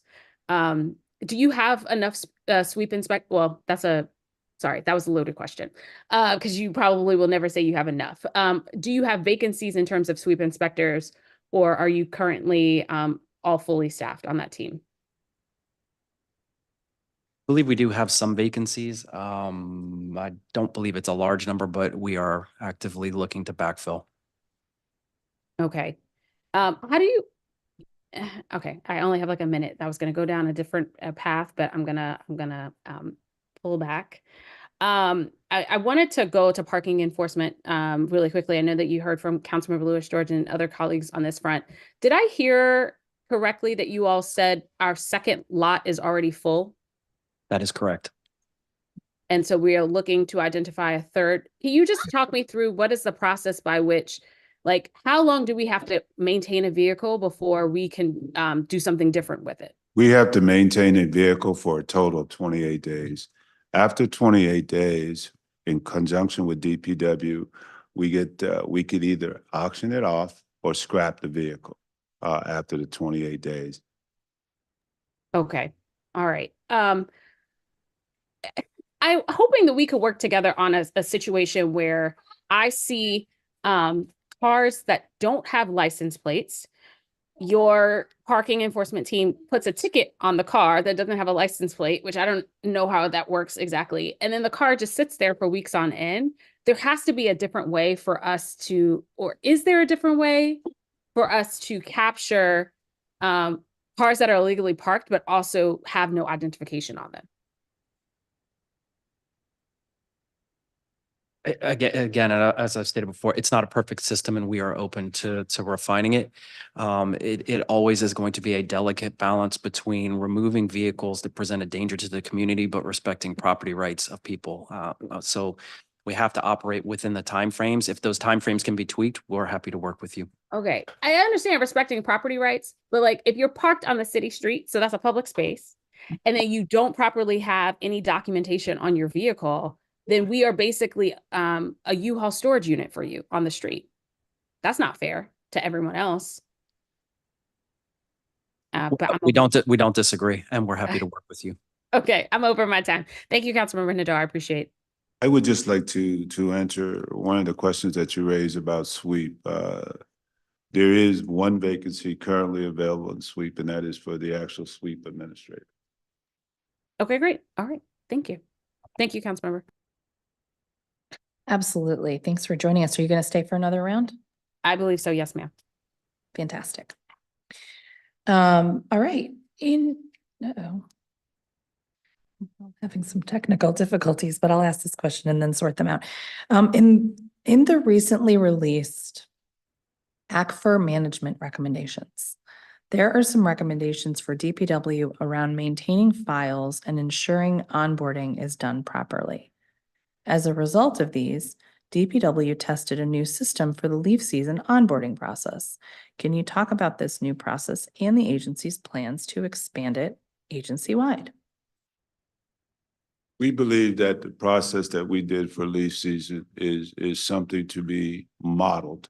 However, there would be other modifications because it's different when I was looking for leaf personnel with a specific qualifications. I could take part of that model and take it over to sweep, take it over to ground maintenance, take it over to other things. Because right now I have a large, I think I'm looking for, correct me if I'm wrong, anyone, 10 mechanics there. So what would we have to do with that? We would use the principle of going at a much bigger outreach, number one, hitting perhaps some of the trade schools for another. But the model is there in place for us to utilize that. I think that we were quite myopic in our viewpoint and vantage point of looking for a set of individuals. But now that we have expanded, I think this with what Ms. Brown did, I think we were at three or four rec centers to put it out there of some of the great things that we're doing and the opportunities there. So we will continuously use that model because it works, but with modification based on the skill set of personnel in which we're looking for. Great. Now, the agency noted that its overtime spending year to date is about 3.5 million as of the end of December, and that the agency anticipates spending 14 million in overtime over the course of the fiscal year. Is this projection more or less than what was spent on overtime last year? I think it's first important to note that the $3.5 million is a $1.6 million reduction from the previous year, or a reduction of approximately 32% from the expenditures in FY23. The $14 million estimate is a straight line projection. Based on making adjustments to that overtime number, I think we'll be at about $13.2 million, which is lower than the previous year. In the areas in which we have accumulated a lot of overtime are collections and public space cleaning, and also in the towing division. Say that again. It's in collections, public space cleaning, and the towing division. Are any lines over budget in overtime? They're all over budget. They all are? Yes. Okay. Okay. And are you considering changing the shift structure in any of those areas? About when we met previously, DPW has mandatory overtime events based on the holidays, and with collections, there's 12 holidays, I believe. So for 12 holidays, we're going to accumulate overtime based on just our operations, our standard operations. And when our overtime budgets were cut, that's definitely the driver of us being over budget for those line items. Understood. Thank you. Turning to solid waste management. In mid-January, after the Martin Luther King Day holiday and a brief snowstorm, I think most of us accepted there'd be a slight delay in trash collection. But for many residents, that became an extended delay, which we heard quite a bit about during the public testimony. Some alleys had overflowing trash barrels for 2 weeks, and we fielded a lot of calls in our office. I saw a lot of anger online. Can you explain what happened? How did those interruptions become magnified? And have you debriefed that and put in place safeguards so it won't happen again? I will start this off and then turn it over to Anthony Crispino. We made a tactical mistake. We did. We did a great job on keeping the streets open. No, this is not the first time it snowed in DC. We did not focus on the alley. It's been a long time since we got 7 inches of snow within a 72-hour period. And so we didn't do what we were supposed to do. So I own it. I take full responsibility for it. Second of all, is just that because I did take responsibility, overall responsibility, outward looking, inward looking, we are teaching increased technology by utilizing Rubicon more. It's there to be utilized. We're enforcing that to be hopefully a increased game changer for us. When I'm talking about a game changer for us is that the technology there, we need to train the people on how to use the technology, number one. Two is make sure that the supervisors are actually enforcing the use of the technology. Those right there is very critical with us moving forward now. Telling. I'll pick up where the director left off, and I also join his acceptance that some of this fell on my operations as well, and I own that. We have debriefed. I think as you're aware, you met me out in some of the alleys, and I lead by example. I don't ask my employees to do anything that I won't. I go out in the streets. I was out there cleaning alleys, moving trash, helping crews wherever I could, reporting back where we needed to address the service requests. The residents, the ones that were impacted, and it wasn't everybody. We service over 100,000 homes, and some people had issues. And if you had the issues, you had a right to complain. We had the 2 snowstorms. They delivered. The nighttime temperature stayed at about 11 degrees, which caused the alleyways, because some of our collection routes are rear collection, they froze. And in the debriefing, some of the managers didn't take proactive, didn't put in place proactive measures. And by that, I mean, we did a great job of clearing the snow. The roads were clear within the times they were supposed to be, but we focused a lot on the roads and the collection crews, I don't think we're thinking about the next day's routes. And what we have learned from the situation is that in future events, we really need to be thinking ahead. Just like we use brines on the streets to buy us time to delay plowing or the administration of salt onto icy roadways, we need to do the same thing for the alleyways. Now that we know which alleyways had the most impacts as a result of 8 inches of snow over the course of 72 hours or however many hours it was, make a hot sheet. My manager should have a sheet. They know their routes.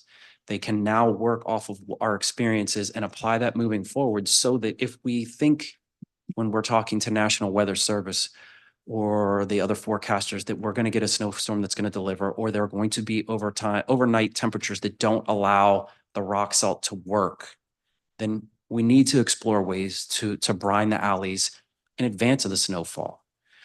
When we're under operations and we have some of our contracts in place with what we colloquially refer to as the mom and pops, they have small plows as well. And in order to not divert resources away from ensuring that the roadways are clear for residents, first responders, mass transportation, utilize the mom and pop contract. Get some of those light plows in there ahead of the route. So on Sunday, you're salting for Monday. On Monday, you're addressing Tuesday.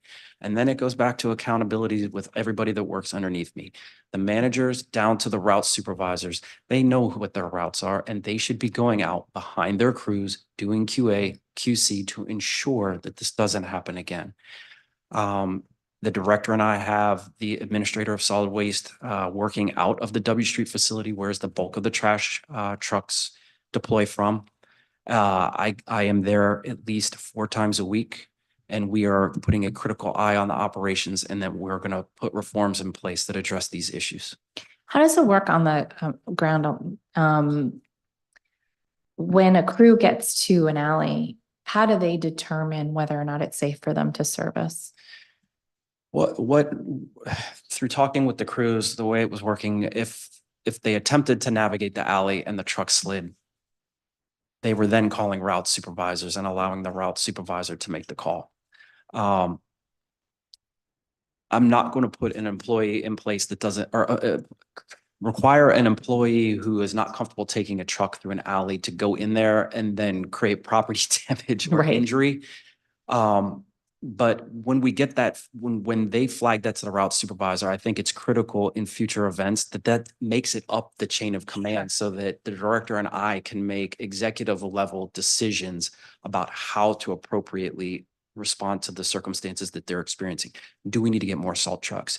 Do we need to bring in the PIO to ensure that community outreach is occurring and the citizens are getting up-to-date information as soon as it's feasible so that they're not flooding you guys with complaints? Right. So they, even if they don't see us, they know that we're behind the scenes taking proactive measures to get their trash collected. And that was going to be my next question, and then I'll turn it back over. But it was, really night and day with the composting pilot, because they were sending out an email every day going, okay, pull them back in. We're not going to come today, but we're going to try tomorrow. Put them out front, all of this. And it was just, the standard SLA reply for 3-in-1 requests for the collection. So I appreciate the acknowledgement of all of that. And I look forward to working through it as it can, as we have similar situations. Are you good? I was just gonna say really quickly, not to belabor this point, but we will always miss things, right? That's inevitable. And so we've now built out in Rubicon a way to, instead of manually doing all of the routes for the missed collections, of which there were over 3,000, it will now be in Rubicon. So you can see on the screen, like that's an example of a missed collection SR, and it'll automatically route to the nearest truck in that area so they can pick it up. As they're already there. It gets closed out in Rubicon, automatically sends an email to the resident letting them know that it's been closed out. So things will be missed, but we're coming up with technology solutions to be able to efficiently address those. That's great. I did notice that, so I had a missed collection last week, and I did notice that it got picked up a lot faster than in the past. So perhaps part of it is already working over in Parkview. Okay, I'm going to turn to my Ward 5 colleague. I wanted to come back to the impound lots and the discussion that we were having. As I understand it, cars sit there for 28 days. How many cars on average are sitting in the lot with no contact from the car owner? I do not know the exact Or numbers. is that the majority have a minority of the cars? I will, based on the fact that we had to get a second lot, I would say that the majority of the cars. So the majority of cars are being impounded and you are not hearing from the owner in the 28 days. Therefore, it sounds like you are either auctioning off the car or scrapping it. Yes, sir, we are. Have you identified the third location, or you're needing to identify the third? So we have identified the third location. We're working through the process with OCP and DGS on the purchase. And do you know how many cars how many cars are we talking that are sitting in these lots? And if you need to follow up, you can. I don't mean that to be a trick question. No, I won't take it as such. Okay. I would say that is roughly over 800 cars at Blue Plains. And on any given day, I have 198 over at 2115 Bryant Street. So that's pretty roughly about 1,000 cars. Between the two lots. And the third lot you're looking at will have what capacity? I'm looking for we have looked at lots with a minimum of 300 spaces capacity for that. Okay. And the 28 days, is that policy, internal policy, or is there a standard that you're aligning with? It's actually the law, Councilmember. We are required, once we impound a vehicle, we have to contact the owner and lien holder of the vehicle within 5 days. And then we're required to hold that vehicle for 28 days. If we've not heard from them within that 28 days, then we can move forward with getting title. So then we can either sell the vehicle or scrap the vehicle. I'm of the mind that 28 days is too long, especially if it's impacting our ability to, and now it's going to be my next question. Given that the second lot is near or at capacity at various times, does that influence DPW's booting and or towing behavior? Yes, and there's a reason for that. So as we identify vehicles that are boot eligible, the true scofflaws, if the lot is full and we don't have some place to put a booted vehicle, it is going to cause some consternation. District is therefore liable. Well, in addition, the boots themselves, if we put a boot on a vehicle, it's no secret Yeah. Members of the public know how to remove them, and we lose a fair number of boots. They just disappear. Okay. I think we lost, my colleague said 400 last year. And the boots are not cheap. I believe they're in the neighborhood of $600 to $800 a piece. And you lost 400 last year alone. To people removing them. So if we are very hesitant to allow the boot to sit there because that's an additional cost we then have to eat. So yes, we try to move the vehicles off of the lot as quickly as possible. We have actually had conversations with DMV, because as you've noted, there's two ways to dispose of the vehicle, either by scrap contract or by auction.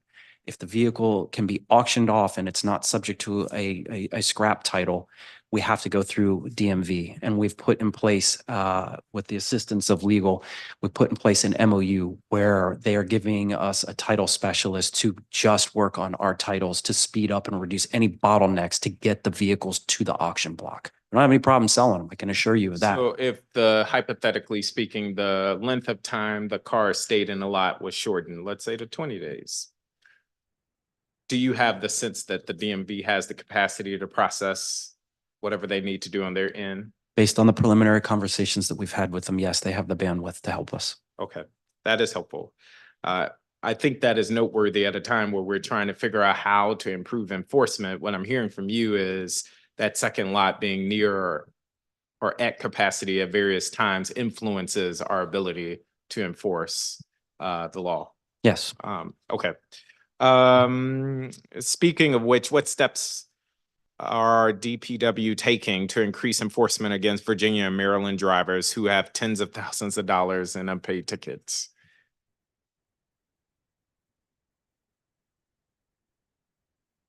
We're not going to hunt them, per se.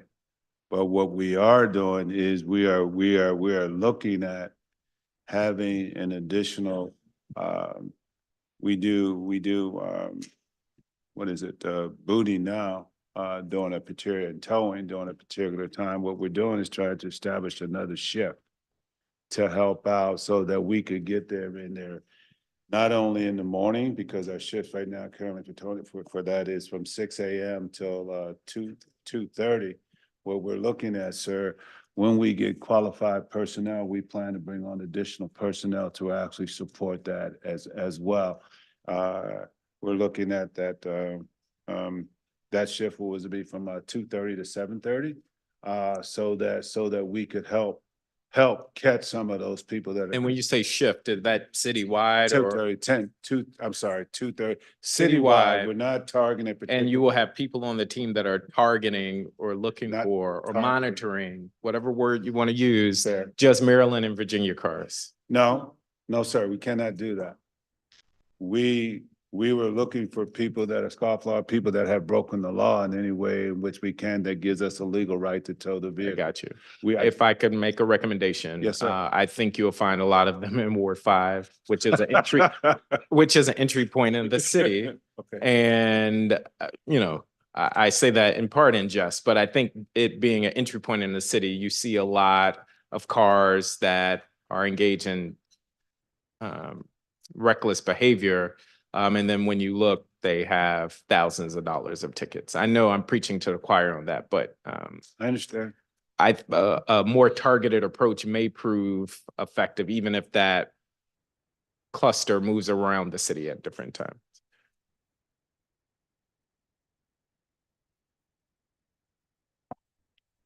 Enforce via quarters versus states and plates, as you were asking. Okay. So we could. Well, the Virginia and Maryland drivers are a real problem. DC, we have our own issues, but I do think targeted focus, and I hear you saying that's not legal, but I think targeted focus on Maryland and Virginia drivers, because we don't have reciprocity and because it is a significant issue, could be a strategy I would be interested in knowing if it works. So I see my time ticking. Legal license plate covers is another big issue.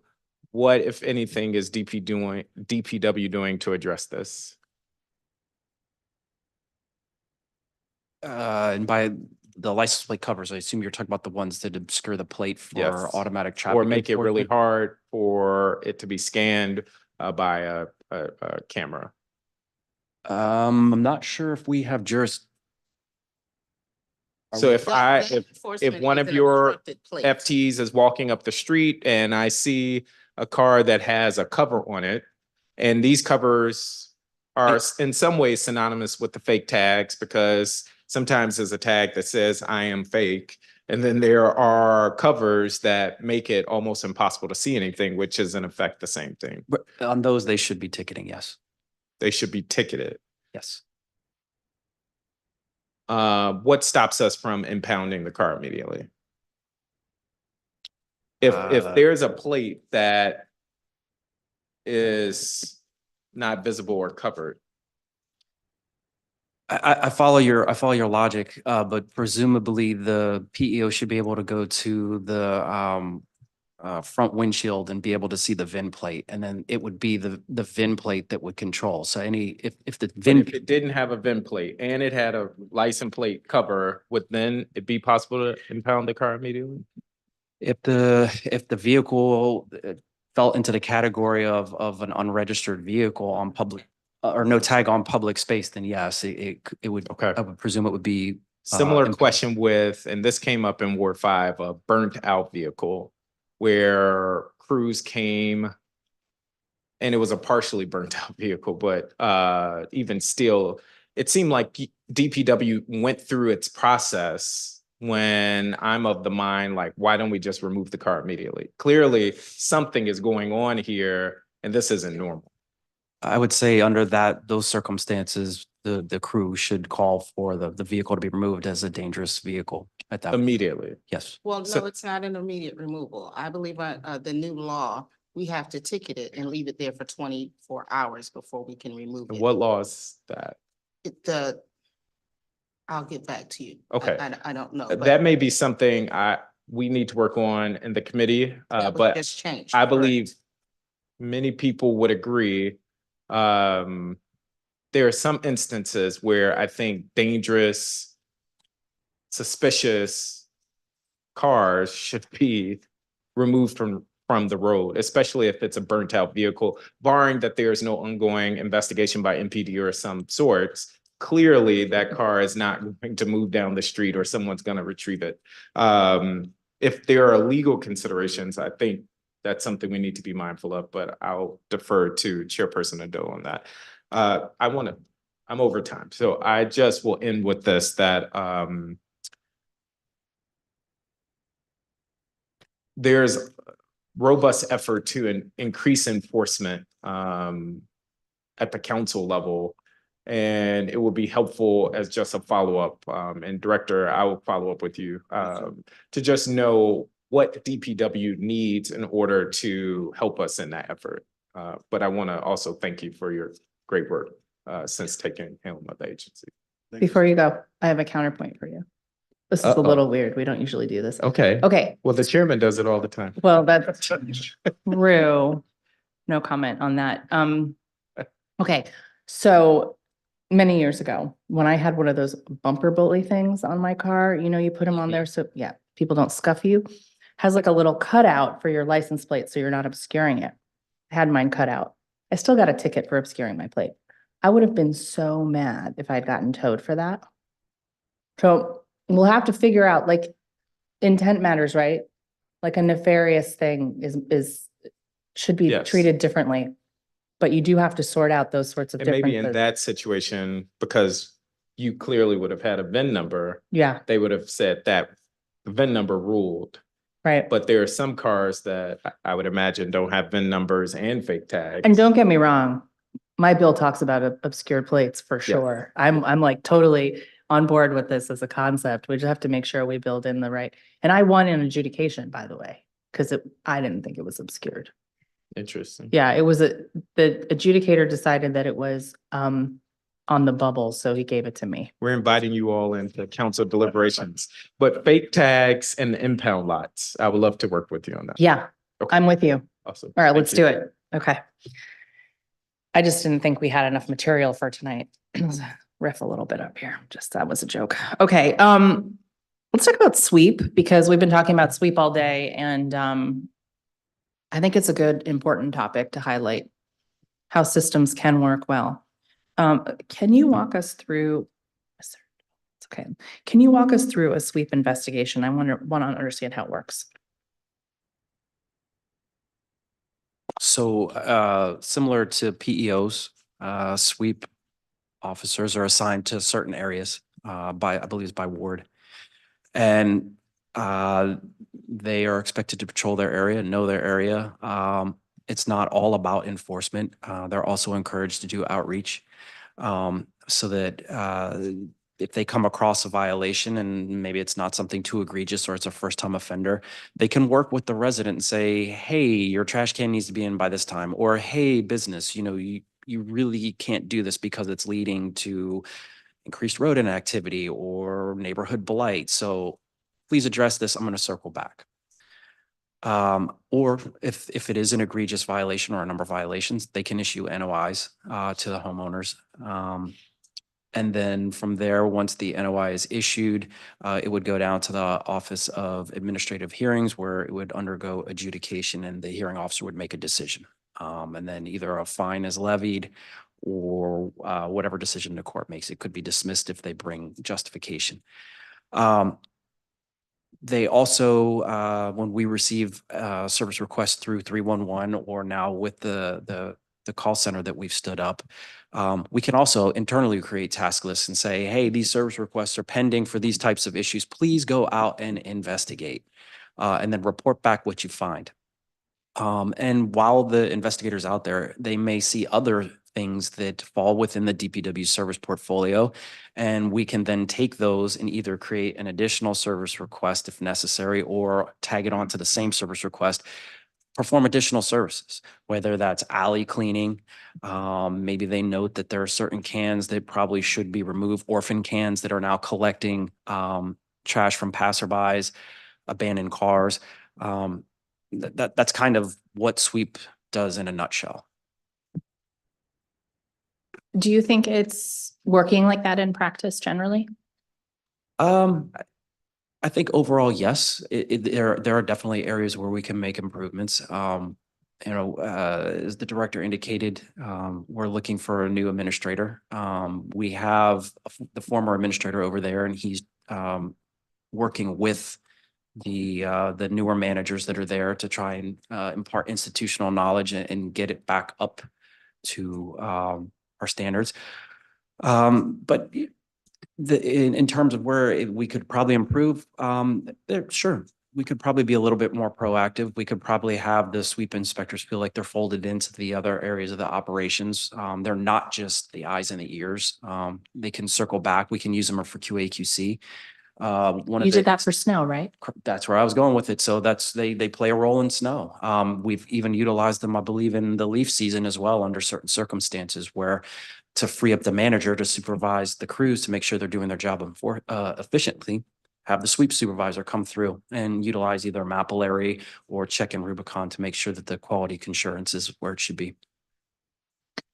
You might have heard me talking with the ANC panel earlier about sweep inspectors, and I do think that would be a really valuable relationship to develop because I think ANCs and people who walk their own dogs are probably the best eyes and ears of our community. I think could be a great two-way relationship for sure. So I'd love to help facilitate that. Sure. Happy to work with you on it. Yeah. I understand DPW was working, hold on, am I on my own now? Okay, cool. No more council members for now. We'll see if anybody shows up. We understand that DPW is working with OCP to solicit a demolition contractor as well as a construction manager and design builder for its work on the Benning Road Transfer Station Modernization Project, and that the project's expected to be completed in summer 2027. Can you walk us through the project timeline? And do you anticipate the work will begin on time? I would let Jessica provide you insight to that, ma'am. I mean, on time, I'm not sure what that means, but I have the timeline. Oh, wrong slide. There we go. The timeline on the screen right now. So we finished the first two phases of abatement. We are about to enter the third phase of abatement. We have had to do more abatement work than we had initially anticipated, though the building was built in 1972. So obviously there's a lot of opportunities to abate hazardous materials. We think we'll finish that in the summer. We are about to solicit for a design builder, which will be really exciting part of the process, because then we can start talking about what we want to be at the Benning Road site. We've started an advisory council. You know how much we love our advisory team. So this is going to be a great a component of this project, and really being able to engage them in design build is the main component of that. So that'll kick off in the summer with some community engagement sessions. And then we hope to begin construction in the fall of 25 for a completion at the end of 2027. Okay, helpful. You know, one thing that I was thinking about today when I was hearing from public witnesses was, you know, there may be some really big policy ideas that Absolutely. come down between now and when that opens. And I will focus on trying to ensure that we're at least signaling those big policy ideas before the design build team puts pen to paper, because I think we want to make sure that the beautiful new facility can be responsive to any new policies that might be implemented between now and then as well. It's really exciting. There's so many possibilities for this. We're really calling it a zero waste campus because there's so many different possibilities, and we're hoping to be able to engage the community. We have stakeholders on the advisory council to be able to say what is our biggest priority for the site. It's small. We're working with 6 acres, so the sky is not necessarily the limit, but we've toured a bunch of other facilities on the West Coast. We're about to go to a facility in the New York area that has built up. And so I think that will allow us to gauge some different possibilities. So it's an exciting project. Very cool.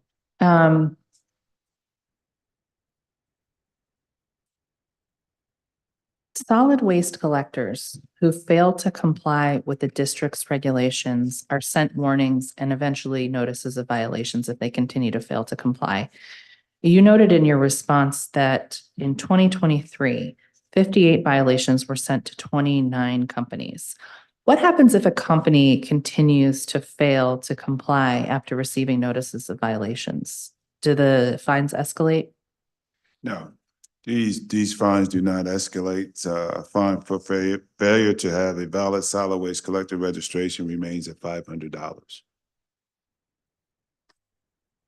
And do they tend to be perpetrated by repeat offenders? We actually track them in a system called eSweep, automated ticket system, so that we'll know. And do you know, I mean, are you dealing with that now, repeat offenders? Yes. Do you feel as though you have any authority to change that behavior? One, I don't think we have the authority to change that behavior, but I think the approach that we're planning to take is more of an educational approach, to let them be aware of the actual impact. Because right now, the most typical violations are solid waste collectors registration, one, and then their failure to meet their deadline and the impact that could have to them. So as far as changing laws and everything, I will defer to you on that. But as far as education, we could do our part as partners on that to educate them on some of the things. So the most common violations are sort of technical administrative ones, then we're not talking about sort of egregious environmental crimes or things like that. Yeah. Okay. No, Ms. Coldclaw runs a mean facility. You don't cross Sheila more than once and get away with your hide. Understood. I will remember that. I consider myself warned. Why do requests for cleaning of bike lanes go through DDOT? And how does DPW work with DDOT to complete those requests? That's a great question. Thank you. This, I believe, we had a meeting on this with DDOT to include the director, Director Kirschbaum, and her entire team to include us. I believe this was one of the issues that we were talking about with 311, where they were being routed, and because people, bike lanes are incorporated into the street, the perception was DDOT builds a bike lane, so DDOT maintains the bike lane. We clean the bike lanes. Yes. And I'm proud to report that we recently received the 4 Mathau 110 sweepers. They're cute little things, but they're very efficient. And we will be implementing those this spring as soon as the temperatures allow us to do wet sweeping and not create ice conditions. So that plus working with one of the things I believe I raised on the call was we need to collaborate with DDOT where feasible based on the width of the road, what the bike lane looks like. Because I think as you're aware, I know you ride a bike. There are different widths of bike lanes. They're protected in different manners. Sometimes it's parked cars, sometimes it's physical barriers. But if the bike lane is restricted to a certain width, I can't put a 110 in it, which means that I'm going to have to put a crew from start to finish with hand tools, and that takes time, and we will not get through the cycle fast enough. So we have raised that issue with DDOT, and we hope that we'll be able to collaborate with them so that they can take the measurements of our mechanized equipment and incorporate that into design where the roadways allow. And then we'll just be hyper focused on making sure that we're answering service requests in a timely fashion to keep the biking community safe from road debris and gravel and other fall hazards. Do you happen to know now how many miles you have to do by hand and how many can be mechanized? I think there's 106 or 109 total miles. I don't off the top of my head know what the breakdown between mechanized and hand will be. Okay, that'd be interesting to know when you figure it out, just so we know what we're dealing with, and it's helpful if we can share with the public, I think, which routes are hand and which are mechanized, so they understand. I think people are generally understanding if they know there's a plan. Not everybody, but we do our best. Do you think the SLAs for cleaning will be different for the two? I mean, logically, I think they would probably have to be. Yeah, It but just, unless the system even know, I'm not sure you could. that would probably go back to what you're talking about with the Yeah. analysis of the 2 types of lanes, and we could see what if we're meeting the SLAs on the smaller lanes, and if we need to increase it because it's just more labor intensive. Mhm. I know, I understand that the notice to process has been awarded for the standalone public restroom contract, and I am thrilled. This has been a long time coming, and I'm grateful to you and your team, Director, for working with mine to make this happen. This is a long time coming, and it's an incredibly important initiative for members of the public, of all ages, people with disabilities. It is something that a lot of people have been asking for, so thank you. Is there anything more you can tell us about the timeline for installation and when those public restrooms will be up and running? Yes, we plan to meet with the contractor to actually start the walk and the placement of the 5 that we currently know of. So we are ready to move forward this week with that. So we will keep you updated with that to the actual locations, and we feel quite confident with that. It's been a long time coming. It's exciting, and I'm starting to hear about other entities that want to use the same vendor, which would be great because it would be nice to have some uniformity across the city. So I can't wait to see how it works and to see what we learn from it. Thank you. All right. Much discussion has already been had about public litter cans. And I know my office handles its fair share of complaints about denied requests. We've talked about this before, and I know that DPW is making progress on its processes in this area, including by ensuring that ANC commissioners are involved in the process and their feedback is taken into account. You pulled the slide up about that earlier. One suggestion we heard from commissioners today was that DPW engage ANCs more. Does DPW have any plans to do this? I mentioned the sweep inspectors. And yeah, just tell me how you're trying to work with ANCs. We're trying to work more with the ANCs and just be as little to be more transparent than what we currently are. We have developed a webpage. Jessica, if you want to bring that up. That actually talks about we're ready for a soft opening, that we could show you that there are things that we try to do when you talked about being transparent and talking about the process.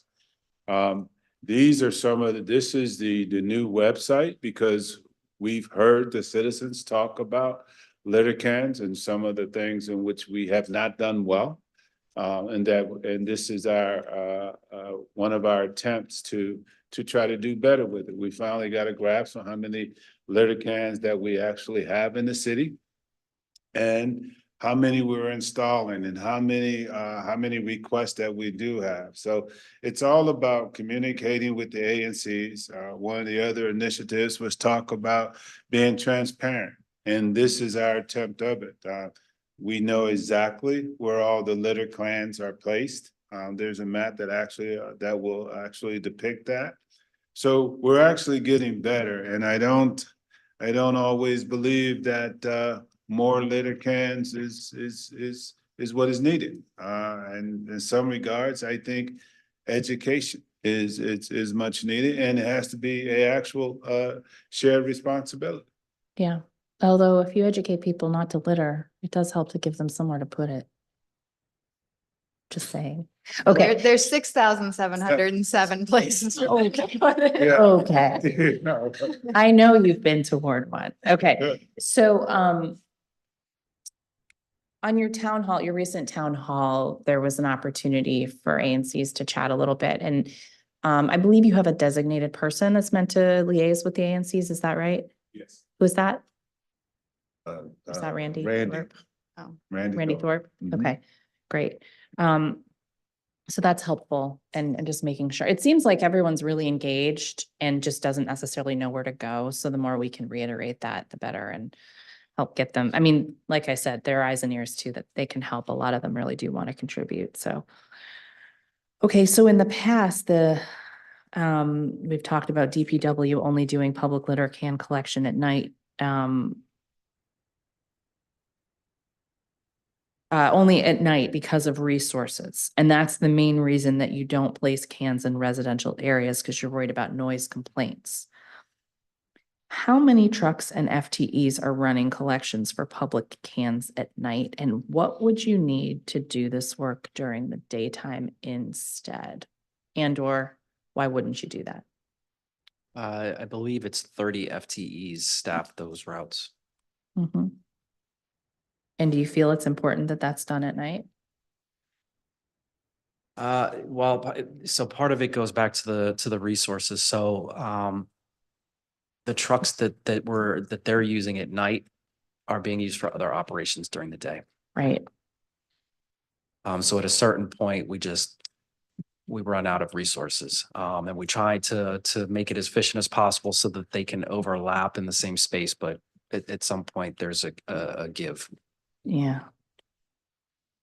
And it doesn't make any sense logistically for those routes to sort of be a combined thing, because you wouldn't get to all the residential in the daytime.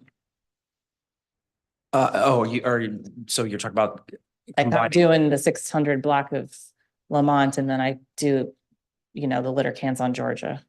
So it's actually two different Actually, it'd types. be water. It'd be going backwards if you did that. Sorry.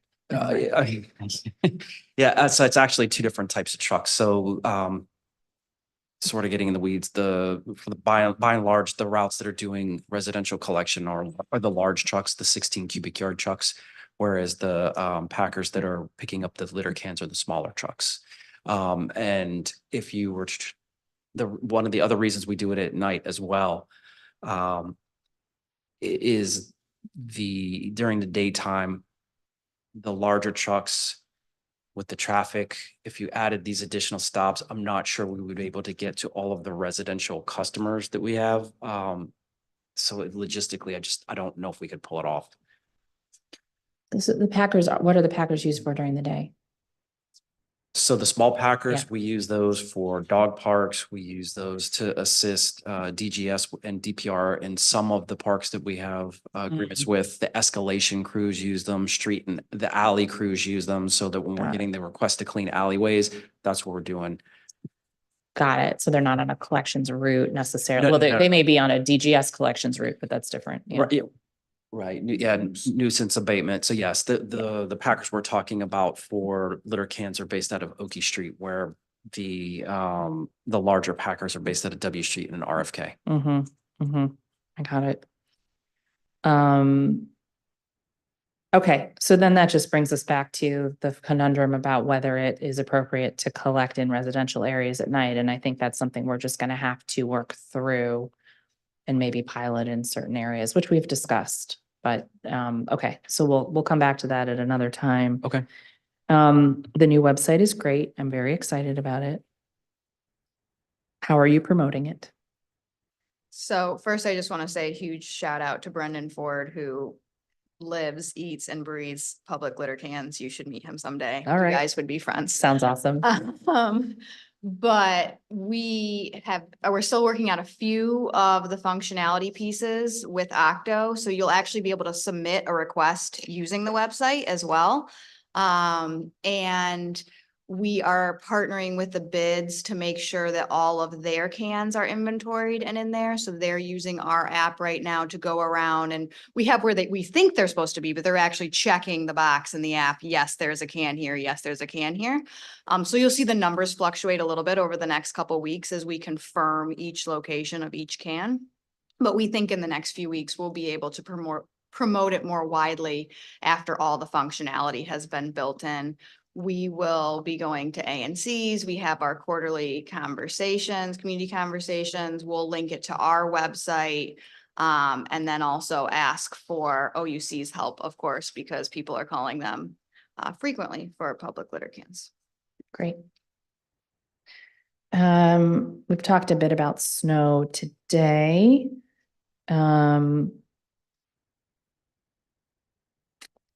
So, and I think everybody generally was very pleased with snow, but there were a few hot spots that we didn't get to, even a couple days after, which then turned pretty icy. So do you think there are still areas where we could improve, and what have you learned and how will you focus on that should we ever get snow again? I will get snow again. I know. You always bet on snow. We did learn a lot. As you brought up, we did learn about the outlet. We did learn about lesson learned about collections.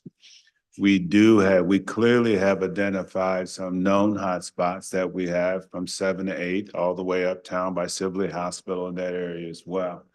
But I think what we need to do is we have established our priorities, and our priorities in main arteries, snow emergency routes. But once we get them under control, I think that we need to go into the residential areas. I think a lot of the comments that I heard today pertain to the residential areas and streets. We need to drill, to put more resources in there once we know that we have the major streets taken care of, which is normal, our process, but we didn't exactly accomplish that. So next time, hopefully, well, I know you don't want snow. I know it's going to be snow. So if we get an opportunity to excel again, we will concentrate we will put as much energy as we did on the major routes into the residential areas. But our major focus will be the residential areas, but we have to put more resources in there. To be clear, I do like snow. I don't want anyone spreading the rumor that I don't like snow. Okay.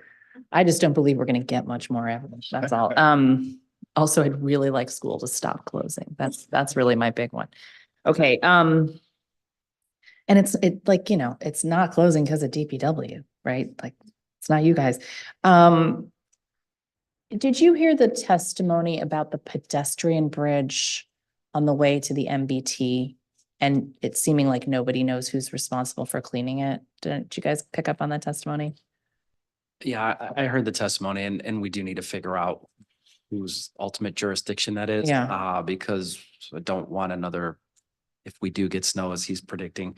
I don't want another situation where it just goes untreated. Let's just figure out whose it Yeah, is, and then we just- can divvy out the Just responsibility. put it on someone's list. I'm here for that. Okay, moving to waste diversion. In your answer to question 13, you noted that the Office of Waste Diversion is a member of 8 different task forces. Can you talk about what these task forces do and what the office's involvement is? Lots of task forces. Mhm. Love a good task force. Mhm. Couple different notes to pull out. So DPW works closely with DGS, DPR and DOEE on our solid waste annual report. And so we actually just had a meeting with them yesterday to discuss that information. So we're constantly collaborating with our internal partners. We're also collaborating with DOEE on food waste reduction messaging for our curbside composting pilot participants for Food Waste Prevention Week, which is April 1st through the 7th.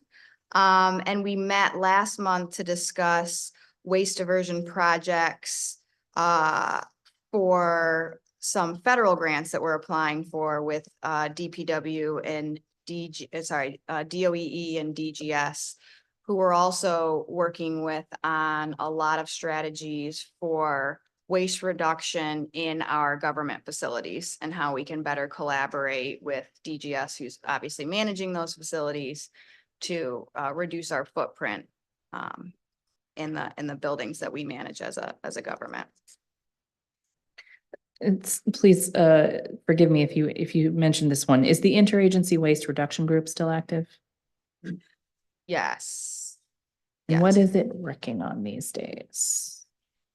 I believe that is the group that was working to put together a federal grant application that would touch multiple district government agencies, but wanted one application to be submitted as a unified front. And so working collaboratively on our submission for that federal grant to the EPA. Great. Is there any chance that that's the climate pollution reduction grant? Yes, right? Okay, I'm being told that that was correct, what I just said, so that's good. Congratulations. Okay, so that's great, because excellent. That one is due soon, so good to know that everybody's working on that. And DPW has been awarded a grant through EPA's Environmental Solid Waste Infrastructure for Recycling Program and plans to use this funding to create a solid waste management plan, including a waste characterization study and organics management plan per existing agreements in the code. Was this work not previously funded? No. And has the work begun? Yes, it has begun. We're developing a scope of work right now for the characterization study, including information from other states. Great. You noted in your responses that the Office of Waste Diversion submitted a requisition to acquire 30 public food waste collection smart bins that can be placed throughout the district, particularly in high trafficked areas. Can you tell us more about this requisition and the plans for the bins? Yes, that is currently with OCP. So we've submitted our information to them. It's for 30 bins. They'll be placed across the district, but we'll be looking for areas that are apartment dense, because we know that they're not participating in our pilot, right? Our curbside compost pilot, because we're not servicing them. So we'll also be looking at where our farmers markets are, because we're trying to spread out. So, maybe you're not super close to a farmer's market, but you'd then be able to use these drop-off bins, and it's, there's a lot of apartment complexes, so you're probably not in the pilot. So we're coordinating with all of the programs to find the best locations for the bins. That's great. This will be a great alternative for folks who maybe, like myself, struggle to get to the farmer's market between 10 and 12, on Saturday. So really excited to be able to see how these bins work out. Me too. Are they relatively affordable? Yeah, they are. Okay. So we'll try it, and then any idea when they'll be out on the street so we could know if we want to purchase more in the next fiscal year? I do not know. Yeah. Okay. Just thinking out loud here. Okay. And I know that 6 staff positions were recruited and filled in FY23 to review and verify source separation plans. that large commercial entities are required to submit and adhere to. You note that on-site evaluations and plan review are set to begin in FY '24. Have they begun? Yes, we have started, the recycling outreach specialists have started. They've made nearly 500 visits. They're focusing, just to clarify, they're focusing on multifamily buildings. And so those were the visits that they have been making. What was the second part of your question? I apologize. Have they begun? Yep. You Yes. answered it. We heard testimony suggesting that DPW update the mayor's list of recyclables, particularly to remove black plastic. Is this something your agency handles? And if so, is that something we can consider here? We're willing to look into it, yes. Yeah, okay, great. Any idea when the last time was that we updated that? 2021.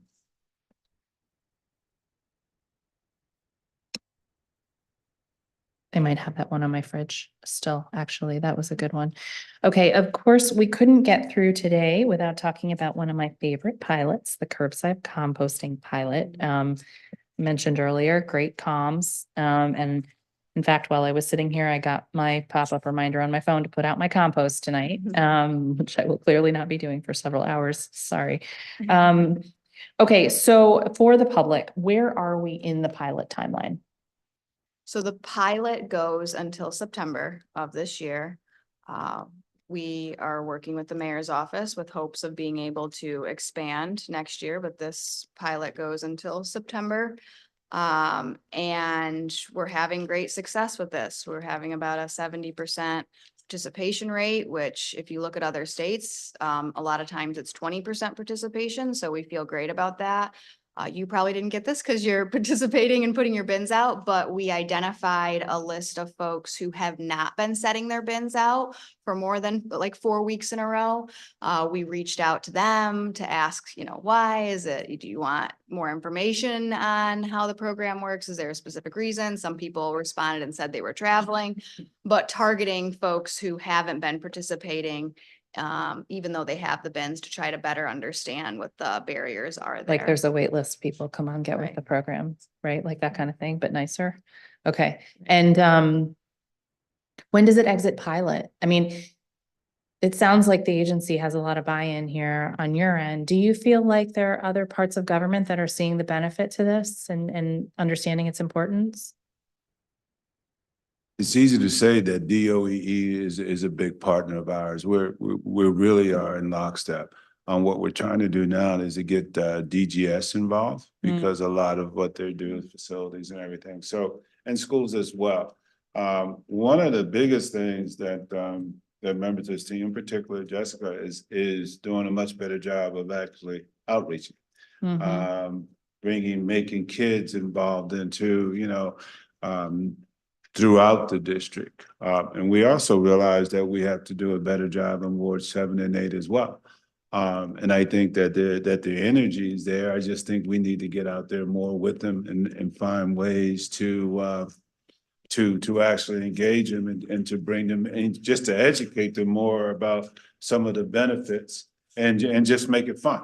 Yeah. I think that right there is very important. A lot of schools do teach about it. Some of them have gardens and things like that. I know my kids are very into it. It's also kind of interesting to be in the pilot, but not be able to compost everywhere. So like, bringing lunch to work and then having food scraps and going, oh, I guess I'm bringing my food scraps home because we can't compost here in the Wilson building, which I guess is kind of up to the council. So we can work on that, but it's the only building we own. But, I had another question and it's escaping me now, but it'll come back to me. So, how about the Department of Health? Have they noticed the benefit at all? Because they do the rat abatement. How's the rat abatement team feeling about it? I do not have any information to share with you. Yeah. But I will find out more. Yeah, I think it's like if they're not already plugged into it, I know in the conversations I'm having with constituents, and there was a great quote in the testimony today, is the most rat-proof container is the one that doesn't have food in it. Right. When we always used to get all of these complaints, like, why can't we have rat-proof trash cans? And the answer is, you got to put your food somewhere else, right? Yeah. The team, the rat abatement team at DC actually helped us pick the bins Fantastic. that we selected. They were a huge part of that process. This team, shout out to OWD, is tracking data very closely, including replacement request because of, rats. So we would be able to track if people are complaining about rats getting into the compost. That's bin. great. Yeah, that's very helpful. How much do you think it costs to continue the program into the new fiscal year? It would depend on if we're keeping it at the current rate or if we're expanding into the future or expanding the participants. Okay.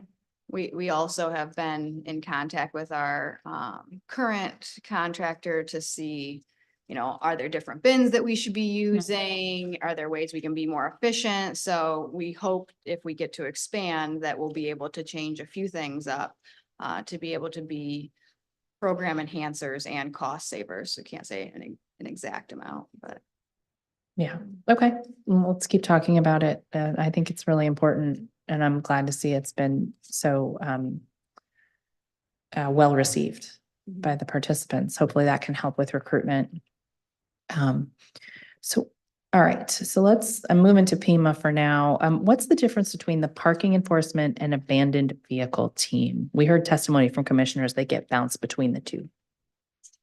So parking enforcement will be your PEOs, those are your ticket writers. The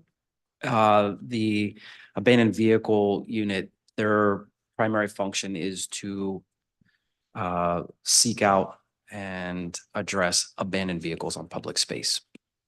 So they patrol? And yes, Ms. Davis is reminding me that they also handle dangerous vehicles as well. And how do they find the dangerous vehicles? I mean, it's through a combination of service requests, patrol. If there are the vehicles that we employ that have license plate readers, we also utilize that technology as well to try and seek out not only scofflaws, but other vehicles that need our attention. So it's a combination. So abandoned vehicle team has license plate readers? Or they Not get spec- referrals? They get referrals, correct. Okay. So they're kind of like the follow-up team. Correct. Okay. Think of it like the escalation team of PEMA. Got it. So is everything that abandoned vehicles deals with necessarily kind of a internal referral? No, we get reports from the public.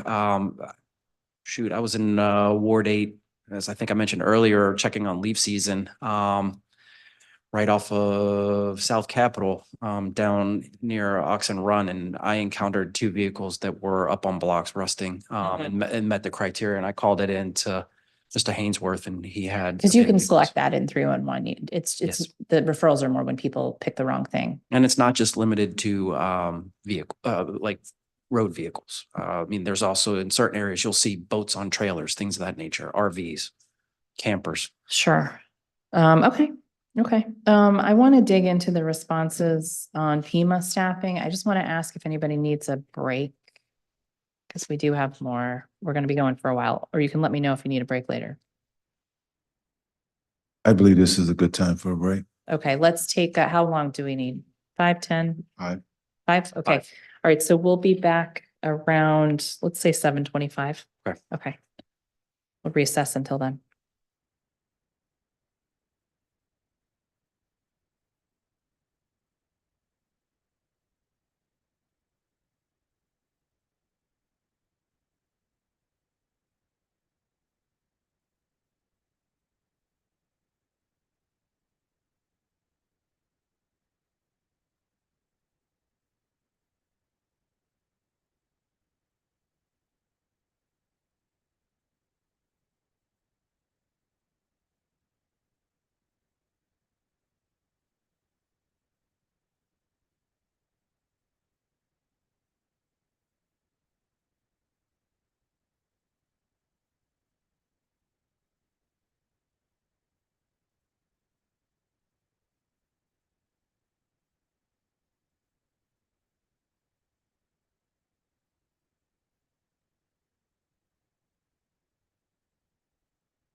I don't even know what's being broadcast anymore. Okay. We're back. Are we back? Yes, we're back. Okay. So we're going to dig into the response to question 103 on PEMA staffing. And first, I do want to congratulate you on your work, bringing the parking enforcement workforce closer to full strength. I know that has not been easy. All right. So first, a clarifying question. When you note in your answer that total FTE counts were not modified to account for recognized position cuts, what does that mean? So we reported positions that were on the Schedule A, which did not reflect pending personnel actions. Okay. And are the total FTE numbers in the table inflated as a result?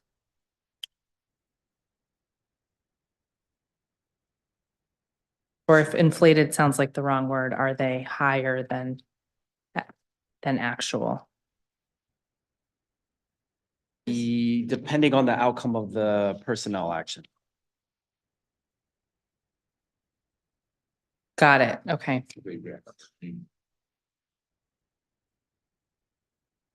What's the turnover rate for PEMA staff? Is it different for PEOs, booters, and crane operators? Absolutely. I'll defer to the boss.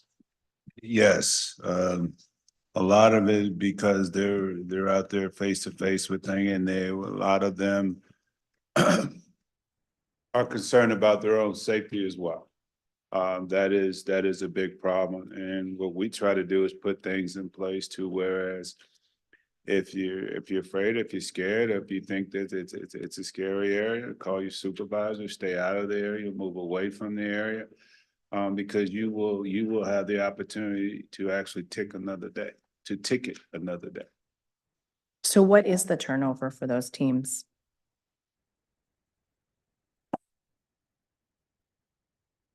With the actual numbers, I'd have to come back to you and get your staff the actual numbers, but I can say that my administrators have told me that the turnover is pretty consistent, year over last. Okay.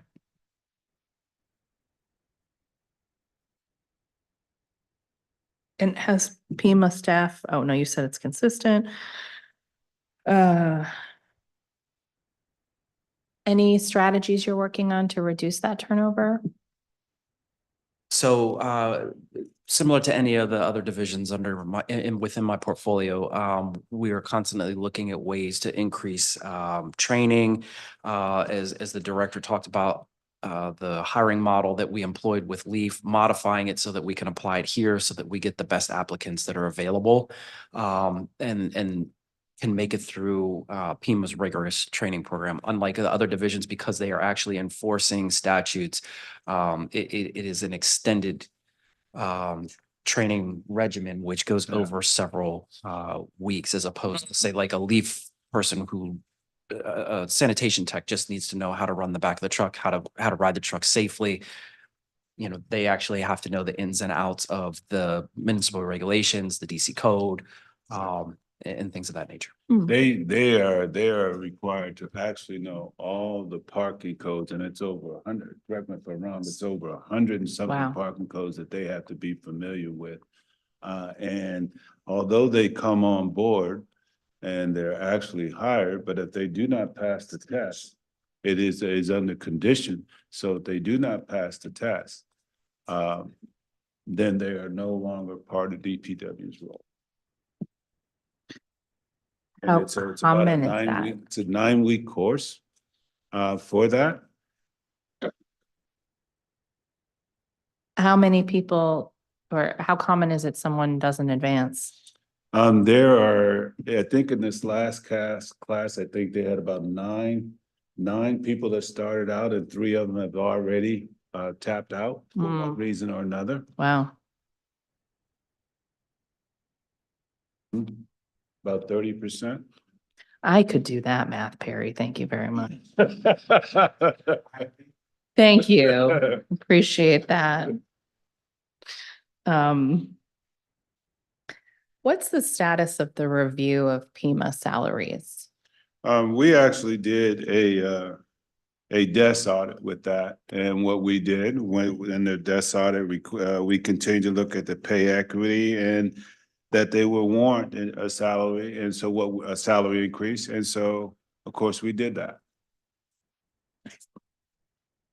And did that cover all of the different positions within? No, FEMA? that was just for customer service only.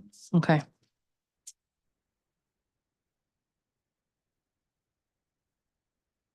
I think when I visited, one of the ones that came up was managers and just different placements along that line. Managers and supervisors. Yeah. Is that something that's being audited as well?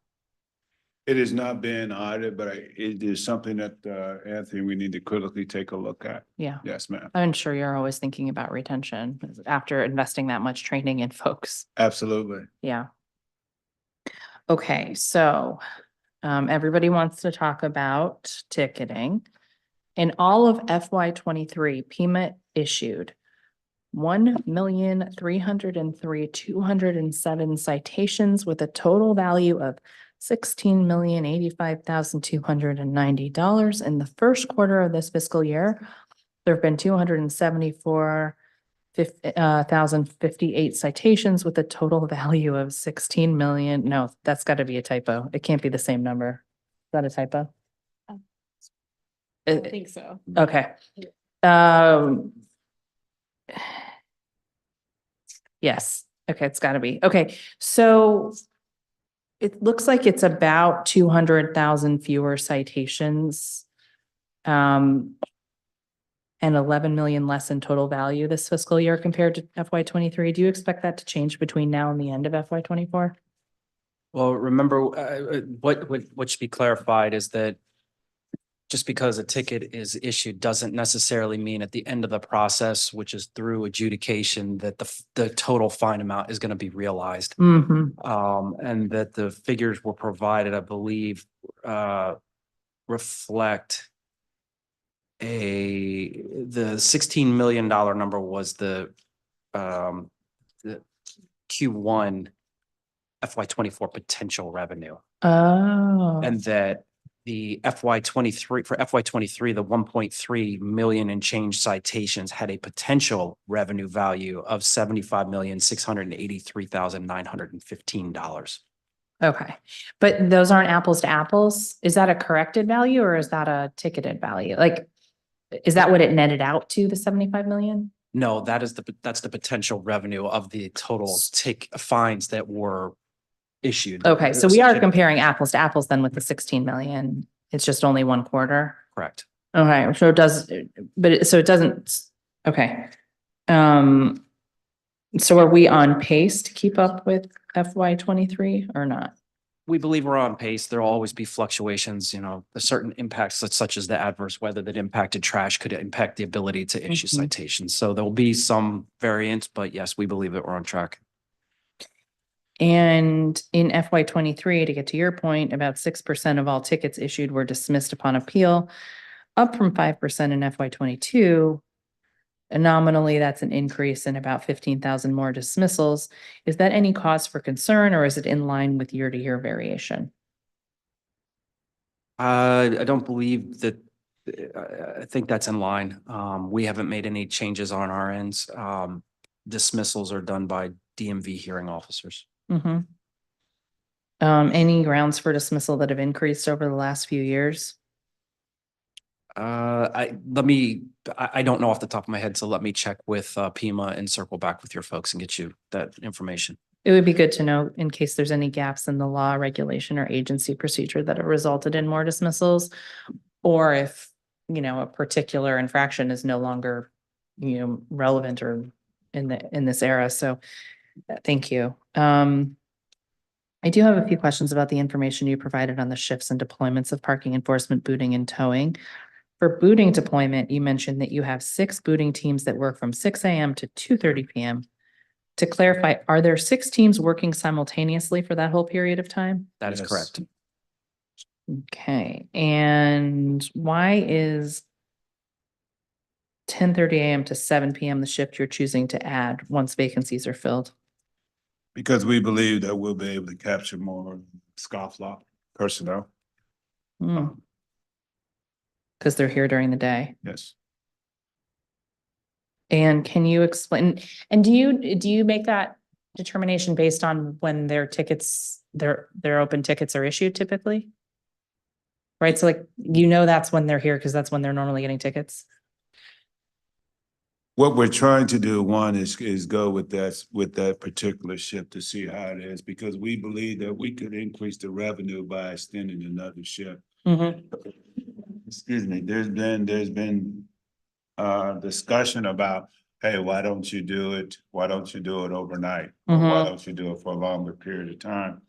Well, when you get past a certain hour at a time, most of the residents most of the people that are here will be DC residents after, let's say, if it wasn't a Friday, Saturday, or Sunday or holiday, they're gone.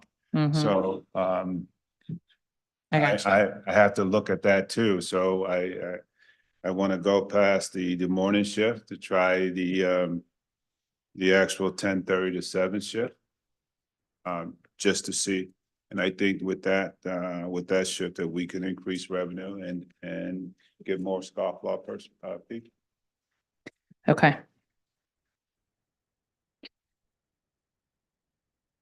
And thank you for providing the breakdown of PEO shifts, including managers and priorities.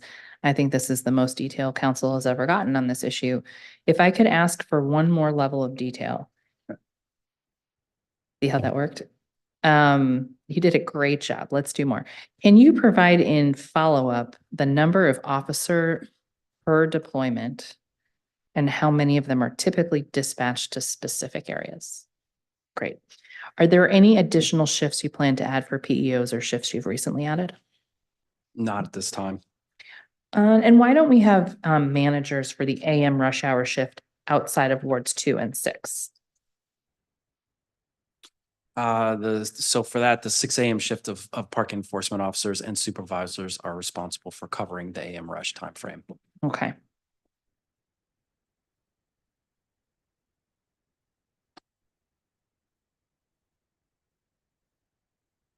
And is that the same for Ward 2 supervisors for shift 3 from 10:30 a.m. to 7 p.m.? Yes. The answer to question 105 makes it hard to understand the deployment on Saturdays. Can you walk me through that now?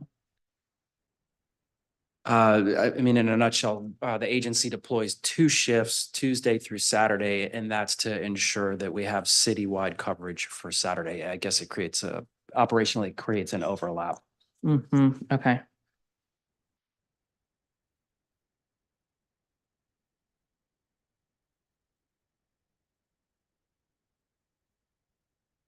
Okay, what do you mean when you say that tow cranes provide support to Pepco, Washington Gas, and DC Water?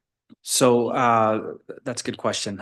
Just so that the public's aware, DPW, we support those 3 entities that are responsible for maintaining the public utilities throughout the district. So for instance, right now we're in snow season. If there's a temperature fluctuation, some years it varies more than others. But if you get a water main break, in order for DC Water's crews to get in there and fix the water main, a lot of times there are, especially on some of the side streets, double side parking. They can't get the heavy equipment to excavate down to the break, bring in the new section of pipe without having the vehicles relocated. They don't want to damage the vehicles. They need as much room as possible. So we, upon a call from either HSEMA, the mayor's command center, or just a direct call over to PEMA, will come in and assist the utility with relocation. And that's essentially, I mean, because it's a threat to the public. It's a public good. It's important for the city to do that rather than have a contractor on hand for them to have a contractor on hand. Correct. We already have, many times we already have the staff on duty, so it's just quicker to dispatch our folks. We want to ensure that the public has their utilities restored as quickly as possible.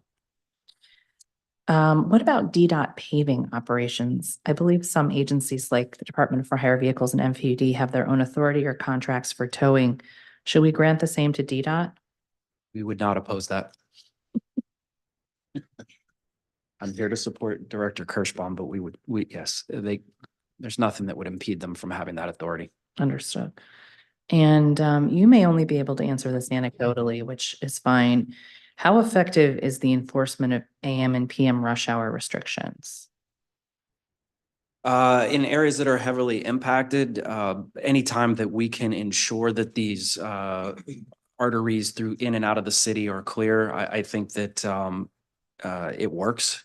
And as long as we're on top of it and keeping traffic flowing, then I do think it continues to be a good resource and a use of resources. But with any operation, we certainly should be taking a look at it periodically to ensure that where we're doing those operations, it's still the best use of resources, or do we need to focus somewhere else? Yeah, I mean, we use a lot of resources on rush hour, yes? Yes. It's the majority of the towing? To move the cars, yes, it would be towing. Yeah. Correct. Okay. Yeah, just thinking out loud, I mean, sometimes it takes all of 60 seconds for someone parked in that lane to render the whole thing moot. So it's hard for you guys to stay on top of that. So that's why I'm thinking, maybe we do it a different way. Do you have any idea of how many lane miles of rush restricted parking DPW has to enforce at any one time? No, ma'am. Should we ask DDOT to do some program evaluation on this? I think that could be a joint discussion. Okay. We do have a joint hearing with the other committee on the 16th with the deputy mayor, so maybe we'll bring it up then. Okay, I have a few questions on the vehicles used by parking enforcement officers. This is question 107 of pre-hearing responses. Are there some vehicle types and models you plan to phase out for PEMA as vehicles age and new ones are acquired? You want to handle that or me? As they reach their maturity or their life cycle, there are two ways. There's two types of vehicles we're looking at. The always electrification vehicles and the hybrid vehicles as well. And just the follow-up to that, the one type of vehicle that we are looking to phase out at this point would be the CNG or compressed natural gas vehicles. Makes sense. Are pickup trucks what's primarily used by booters? No. We usually the 15-person passenger vans are what we use. Think of like a Ford Transit.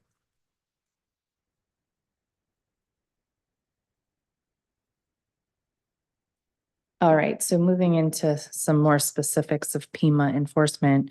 In your response to question 108, I noticed the number of tickets issued for blocking bike lanes has remained steady since FY21, but fewer are being sent by mail as opposed to being affixed to the vehicle.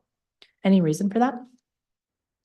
Based on conversations with PEMA leadership, it's my understanding that bike lane photos are only taken when the vehicle leaves the location before a physical ticket is issued.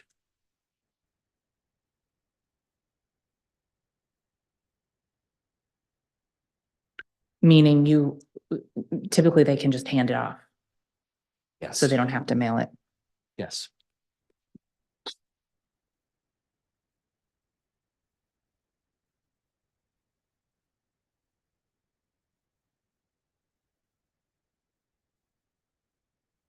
Your response to question 109 shows there were 6,500 tickets issued for violating pickup drop-off zones in FY23, which is more than I expected, actually. How does an officer enforce a pickup drop-off zone, and how long do they need to observe the same vehicle in that space to issue a ticket? It's based on signage. There is no observation period. A particular area of interest would be the 14th Street corridor between here and the Reeves. I think during business hours, you'll frequently see beverage companies delivering beer to restaurants or UPS. And then it's something that we are trying to be very diligent about because it does choke off main arteries up and down the city. Great. Are there PEO deployments that focus on enforcement of pickup drop-off zones, or does it happen in the course of normal patrol? Do you think DPW is able to enforce in these zones enough to make them effective, to keep them in use? Yes, and if there are particular areas like the one I just mentioned that need additional attention, we could certainly look into making a hot sheet to ensure that we're efficiently focusing resources on the biggest issues. I think the reason that I was prompted to ask this question is because CDOT may be reconsidering the efficacy of pickup drop-off zones. So I think we just want to make sure we keep that going, especially if if the enforcement is working, then that's important. The agencies are discussing that. So that's, we asked about the enforcement of parking in alleys, because it's a constituent services problem. I've heard from other council members and that my office has had to deal with in Ward 1. For question 110, you say that when the behavior is observed, parking enforcement officers take appropriate action. I think that's not been sufficient to deal with the problems that have arisen. If you ticket a car blocking an alley, it's still blocking the alley. And if you ask me, that issue should be treated in a similar way as enforcement of rush hour lanes where vehicles are immediately relocated. Does PEMA dispatch tow cranes when there's a report of a vehicle blocking an alley? Yes, I know we have in the past, and it's something we'll continue to do. Alleyways are no different than a street in the District of Columbia. They are a public right of way and they need to be open. Great. How often do solid waste management staff encounter parked vehicles that impede their operations? Under those circumstances, we expect the drivers to flag it to their supervisor, who then can bring it to the attention of the tow crane operators to come assist. Yeah. Are you aware of it happening often? No, the director and I are not Not aware of it often. happening often. Yeah. I think sometimes we learn about it after missed collection, in our ward, and oftentimes it's related to construction. Yeah. So that's the great thing about Rubicon is they can take that picture. So there's supposed to be, and this is a work in progress, but there's supposed to be a picture taken if construction or car is blocking so that we can then tag that to the miscollection request. Oh, great. Yeah. Okay. All right, this is in my memo, so I'm gonna ask it, but could some hauling staff be trained to issue parking tickets for blocking alleys? You know what? Person that wrote this question is not here, and he didn't hear you answer that there's 170 plus parking violations in that training, so I'm gonna just put that one back in my pocket. Okay, no problem. Okay, I'll enjoy watching that tape later. All right, so now we're gonna get back to the part of a lot of people are interested in, booting and towing. It seems the metrics on booting have been very volatile in the last 4 fiscal years. The number of vehicles booted went from about 3,400 to 1,300 to 9,300 in FY22 and 6,600 in FY23. Why has it varied so much? Believe part of it had to do with the pandemic, and that we're still having some of the impacts of that. As people were not coming into the office.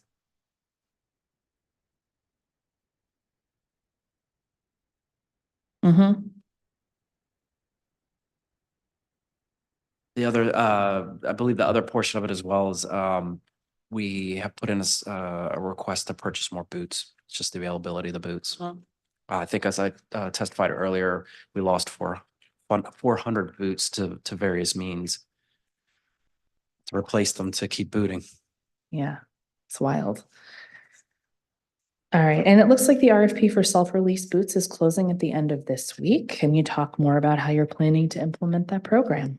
It'll start off as a pilot and our focus will start in the central business district.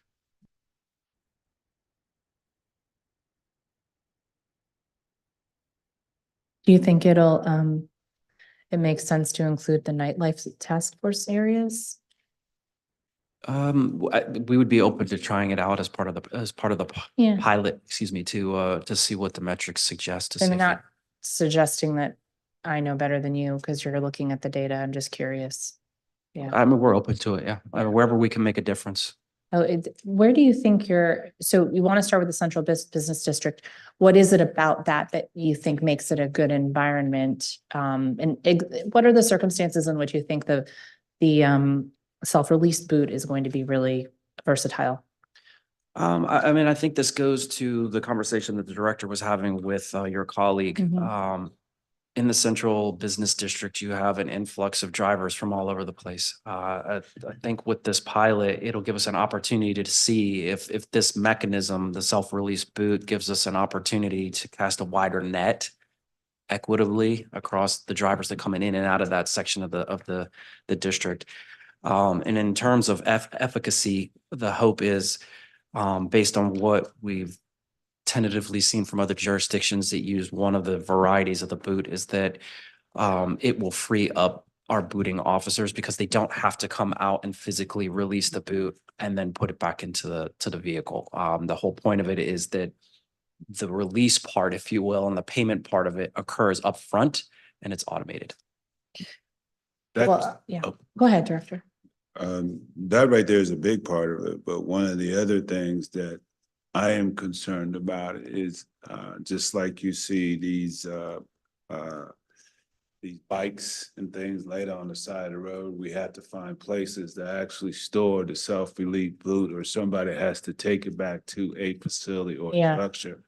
It's one thing to make the customer happy that he's have a self-release boot, but on the back end, where does he or she take that release boot, or are you looking for us to go over there and pick it up? So Yeah. we have to take a look at, we're good, we're getting it, we're good with them, but then it's a process, and I think we need to walk through the various steps in which it takes to complete the test. Well, it's a really good point, and I would imagine that the bids you're going to get will have very different types of options for that. Yes. Based on who's bidding and what they own and where. Is that a part of does OCP understand how critical that part of the operation is? OCP has been made painfully aware of that, because to be very honest with you, ma'am, I currently do not have the resources to go around picking them up along the way unless there's a systematic process in order to do that. But right now, with my current force structure, I'm not able to do that. Okay. It'd be a stretch for us to do that. That's good. All right then. Well, based on what you are describing, Mr. Crispino, I think taking a look at the nightlife task force areas could be helpful, because you will see density there, and drivers from all over the place, to quote you. So, okay. I want to look at the table for your response to Q114. In FY23, DPW towed almost 40,000 vehicles, which is almost double the number of tows in FY20 and 21. However, 31,000 of those tows in FY23 were relocations, which is almost 80% of them. If we focus on tows that resulted in impoundment, we're looking at only about 16% of DPW's towing activity. And I made this point at our joint hearing on traffic safety last year, that the reality we're in now is that DPW booting and impoundment is the most frequent and most effective enforcement we have to enforce dangerous driving behaviors. Whether you want this or not, DPW is now our primary traffic safety enforcement agency. So when I see that 16% of tows last year were impounds, I see that as a big problem. And that 16% also represents impounds for 2 or more unpaid tickets of any kind, including parking tickets. That means if we want to know how much of DPW's towing capacity is used for the most dangerous and reckless driving behaviors, we're looking at less than 16%. So, all right. Forget about what you're required to or any other limitations. Do you believe vehicle relocations is an effective use of 80% of your tow crane operator's capacity? If it ensures free passage of emergency equipment and high occupancy vehicles such as buses during those peak usage hours, then yes. Okay. If the data were to suggest otherwise, we would take a look at it.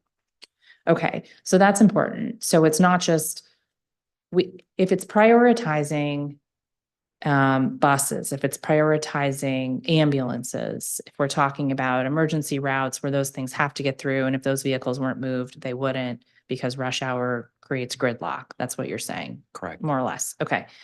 But anything other than that, we should be looking at to make sure we're focused on those areas, those instances. Correct. Okay. I'll take it. In the table you provided for Q114, there's a category for towing stolen vehicles that more than doubled between FY 22 and 23. Can you talk more about this work and what drove that increase?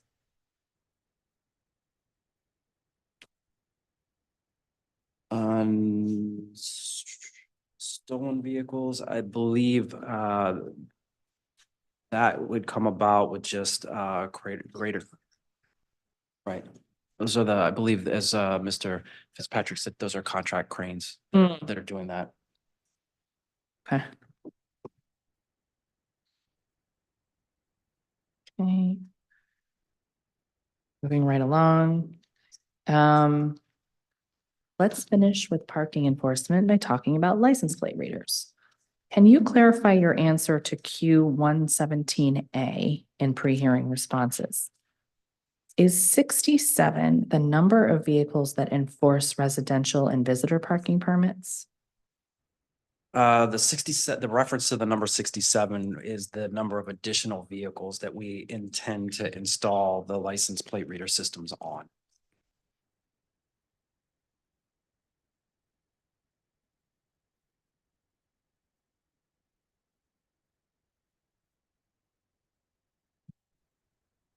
And they will, and what will they primarily be doing?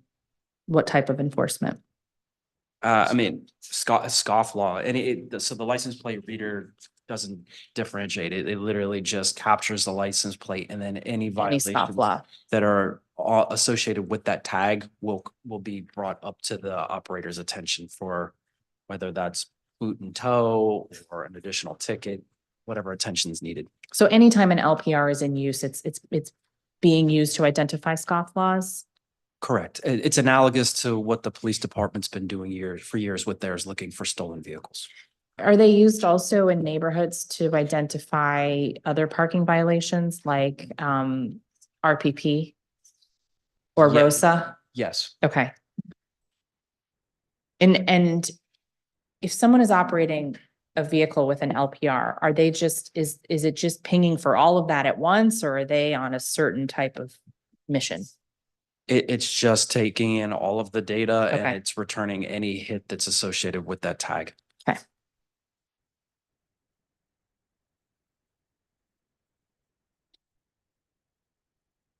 I might have phrased the Q117D on the LPR contract a little weirdly, so let me ask it a little differently. If the committee added funding for new LPRs in FY 25, would you need to initiate a new procurement process? I would defer to OCP for that. Oh, okay. We do have their hearing coming up, so that's convenient. All right, so we're gonna end with with one question on fleet management. Sorry, fleet. We didn't give you as many this time. Okay, Director, you mentioned in your testimony you have a goal to create a training program to enable staff to work on electric vehicles. Can you tell us more about this plan and when you expect to have the training? We do plan to do that, and we do plan to reach out into the various high schools. And that's where we got to get them, right there in the high school, bring them in. Well, let me not take the thunder away from Jessica. Jessica. Two things. We believe that we need to have 60% of our current staff trained on EV vehicles for the amount of, to meet our goal for servicing the amount of electric vehicles we hope to have. We've identified some training programs in the area that can train our current staff on getting certified. Our current staff are only approximately 10% have any sort of certification related to electric vehicles.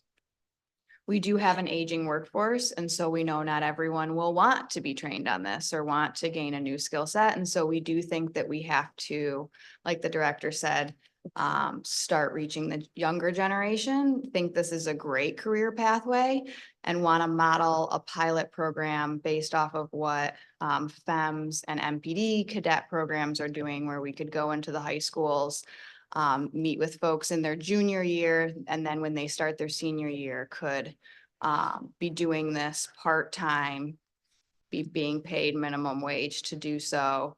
And then after they after they graduate from high school, would full-time be in the training program with hopes of being employed by DPW shortly after that.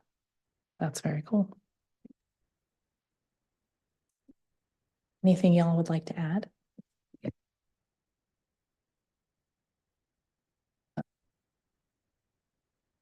One of the issues with the training program is the fact that our staff, the mechanics, are grossly underpaid compared to their counterparts in the private sector. Oh, So one of the things with the program is if we brought these kids in and trained them and brought them up, how long would they stay with the district based on the fact that the parity of pay, they could go somewhere else and receive a higher, a larger pay. So that's something that we need to think And about with the also. current employees too, right? Even Right. the Yeah. folks who we'd be currently who currently work for DPW that would get the certification, now they have the certification, great, they're more. they can go marketable away, yeah. To go wherever. Tesla or any Right. company that, has EVs now, which Yeah, is got it. everybody. pretty Yeah. much. Yeah, so that, I'm glad Perry brought that up. It's a huge component, the pay equity.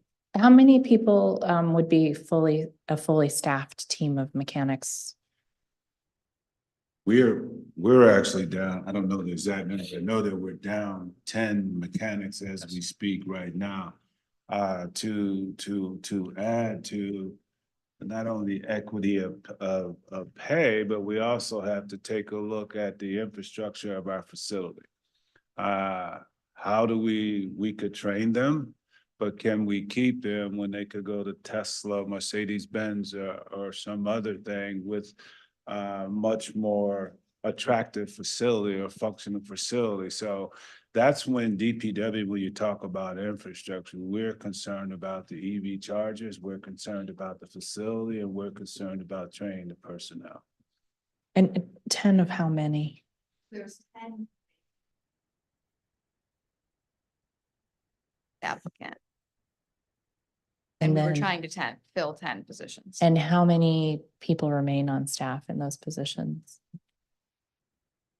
I'll have to get you the numbers because I believe the 10 vacancies are spread across. The mechanic shop is broken up into different units. So you have the packer shop, which deals with the garbage trucks, medium heavy, which is everything that's not a garbage truck, but it's over a certain weight. And then underneath downstairs is the light trucks. So that's your sedans, your, protective service cars. Which we have more of.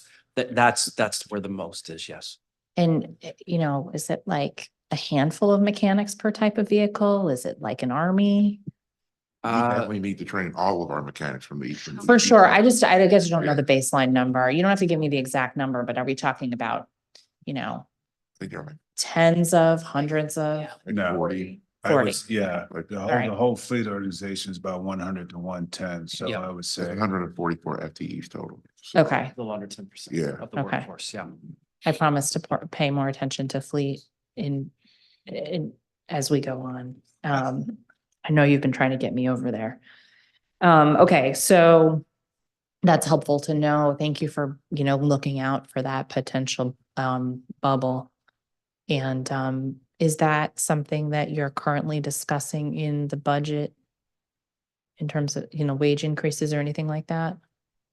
That's not something that we looked at, but when they brought back the training program, I talked about the fact that we need to look at making our wages competitive and have a comprehensive plan to look at, implementing this program from the staffing to the environment to the tools that the employees need to fix the vehicle. So a comprehensive plan is what I think that we're looking at, and it's in the very infinite stages of that process. Okay, so we might not be moving in that direction for the upcoming fiscal year, but it's definitely on the horizon. Correct. Okay, that's helpful to know. Anything else you'd like to add in general? Okay, everybody wants to go home. Thank you. Thank you. And this concludes today's public oversight hearing. For those who plan on submitting written testimony for the record, please do so by going to the council hearing management system at lims.dc.gov/hearings. The record will close on February 22nd at 5:30 p.m. I'd like to take a moment to remind you that the Committee on Public Works and Operations will be holding more performance oversight hearings over the coming weeks. Please visit the council hearing management system for the committee's performance oversight hearing schedule. If you'd like to testify at any of these hearings, you can also sign up in the same place. The time is now 8:06 p.m. and this hearing is adjourned. Thank you.